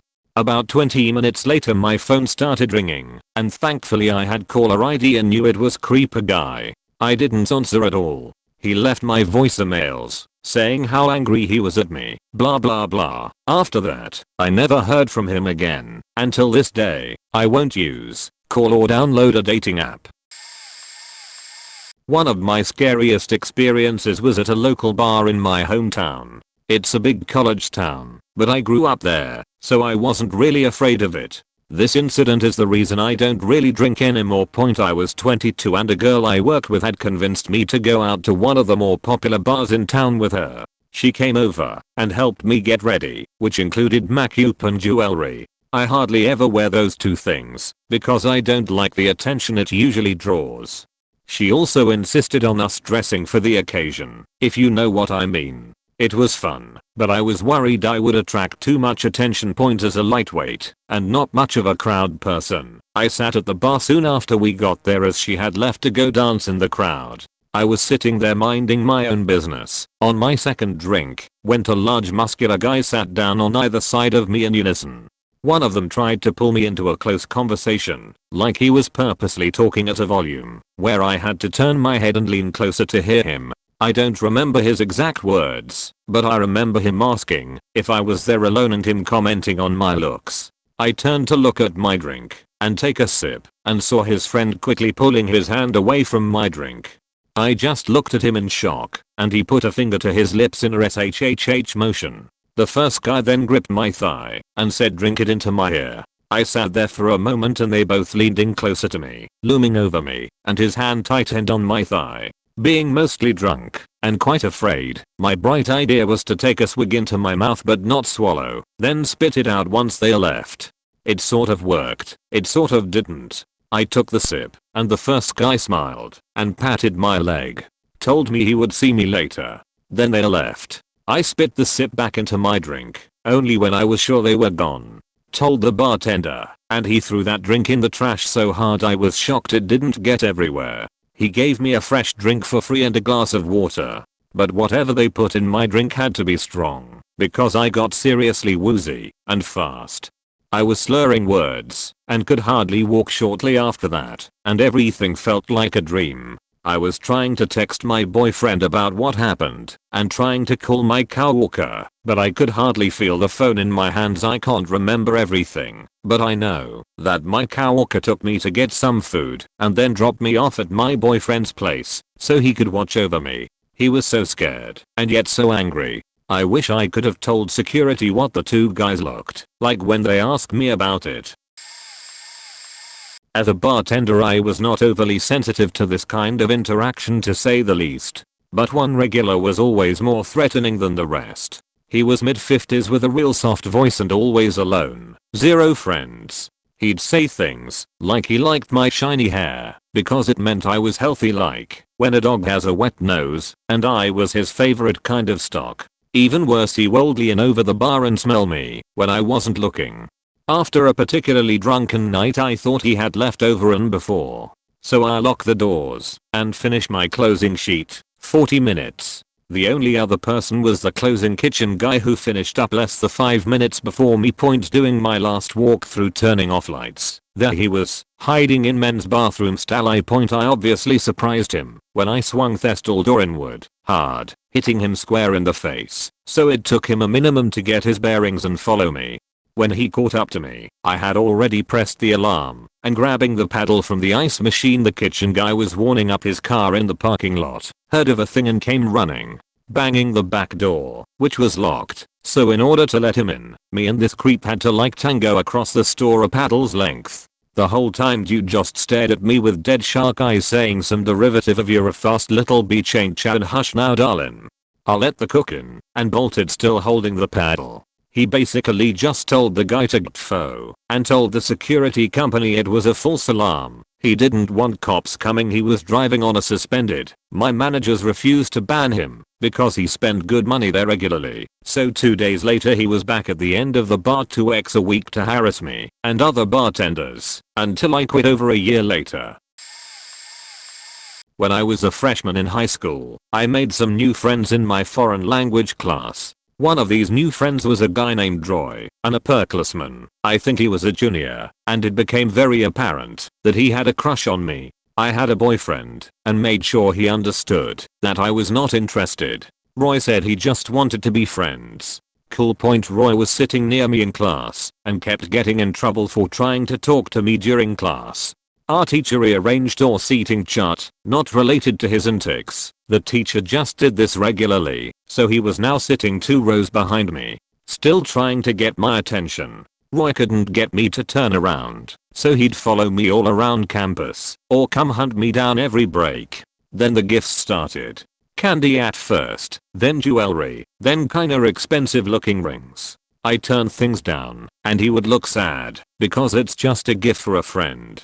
Then he branched out to notes, long multi-page, rambling letters. Ugh. Point after, yet again, having to point out I had a boyfriend. When he asked me to homecoming, I told Roy that I needed space because he was way overstepping the friend only line. He didn't take this well but backed off. I thought. About a week after asking him for space, Roy dropped a note on my desk that said something along the lines of, "Hi cats over flowers. How are you? Lots of niceties and small talk." Then, in the middle of paragraph 2, he suddenly starts spelling out his perfect rap scenario with me as the star. All because per his note, I can't help myself anymore. I made sure I always had friends with me when I went around school during breaks, walked extremely quickly if I was alone, and constantly looked over my shoulder until he graduated. I'm sure he turned out to be a rapist or stalker in adulthood. When I was a freshman in high school, I made some new friends in my foreign language class. One of these new friends was a guy named Roy, an upperclassman. I think he was a junior, and it became very apparent that he had a crush on me. I had a boyfriend, and made sure he understood that I was not interested. Roy said he just wanted to be friends. Cool. Point. Roy was sitting near me in class, and kept getting in trouble for trying to talk to me during class. Our teacher rearranged our seating chart, not related to his antics. The teacher just did this regularly, so he was now sitting 2 rows behind me, still trying to get my attention. Roy couldn't get me to turn around, so he'd follow me all around campus or come hunt me down every break. Then the gifts started. Candy at first, then jewelry, then kinda expensive looking rings. I turned things down, and he would look sad because it's just a gift for a friend.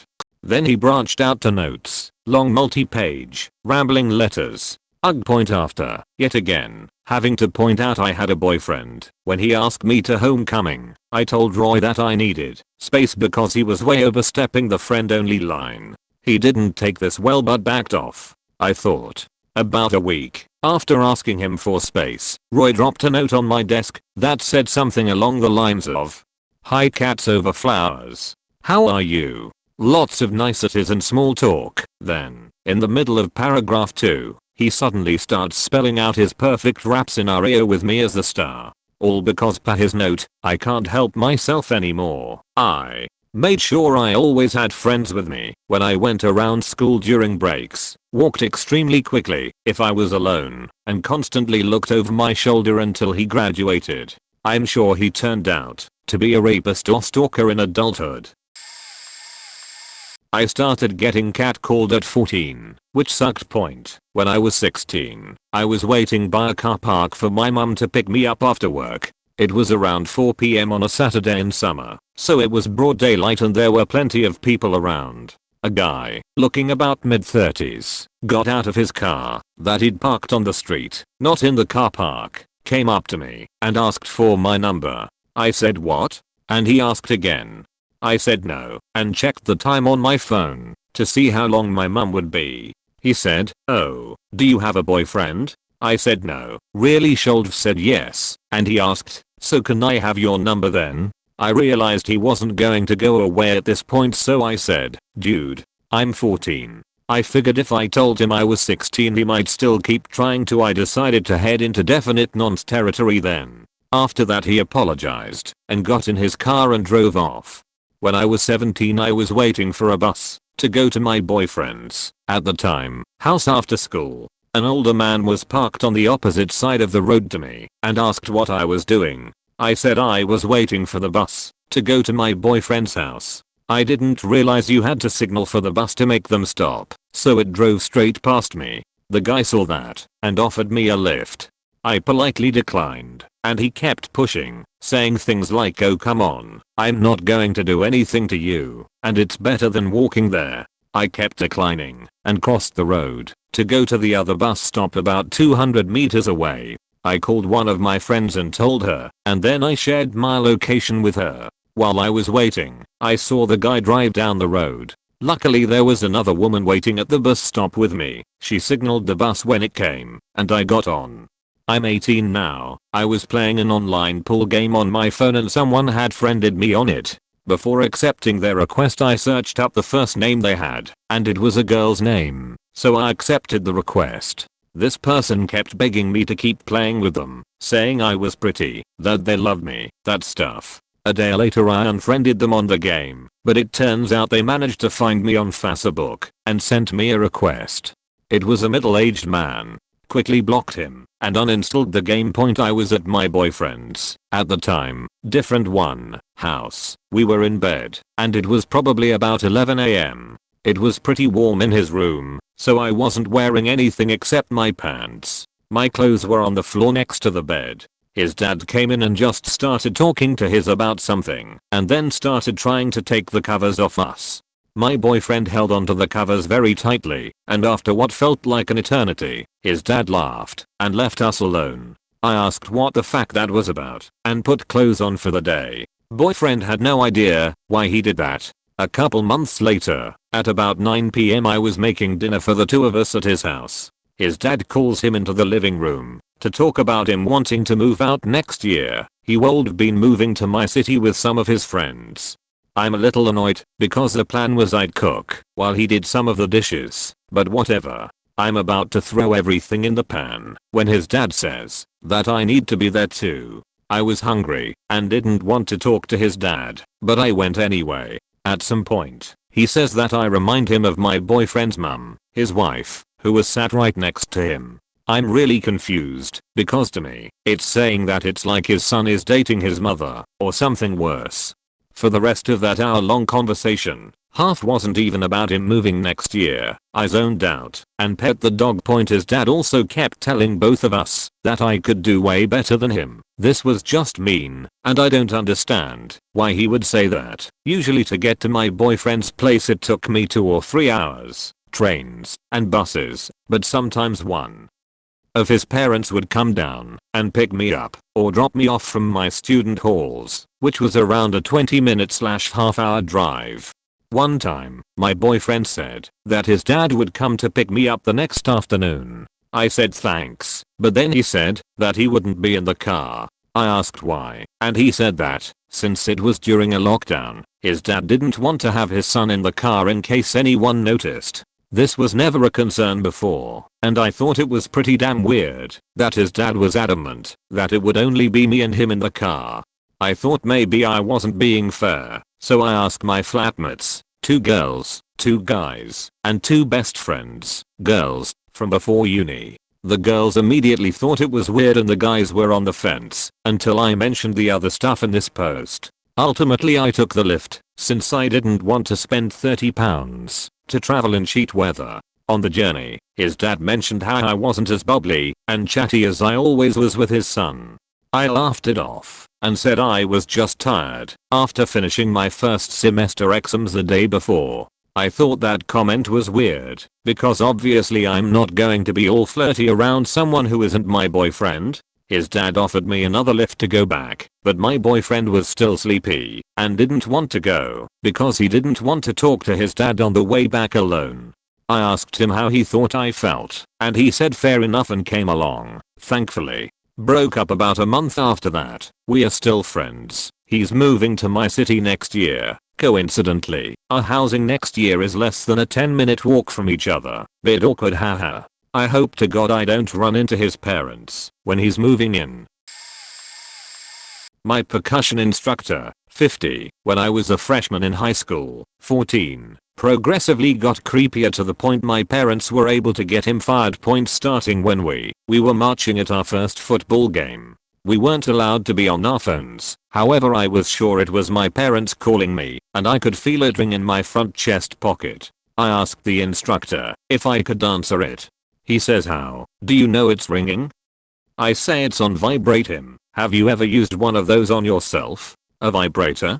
I had no idea what to say. I told some of the older members on the drum line, and they said that he's known for being creepy and still has some of the majorettes that have graduated in his office sometimes, and babysitting his children. Another time I was wearing a skirt practicing marching, and a girl on cymbals asked me, "How are you able to wear a skirt and march?" And I lifted up the corner, showing that I had shorts underneath. The instructor comes and whispers in my ear, "How come everyone can see your panties but not me?" He started asking me if I wanted to play show and tell in his office, and would leave notes in my drum kit that said show and tell. He walked up behind me playing the bass and said, "Fuck these nuts." When I looked at him in horror, he said that was some funny lyrics in the song. He took up my phone once and sent pictures of me in my swimsuit to his email. I wish my parents had taken it seriously sooner, because it still bothers me to this day at 27 and married eater, girl on cymbals, not snare. When I was out drinking with friends and I went out to get some air, it was summertime and there was a park across the street. I fell asleep in the grass. A guy picked me up while I was sleeping and carried me to his house. I woke up while he was putting me down on a couch, but still pretended to be asleep. After putting me down, he had to go back and shut his door. I live in the city, so I always carry a knife, and when he walked away from me, I pulled my knife and got up.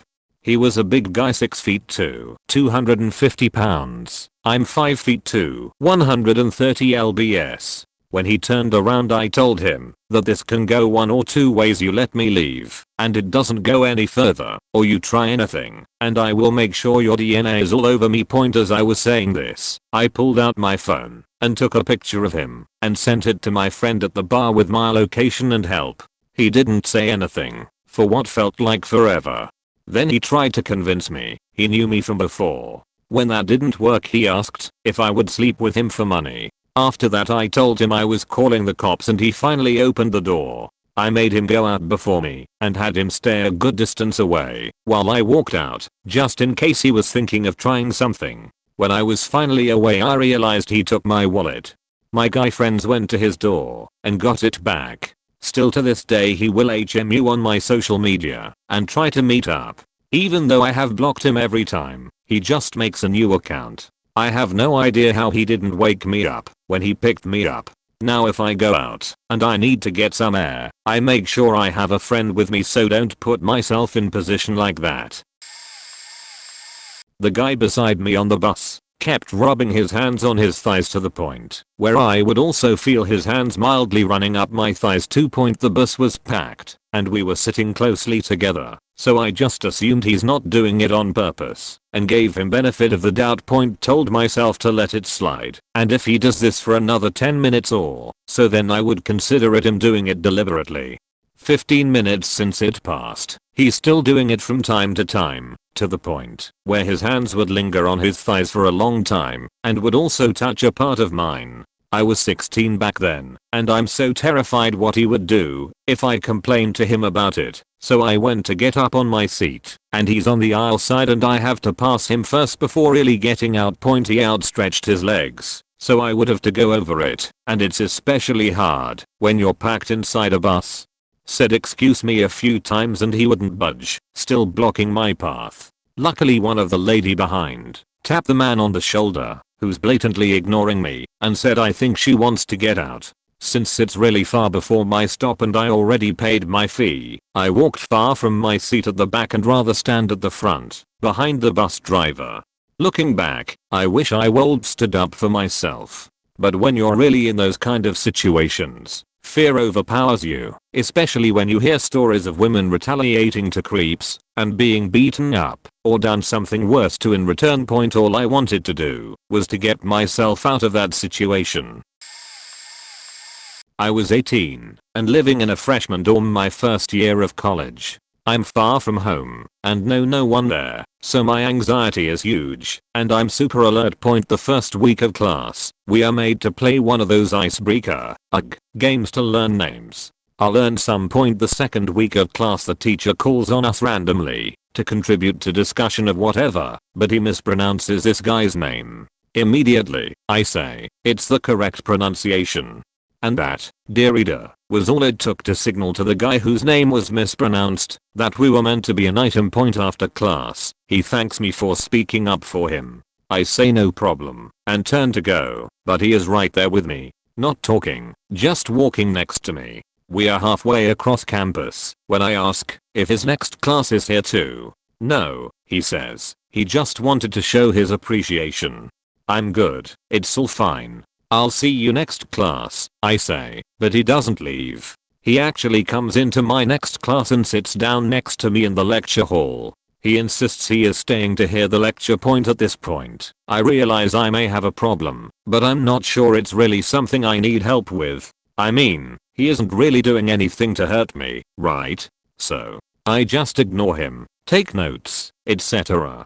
After class, I'm heading to the cafeteria to get lunch, and he is still there. I'm wondering if maybe this guy really is more socially awkward than me. Maybe he's just lonely. I know for sure that I'm not sending him come hither signals, because I find nothing about him attractive, because I'm gay. This was before it was cool to be gay, mind you. And although I'm not exactly hiding that I'm queer, I'm not at the point yet where I'm comfortable wearing the big dyke shirt. We get to the cafeteria doors, and he realizes he can't eat here, since it's the cafeteria for the dorms on the west side of campus and that's not him. Why don't you let me take you out for a nice meal? He says I'm good here. I have a meal plan. Thanks, but I'm not interested. We'd be good together. He says no, I need to study and eat lunch. You should go. He says maybe later, I'll buy you dinner. I can pick you up at 8. I say thanks, but no, I'm not interested.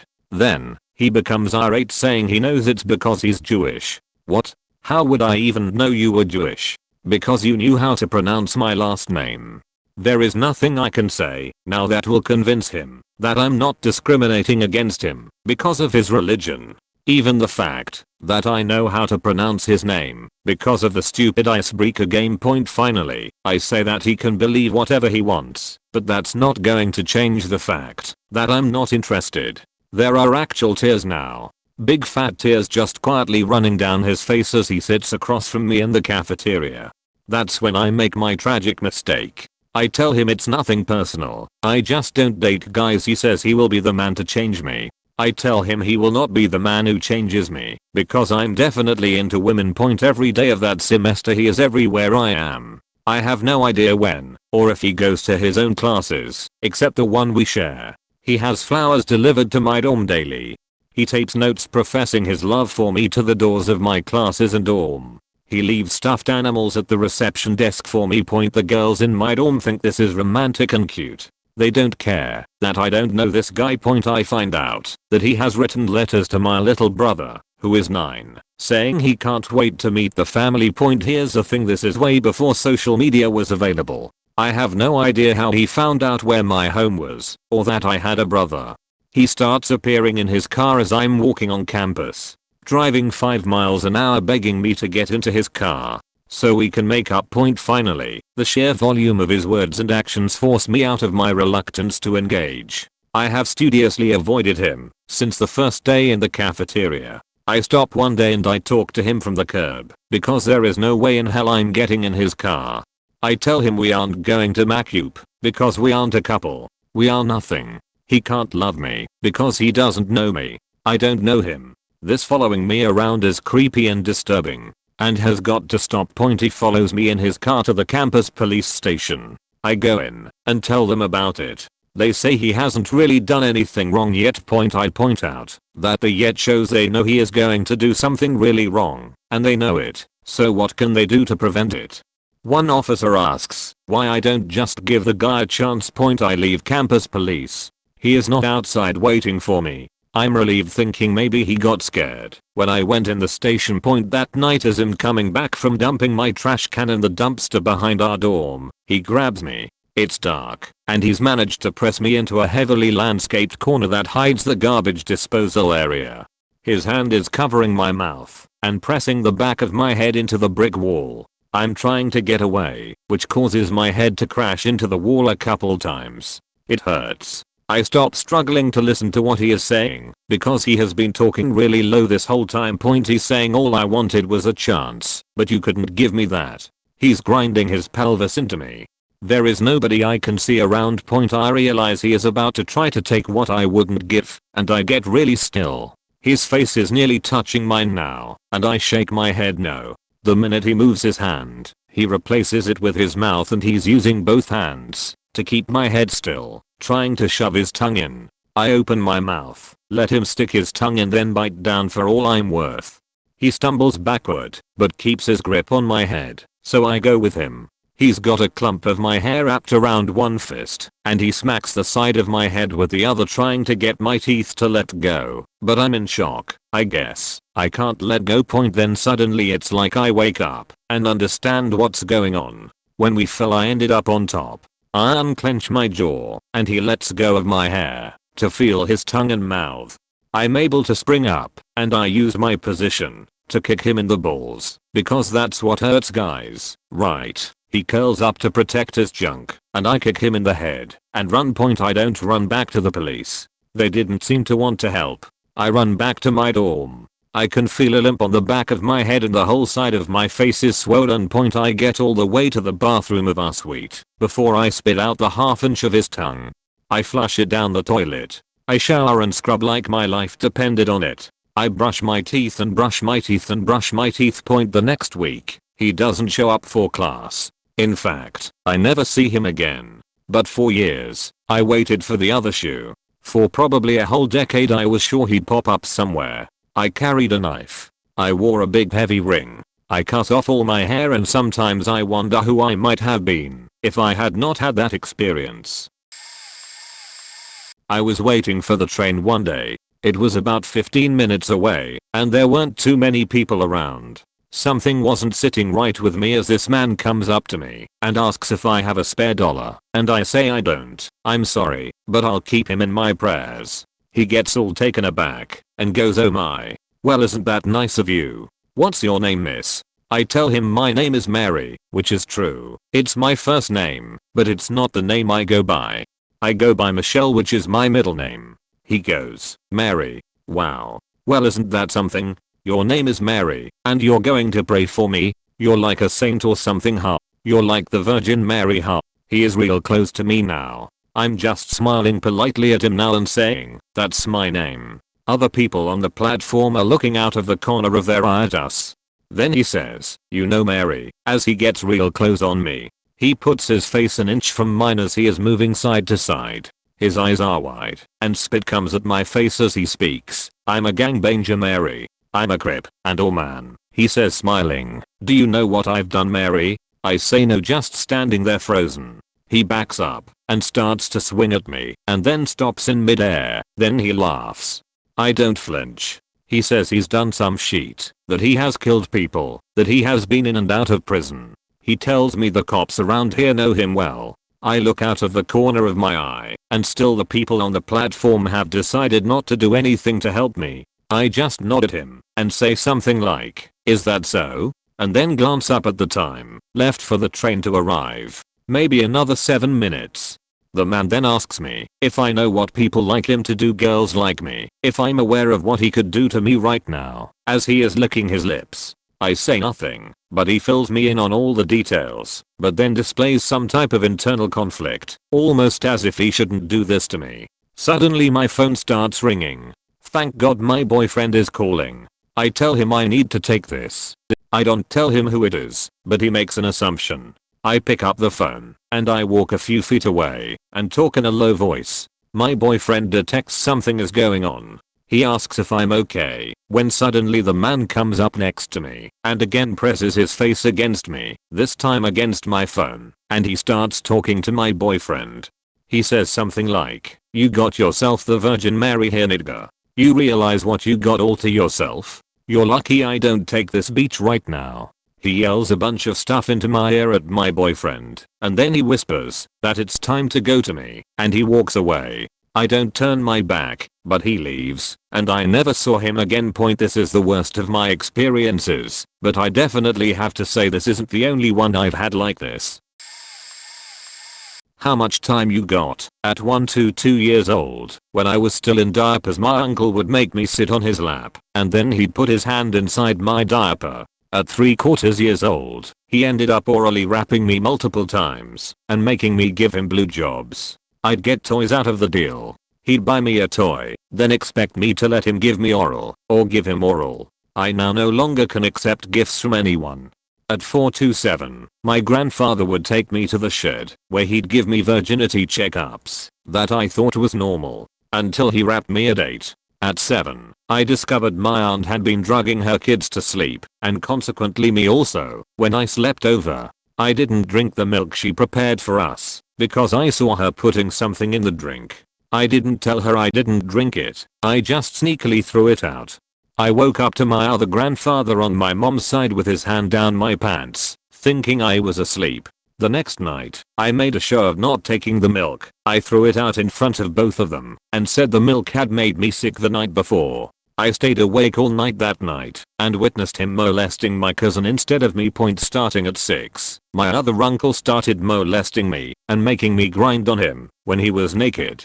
If I didn't do it, he choked me until I was unconscious.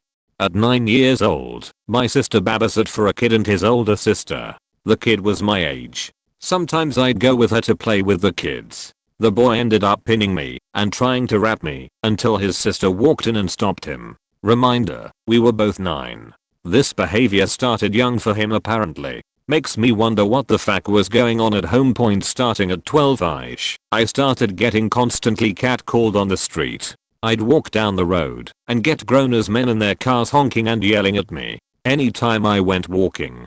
At 16 to 17, my mom moved in a man who was a friend of my older sister. My sister warned her that he was kinda creepy, but my mom didn't believe her. I told her that he was creepy and gave me a bad vibe, and she, again, didn't believe me. She thought it was just my CPTSD kicking in. But I'd woken up to him trying to get into my room multiple times. I'm now a very light sleeper, and anyone coming anywhere near my door makes me wake up immediately. I told her this, she brushed me off. He kept trying to convince me to go into the woods with him. I went into the woods a lot as a kid, always armed with knives, and spent all my childhood out in the woods. He wanted me to give him the knives so he could protect me and leave without any of my knives on me at all, because it was better if he had them. I said no, but he kept trying to follow me into the woods. However, I'm amazing in the woods and always ended up losing him in the woods by climbing trees or ducking into caves that only I knew were there. Until one day, while he was visiting his brother, my mom cleaned his room because it stunk. He had a journal hidden under his mattress where he planned out taking me to the woods, rapping me, killing me, and then rapping my sister and he then 4-year-old daughter, because he was convinced he'd get away with rapping and murdering me. He'd also stolen several pairs of my underwear and kept them stocked in his room, and also had several pairs of my then 4-year-old niece's underwear in his room too. At 18, my mom moved in my cousin. He ended up rapping me and pretending he was possessed by a ghost so he couldn't be held accountable for it. I still blamed him for the rap and still do because I knew then and know now that was a bullshit ass excuse. When I confronted him about it years later, after he kept trying to get my mom to bring him to our house about 2 years ago so he could see me and my kids, he told me to stop fighting about it and let it the fuck go because it was a long time ago. I told him because he refused to stop trying to come see me and my kids, and because he obviously has no remorse for what he did, I was going to expose him on FB, and I did. At 17, I was at a carnival. A grown-ass man stalked me all through the carnival and only stopped after I made eye contact with him and called for backup in front of him where he could hear me and told the person on the phone what he looked like. There were too many people around us when I did this, so he ended up leaving me alone, and I still remember how angry he looked when I did this. At first, he was utterly shocked that I made eye contact with him, like he thought he'd been so smooth, but then he got angry when he realized I knew he'd been following me for the past 2 hours. This man turned out to be a fairly famous rapist. I was stalked by my small town serial killer, and he got a job where I worked so he could stalk me more. He tried to talk me into going home with him, and I told him no multiple times. I told him to his face that he was a serial killer. Shockingly, I was faking right. I was 24 then. At 21, I got with one of my best male friends. He ended up getting me pregnant and beating me at 8 months pregnant. At 25, I got with another of my best friends. He was great at first, until he eventually started to forbid me from doing anything at all. I was only allowed to cook, clean, and take care of my son and his son and him. I wasn't allowed to listen to music, use my phone, talk to anyone, read, write or leave the apartment. Ever. I also wasn't allowed to ask him questions or tell him no to sex because God told me what you like, even if you don't know that you like it. He says you'll know if you just submit and do it. I know your body better than you do because God told me what to do. He told me you like this and you're just lying. You don't know what you like and I'm supposed to show you. Only I have rights to your body. You have no rights over your body because your body is mine, not yours. Nobody will love you, nobody, except me. Everyone has abused you except me. He never laid a hand on me, but one day, during an argument, when I looked into his eyes, I saw nothing and sensed death. I then found out he was routinely choking and slapping his then 4-year-old son, and I got out, called CPS on him, and he has, from my knowledge, lost his son, and is now on crack, living in a shitty apartment in the shady part of town. He's in a cult. Yay. My experience with men has been pretty much nothing but creeps. Fayo. Isn't that lovely? Bonus points. My biological father tried to kill me. Met up with this guy from a dating app at a restaurant. Was already a bit paranoid because he was a cop, but wanted to give him the benefit of the doubt. We sat down, and when the waiter came to get our drinks, the cop immediately began being incredibly rude to the waiter. He was making fun of his hair and calling him a girl right to his face. Couldn't even wait for the guy to walk away. As if that wasn't enough, he barely looked at me the entire time we were there, played on his phone constantly, bragged big time about how he supposedly beat up some druggie so badly that he put him in the hospital and now the guy will be in a wheelchair for the rest of his life. He gladly produced awful pictures of this person as proof. He told me all about how he had a female friend that was a complete hoe, and he is mad at her for standing him up on some trip they were supposed to take, and how because he was mad, he went out to a bar, picked up some really drunk girl, and brought her back to the house, and had sex with her, and then made her do his dishes, and kicked her out.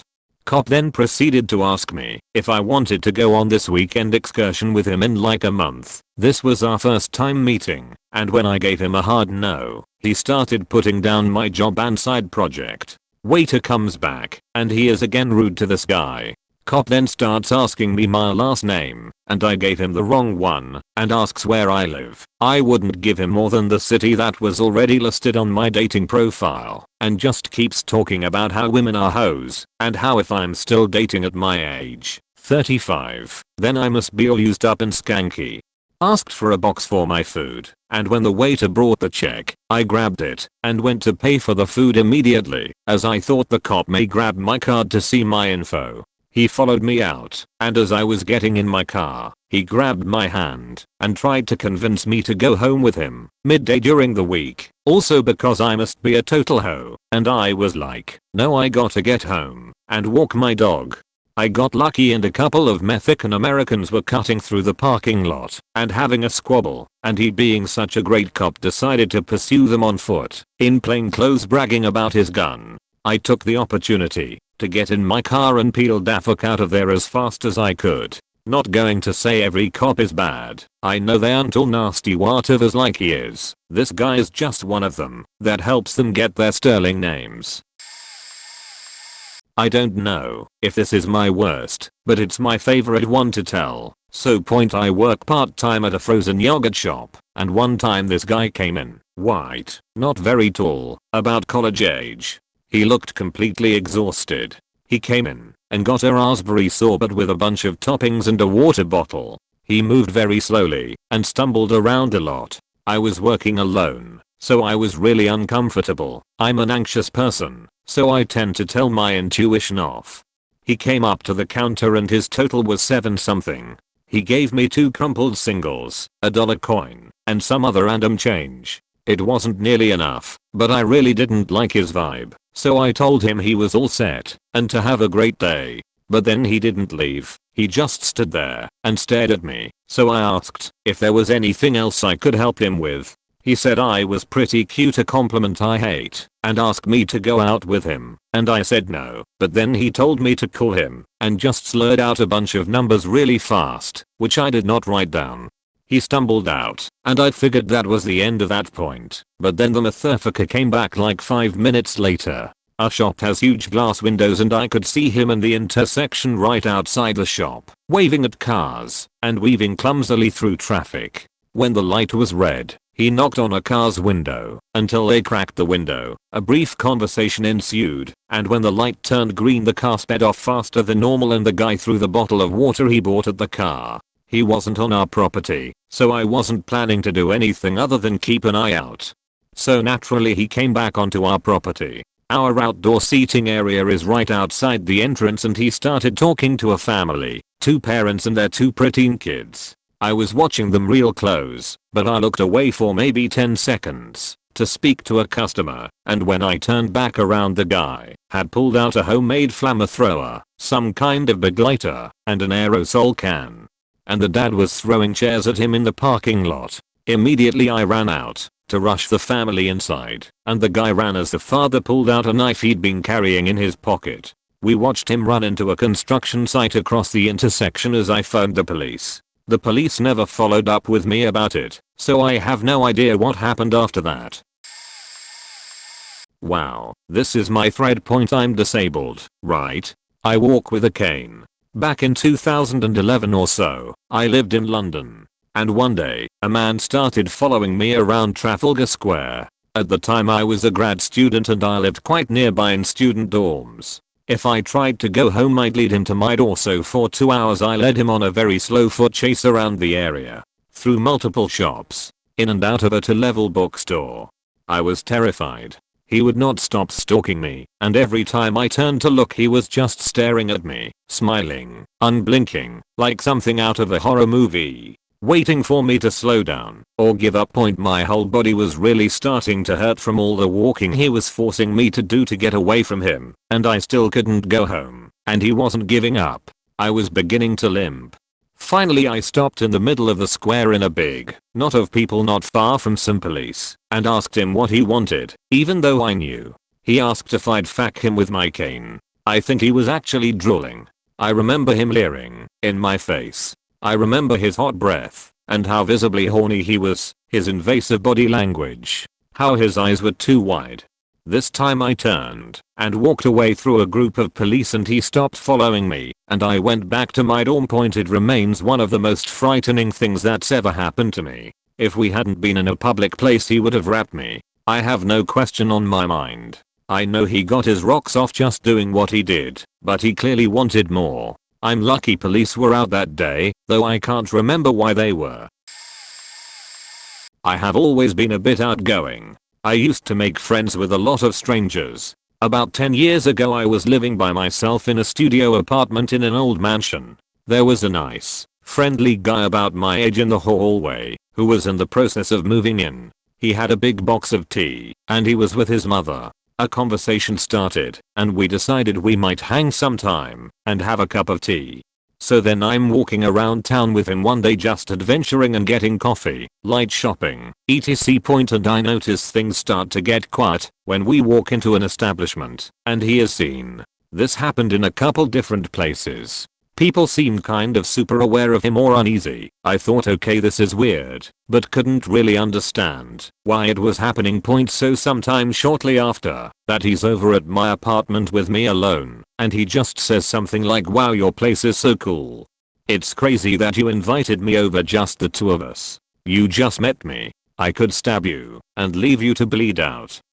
I was like, okay, this is uncomfortable. Shortly after that he started asking me questions about my period and what it felt like, and what period products I used. I just felt like things were getting kind of weird, so I cut him off completely. It was difficult when he came to my door and would just knock, because I lived in a studio and had literally nowhere else to hide. I heard some rumors that he had exposed himself to someone in public, and that's why people were really uncomfortable. I had a mutual friend reach out after a while asking if I had heard from him because he was unreachable and not doing well, I guess. I had no intel to share. I didn't hear about him again after that. I moved away and haven't been back to that town much since, and I'm happy about it. I sure learned my lesson not to bring strangers home. I hope this was just a misunderstanding of sorts, and that he's a good guy who just said some kind of off-putting things, but you can't be too careful, I guess. Was doing laundry in our community laundry room in my first apartment building, 19 years old. I'm sitting there with my laundry going the entire time, because sometimes people do shit like take your wet laundry out and dry this on your dime or quarters. This guy, who seems not much older than me, comes in and asks if I'd seen his brother. Has a thick foreign accent that I couldn't place, but clearly not from around here, and gave a convincing description. Said he was concerned because his brother was slow. I suggested he call the police. He decides not to because his brother will probably show up. He then asks if I know anything about computers. Thought myself a little savvy, so I said yes, and he asked me to help with something with his laptop. Went back to his apartment presumably to get his laptop, and I actually did help him figure some stuff out. He's asking personal questions and I'm giving vague answers because he seems nice enough, and I'm convinced I could take him if needed. Again, was 19 and still thinking I was invincible, but it still feels weird. I tell him my boyfriend will be home very soon, even though he's not due back for a few more hours. My laundry finishes, I fold it, go to leave with my basket. He offers to carry it for me multiple times, even tries to grab it, which I refuse. Follows me 4 flights up to my apartment. Then as I'm trying to unlock my door and squeeze in, he offers to come in and keep me company, which I decline of course. Suddenly he gives me a hug and whispers I have money. And I'm like, I'm all set. Thanks anyway for such. No thank you, I've gotta go. And just shut the door in his face. Never saw him again. Moved out promptly after, and refused to do laundry by myself ever again after that point. Another time that creeped me out a lot more. I came home from college for the weekend, parked in front of my parents' house. It's dark out. Had 2 baskets full of laundry to do, of course. My parents' street has an island in the middle of it, and as I'm opening my back door to get my laundry, I see this guy like rapidly crossing the street and then the island towards the sidewalk right where I'm standing. Staring right at me, hood up, hands in his pockets. Didn't say a damn thing, but it was just one of those weird moments where my blood ran cold, got a really bad feeling, like this man is going to hurt me. It was at that moment my stepmom appeared at the front door, turned the light on, and offered for my dad to come out and help me as I was getting back into my car to pull into the driveway instead. Even she asked if I knew that man and said he seemed creepy. That's the only time in my life I've ever had such a feeling that intense. It was pre-COVID, like a month before. I was at a Panera district away from downtown, where my campus was, and it was starting to get dark. So I was gonna go take the bus home, because my friend was waiting at the dorms for me to hang out as I passed a bus stop for a different route, and there was an older man there. This older dude was in the same Panera an hour ago hitting up one of the workers, trying to get her to work for his restaurant. He was obviously homeless. He called out to me asking for when the bus will come, and I told him not sure and tried walking away, but he caught up to me saying, can't have a young girl like you walking alone with a group like them out, referencing to the other side of the street where the other bus stop had a big group of men hanging out. I laughed it off saying my friend is not too far and I'll be fine, but he was too persistent and I couldn't shake him off. So for at 5 blocks we walked together, and he talked at his past for quite a bit, how he was from Compton, and that he's here because his mom was dying. Then a big switch in the convo came up when he asked me how he looked, trying to be nice yet blunt. Because I'm a blunt person, I told him he looked like a hippie man. He got mad. He kept spewing a faking hippie, a faking hippie. Dude literally had one of those walking sticks, sandals, and backpack. Dude, you looked like a hippie. Once again I laughed it off, and thankfully my friend called, and I was like, hey, my friend is calling, hinting at him to leave, but he didn't. He literally walked with me for 2 more blocks while I was literally on the phone. My friend noticed and left the dorms to come find me. At one bus stop he stopped and tried to get me on the bus with him, and this time I wasn't having his sheet and told him, no, this is it for me, my destination is a block down, literally a turn at the corner ahead. He still tried to get me to follow him, but I kept turning him down. Only way to get him to stop was to allow him to give me his number. He had to watch me save it into my phone. You have to text me. We can always meet up later. I had a real nice time talking with you, young lady. I left right after that. The bus stop was right next to our Capitol building, which had police around all times. So I took a shortcut through the yard of it. There's pathways for pedestrians around the building. My friend wasn't too far, and we met up and walked back to the dorms. I have a lot more stories that happened during the first few years of college, but this one was one of the more creepy ones. So I got 2 stories. I accidentally dated the first one. I was single. Well, I had a meet. He seemed normal. We got along great. We planned a date. We went somewhere nice. I dressed up. He came in slacks and sweats. Date went great. He asked me if we could go to his place. I don't sleep on the first date, so I told him I see it going somewhere, like second date, and that I don't sleep with people on the first date. He looks me dead in the eye, like threatening look, and says, if you don't sleep with me, and I get you alone, I don't know what I'll do. Best believe I ran and left him with the checkpoint story too. So I met these people while working for pizza delivery at the age of 19. They seemed nice and invited me over to hang. They were nice people and I needed new friends, so I offered to hang. Well, come to find out they were looking for a third to play with.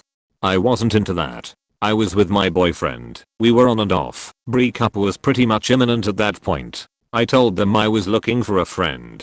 They seemed to understand. Well, fast forward, and my folks kicked me out, and I quit my job. They only gave me like 2 hours a week. What the fuck? They offered me a place to stay. I declined. Well, the woman tells me that I can get pregnant to get free housing, and her husband would be the one to do it. I reject the offer. Later, I get a pusher text from her, like, pretty please get preggo by my hubby, and I can tell she wasn't the one texting. You can tell if it's someone else texting on someone's profile by the way they talk, so I tell the wife on her cell. She blocks me. The husband continues to goad and beg for us to sleep together. I say no. He tells me he really wants a baby, and that he never got to experience the romp with others, and he wishes he'd met me first 8 years ago. This man is 11 years older than me. He wishes his daughter was mine and his. He even sends me poorly sung serenades. Serenaded. I block him. Fast forward a year and his wife unblocked me and said, why don't you setch with my husband? I give you permission. Obviously it ain't her. I tell her no. She begs and pleads. I block. Fast forward 3 months. They make new profiles and the wife reaches, and I can tell it's her. She goes, have sex with my husband and end this nightmare. Come to find out, hubby fell in love and was getting separated to be with me. Now thanks to pizza delivery place they knew what my car looked, and they also knew I was from other city. No actual address. Husband even tells me he left his wife for me. I tell him no and lie that I'm with ex-boyfriend and pregnant with his child. He don't give up. In fact, he drives to my city. Like I said, he don't have my address, so he literally drove an hour away to prowl the streets of my city to find me. Also, I have 2 more if anyone else wants them. I just don't have time due to work at the moment. I have many of these creepy situations from as young as 5 to the present time. Here are the ones that immediately were remembered. SHDN. I saw this question. I was 15, the last passenger on a city bus at the last stop at about 4 PM, still daytime. The 50-plus-year-old bus driver stops the bus, shuts the lights, and doesn't let me off the bus until I agree to be tongue-kissed while he runs his nasty hands up my uniform skirt. Cat calls at 11 years old while waking down the street with my mom. Guy is telling my mom to not be so protective and give me a chance, those my virginity to him. Iron flat-chested and not even fully developed. Again, I'm 11. Moving guy came behind me while I was unpacking boxes in my new apartment and squeezed my behind so hard it left a bruise. I was 25. Taxi driver locked me in the car, said he would refuse to let me out unless I let him give me oral sex in the back seat. kicked him in the head while he was driving, and said if he did not unlock the door we were both dying in an accident. He pulls over, unlocks door, I fly out the car to the nearest 24-hour bodega and ask the guy to call the cops. I was 23. At 15 I was a punk rocker. I was being sexually abused at home since the age of 9 already, and so workouts of baggy clothes, leggings, underskirts, shaved punky hair, trying to not look appalling so the creep at home would lose interest. But I went to a revious school and we had a uniform, and apparently even wearing leggings under the skirt I had a nice legs, figure, etc. I also am someone who looked out for others being harmed. One of my male friends was very clearly homosexual. The kids would guy bash, beat, bully him. It was horrible and nobody, not even a teacher, ever helped him. So K started to step in. Because punk was a new thing and the dyed hair and combat boots were not common then as it was now, the guys often feared me and backed off my guy friend.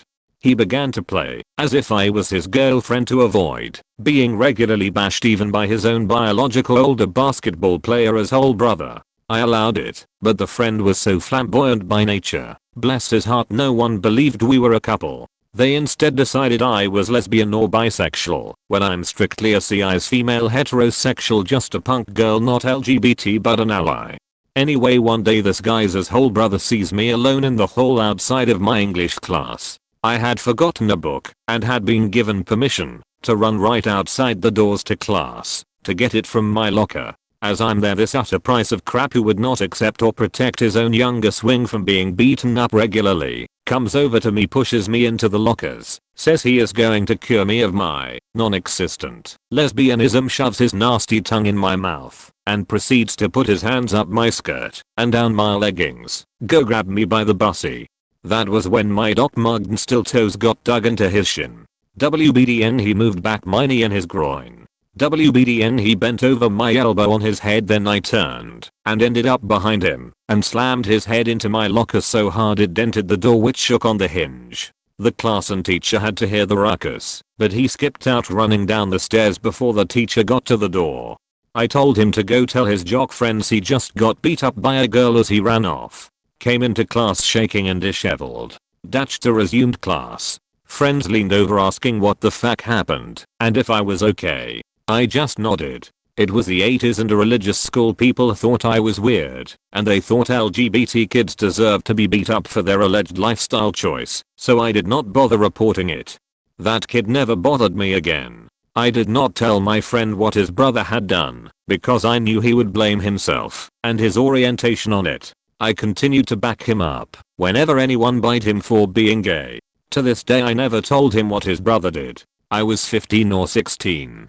At 21 I bumped into my old friend. We went out for lunch. He came out to me and I said to him, "Dude, I knew, and you were the last to know."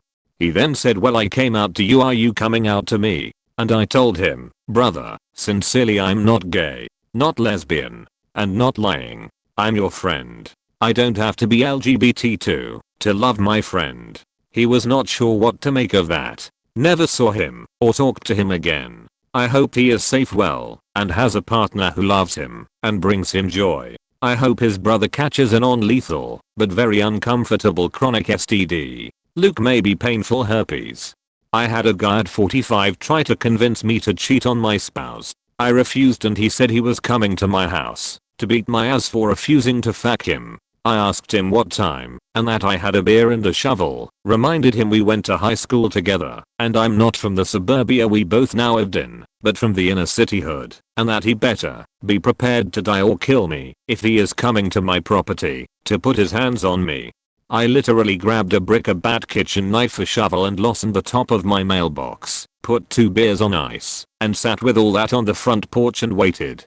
Texted him that I was put in front waiting for my beating. He said he was turned on. I said, "Good, show up here to kick my ass so I can turn you on some more." He turned the car around WHD and he saw I was truly out there with a bat across my knees sipping beer on my front steps. At 48 I worked at the local mom and pop pharmacy at the height of the COVID-19 pandemic in Nye, which was the world epicenter. People came in droves to get meds like hydroxychloroquine and albuterol, etc. A guy came in saying his mom was elderly and COVID positive and he needed tubing for a nebulizer so she could breathe. I was put up front to get coughed on by positive cases, while the on the books full-time staff worked in back not doing things for the patients.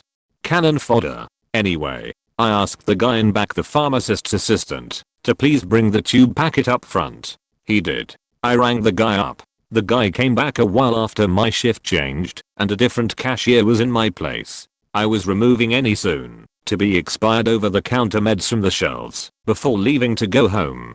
The guy came up to me, not the cashier, saying he needed a second set of tubes for the nebulizer just in case.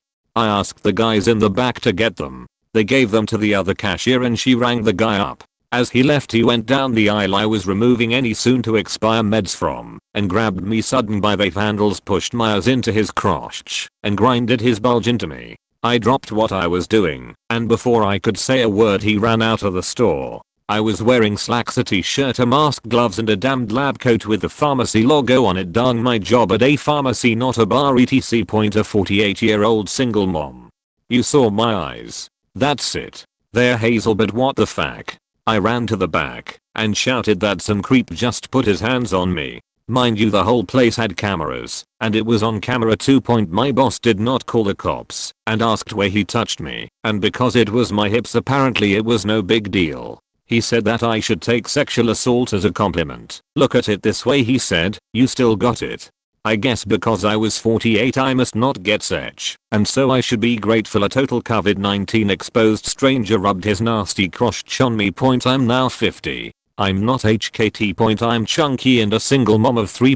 I got a job at a grocery store. A customer kept coming to my cashier lane asking me my number and offering me a good time. I said no politely as I'm at work.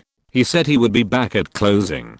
Came behind the register to size my body up and ran a finger on the curve of my lower back, and my eyes are left 15 minutes early. Out the back door. I never reported it as it's a customer etc. The job moved me to another department in Nunga cashier, and I'm not in front, where I can be seen through the store windows. I want to remind readers I was sexually abused at home, at school, catcalled, touched, assaulted, from age 4 or 5, and I'm now 50 and the last incident was last month. There are women here taking about what they learn to do or not do after being sexually harassed and assaulted, as if that would change it, as if it was their fault. It's not their fault, and the only way to change it is to change rap culture, where men think we exist solely for their needs. The people who need to change their behaviors and thought process are men, not women. Even my friend being gay bashed is due to beliefs about sexuality and gender that were put in place by toxic men. I repeat, toxic men. Not all of them are toxic, but this shit is being glorified, and it's the other men who are decent people who have the power and responsibility to curb this crap. This shouldn't be the norm for us just for having vaginas and boobs. Men need to correct other men, and I thank the many who in so many cases throughout my life stepped in and helped me. I was at a very low point in my life emotionally. I was house sitting for family in my hometown and got onto a dating app about 5 to 6 years ago. My hometown is small enough that if you know of pretty much everyone from your age group +/-3 or 4 years. Stumbled on a guy who dated a really sweet girl years prior in early high school, had known of him because he was around my age range and figured he was safe. We hung out twice. I'm obviously older now and realize, like, why would I hang out again? But I was young and super depressed. The first time we were kissing in a hammock, and he grabbed my throat so hard I saw stars. He said that I obviously wanted it rough, because I had nibbled at his neck. I communicated my boundary, which he seemed to understand, and, unfortunately, gave him a second chance. The next time we hung out we were in a public downtown area. It was much lighter and felt safer. Drove separate cars. He was extremely respectful. Felt on the same page. He invited me to his house to have dinner. I only obliged because he lived with his mom and said she would hang with us naturally. Being a faking creep, he took me straight to his room. I realized I was in a dangerous setting immediately, and it only amplified when I rejected sexual advances and he took my shoes, so I couldn't leave. I started sobbing and made up an excuse. My family would be so worried. It was getting late, etc. His mom was in the living room the whole time. Somehow, thank you universe, I got out without doing anything to him or with him. I don't know how. I obviously cut off contact after that point. That's when the threatening calls, emails, messages, etc. happened. He sent me links to my mom's Facebook and told me he was going to tell her and my family what a hoe I was. It was faking nuts and lasted 3 months. He also, obviously, tried to gaslight the shit out of me after I cut him off. All of it was my fault. I wanted it, and so that's why he behaved like that. etc. Anyway, he's a local well-known and loved performer, and I cannot wait to see his life inevitably collapse from a safe distance. I have too many of these, but I'll list the two that creeped me out the most. Okay, I worked at a shoe store for years and encountered a lot of weirdos, but this one really freaked me out. This really tall man, I'm super short, but he was a bit intimidatingly giant, kept asking for my help on cowboy boots. I never thought twice about this, considering men usually want the same damn shoe they've worn for 80 years, so they always seem to ask for more opinions and assistance. Well, he was mostly normal until he walked up to the counter to check out. He started making comments about my long hair and my looks. It rolled off my shoulder because what the fuck ever, buddy, I'm just here to get my check every 2 weeks and you're like 30 years older than me, bruh. But then he put his hand under one of my braids, grazed his hand down it, and said, "Oh, I'd dress you up real nice." I didn't say another word, gave him the most disgusted look, and worked in the back with freight the rest of the day. Needless to say, I about shit my pants, lol, so that wasn't fun at all. This next one was a short encounter, but there was 2 different times I saw this guy. I worked at the same shoe store and this guy came in, kinda ran around not really looking at shoes, just sort of looking at air and glancing at me randomly. It was strange, but he left, so whatever, right? Well, I don't remember the time frame because it was years ago, but shortly after that I saw him again one night after I got off work. It was about 9:30-10 at night because the store closed late. I decided to blow some money at Walmart because it was in the same plaza and I needed a few things anyways. I saw this same guy, his eyes locked onto me, and we made eye contact for a short few seconds, and he was kind of in a crowded area, but as soon as he saw me, he darted my way.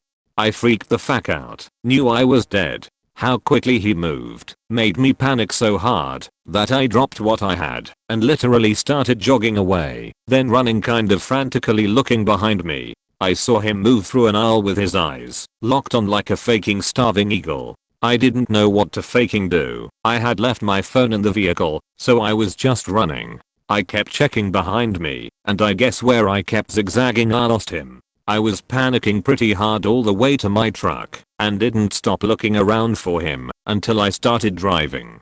I have more encounters, and had a couple of stalkers, which was just awful, but I haven't had anyone kidnap me or stab me yet, so that's good. Lol, my mother has had worse things happen to the point she has had to pull a gun a couple of times and shoot at one because he stalked her for months. To the point she called the police, but where it was the 80s there were no stalker laws to help, so they didn't do shit. So ladies, my advice is stay smart, stay paranoid, and stay legally armed, but only take extreme action when you feel your safety is at stake. Never ever be nice to these pricks. You say one nice word to them at any point and they think you're faking property or some shit. Never feel the need to be polite to anyone who makes you feel uncomfortable, especially like this, because they are already being rude by breaking these common boundaries that normal humans should always have. Don't go by yourself anywhere at night, even if you have another female with you. One day I went to Tim Hortons, on my motorcycle. I wasn't wearing anything uncommon for someone my age. Leggings, running shoes, my riding jacket which I unzipped revealing a crop top, my helmet, kept on because of COVID, and gloves which I ending taking off. I'm only 5'5" and 120 pounds.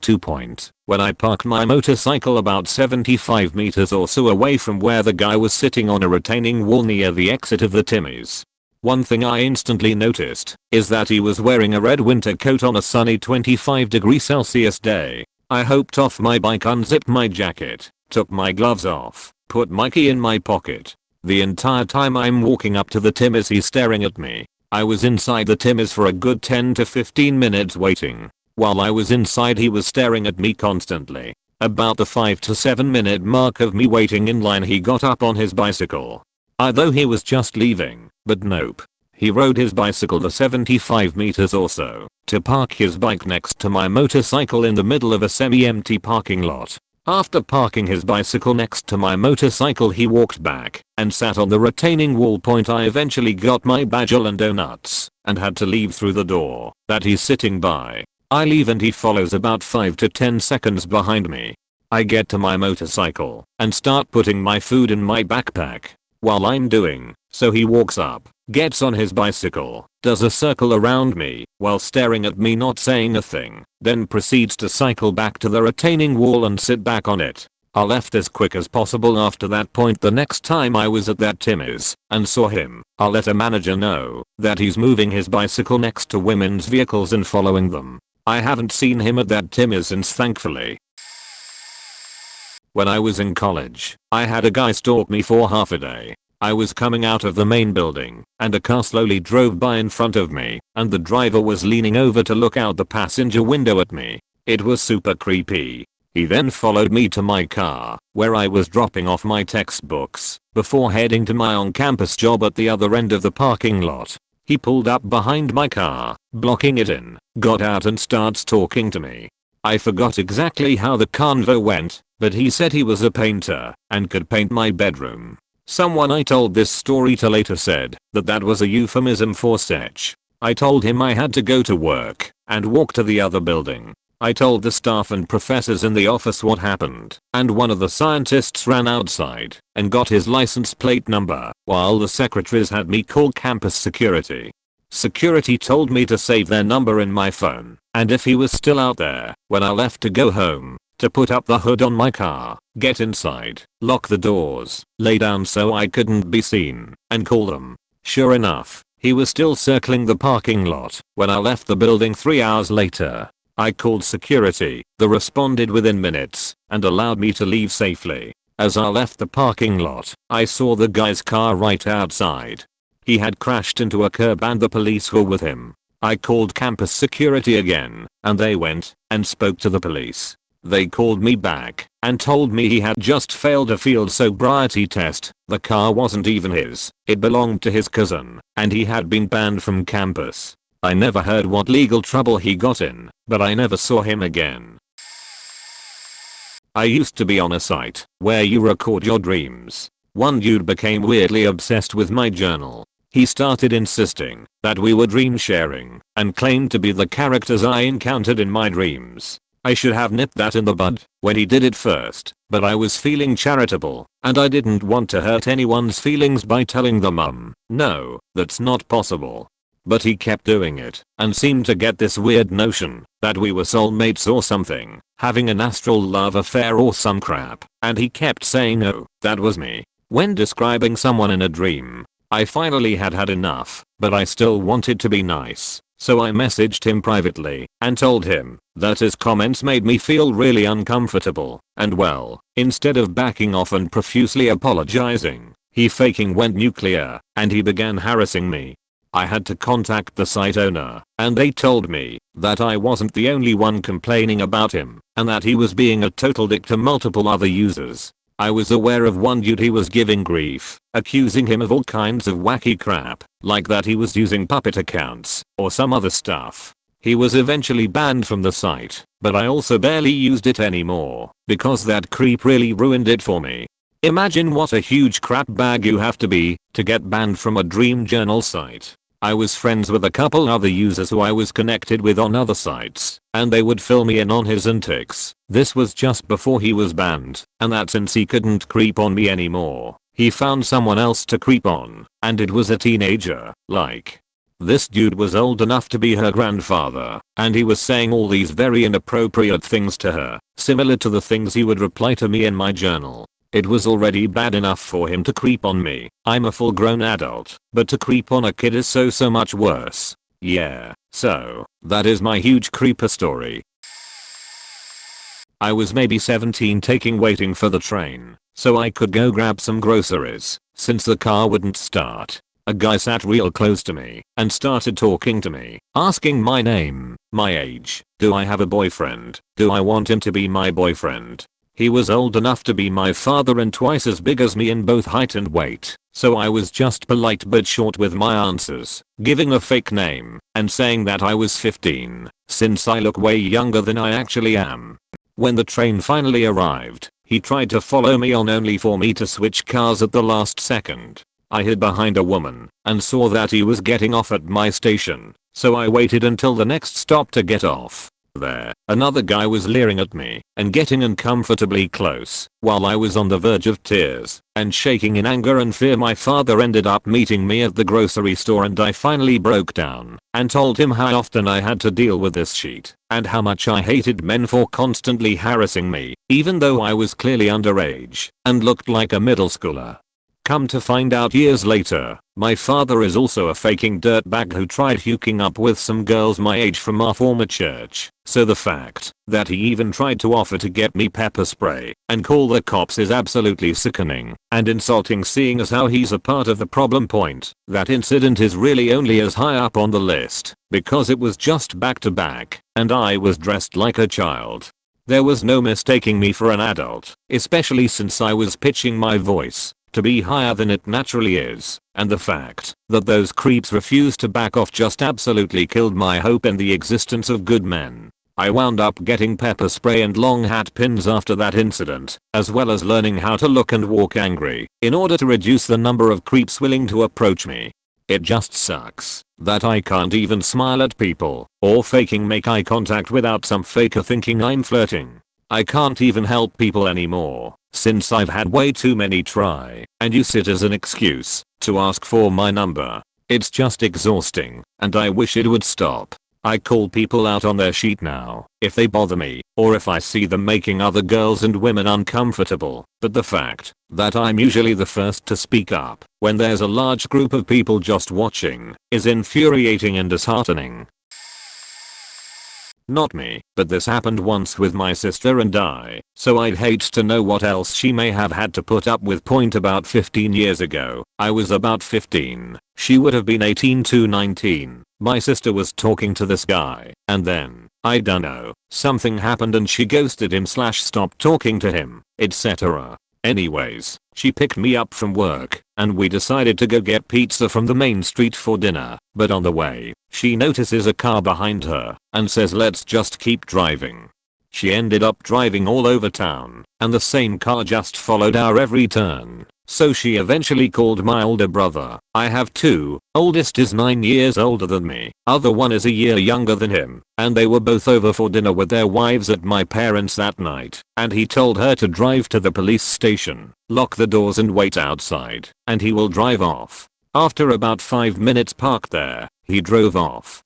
So, sister takes me home, and my oldest brother, the one that my sister didn't talk to on the phone, asks me to come with him, and he grabs my sister's car keys, and we go for a drive, doing laps of the main street, and he asks me to look out for the car that was following us. After 2 or 3 laps, my brother decides to park at the top of the street and look at the cars driving around, because young men in this town like to laps of the main street. I see the car and point it out to my brother, so he pulls out of the park to block the car off, winds down his window, and tells him to park next to him. He does. My brother has them fighting words with the guy, basically tells him to F*** off back where he came from, number plates from another state on his car, and we never saw the guy again. I'm 19. I was on vacation in Vegas with both my parents. We got back to our hotel after a long day and got in the elevator to get to our floor. Once we got out of the elevator, there was a huge group of boys probably from the ages of 18 to 20 standing in the hall, and they were all staring at me and nudging each other, gesturing towards me. I felt like a warthog about to be eaten by lions.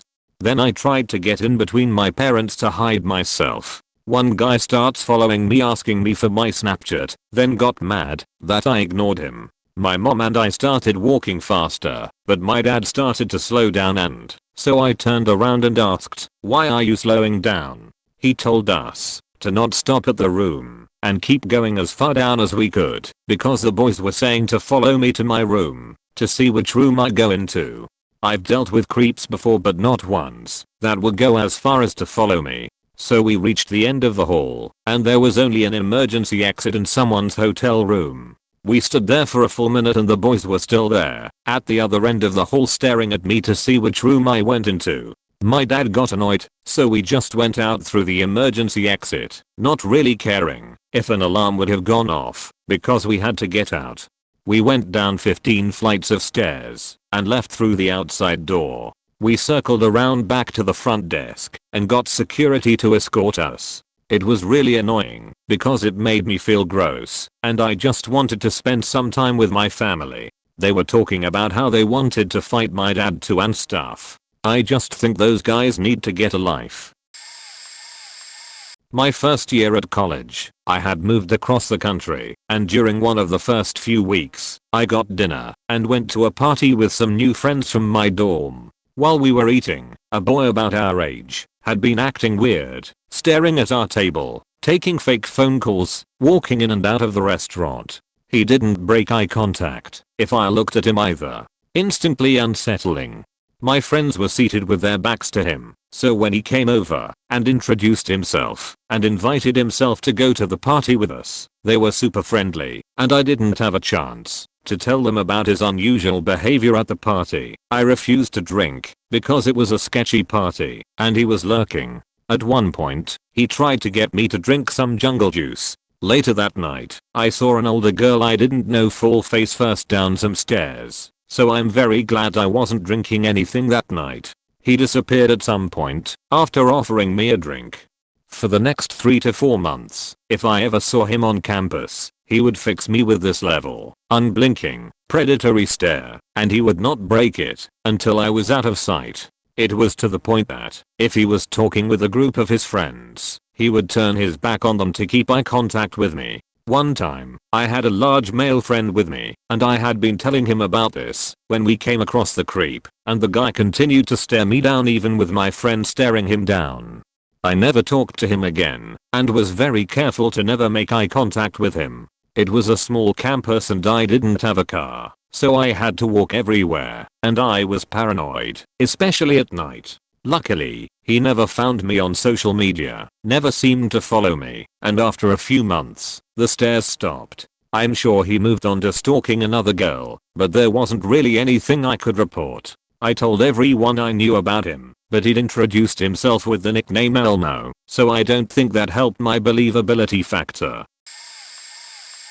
Catcalled since I was 7 by men in their 40s thinking it's cute to make a child blush. Would hide behind my dad. Point. When I was a pubescent teen of 11 or 12, I felt the changes in my breast and was not comfortable. I was walking besides my mum crossing my arms and Abido saw an opportunity to slip his hand on my barely developed breast. Point. I didn't notice until my mum freaked out at the same who smiled and said sorry. I was mortified, and even more so when my mum said, "Why didn't you say / do anything?" I was so embarrassed and felt like it was my fault that I could have done something.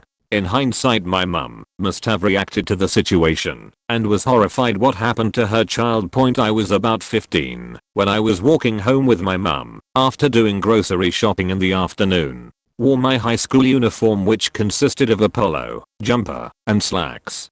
Beto leers and looks at me like I'm a delicious morsel of food. I stare at him like I had the hath of hell behind me. He was in his 50s. Point. When I was 19 at uni I realized I didn't attract people of my age but older men, at least 10 years older, because I look young and innocent. Naive, yes, innocent, debatable. Point. A few years ago in my late 20s a man in his 50s just wanted to talk when I was waiting for my friends in the city during nighttime. Hackles were raised as there were less people milling around. Messaged my friends that weirdo dude was chatting to me. When will you be here to save me from this creeper? 10 minimums. I really can't wait 10 minutes. Can be kidnapped. I'm tiny, 5 feet 1 inch tiny. This guy was twice my size and about 2 heads taller. Its dark. Point. Plan was to be blunt and respond in an uninterested tone. Dude realizes I don't really care. I can tell you're looking at me. I can tell you're trying to suss me out. You're acting sus, so fuck off. My friends arrived, and I run to them. Explain creeper trying to pick me up. Point oh. Wait. Between these stories I've been faked by 50 to 60-year-old men. Like fuck off. No one wants your inkly dung. If it's not a old white man, it's an old Chinese man. Point disclaimer. I'm an Aussie Chinese. Point fact these creeps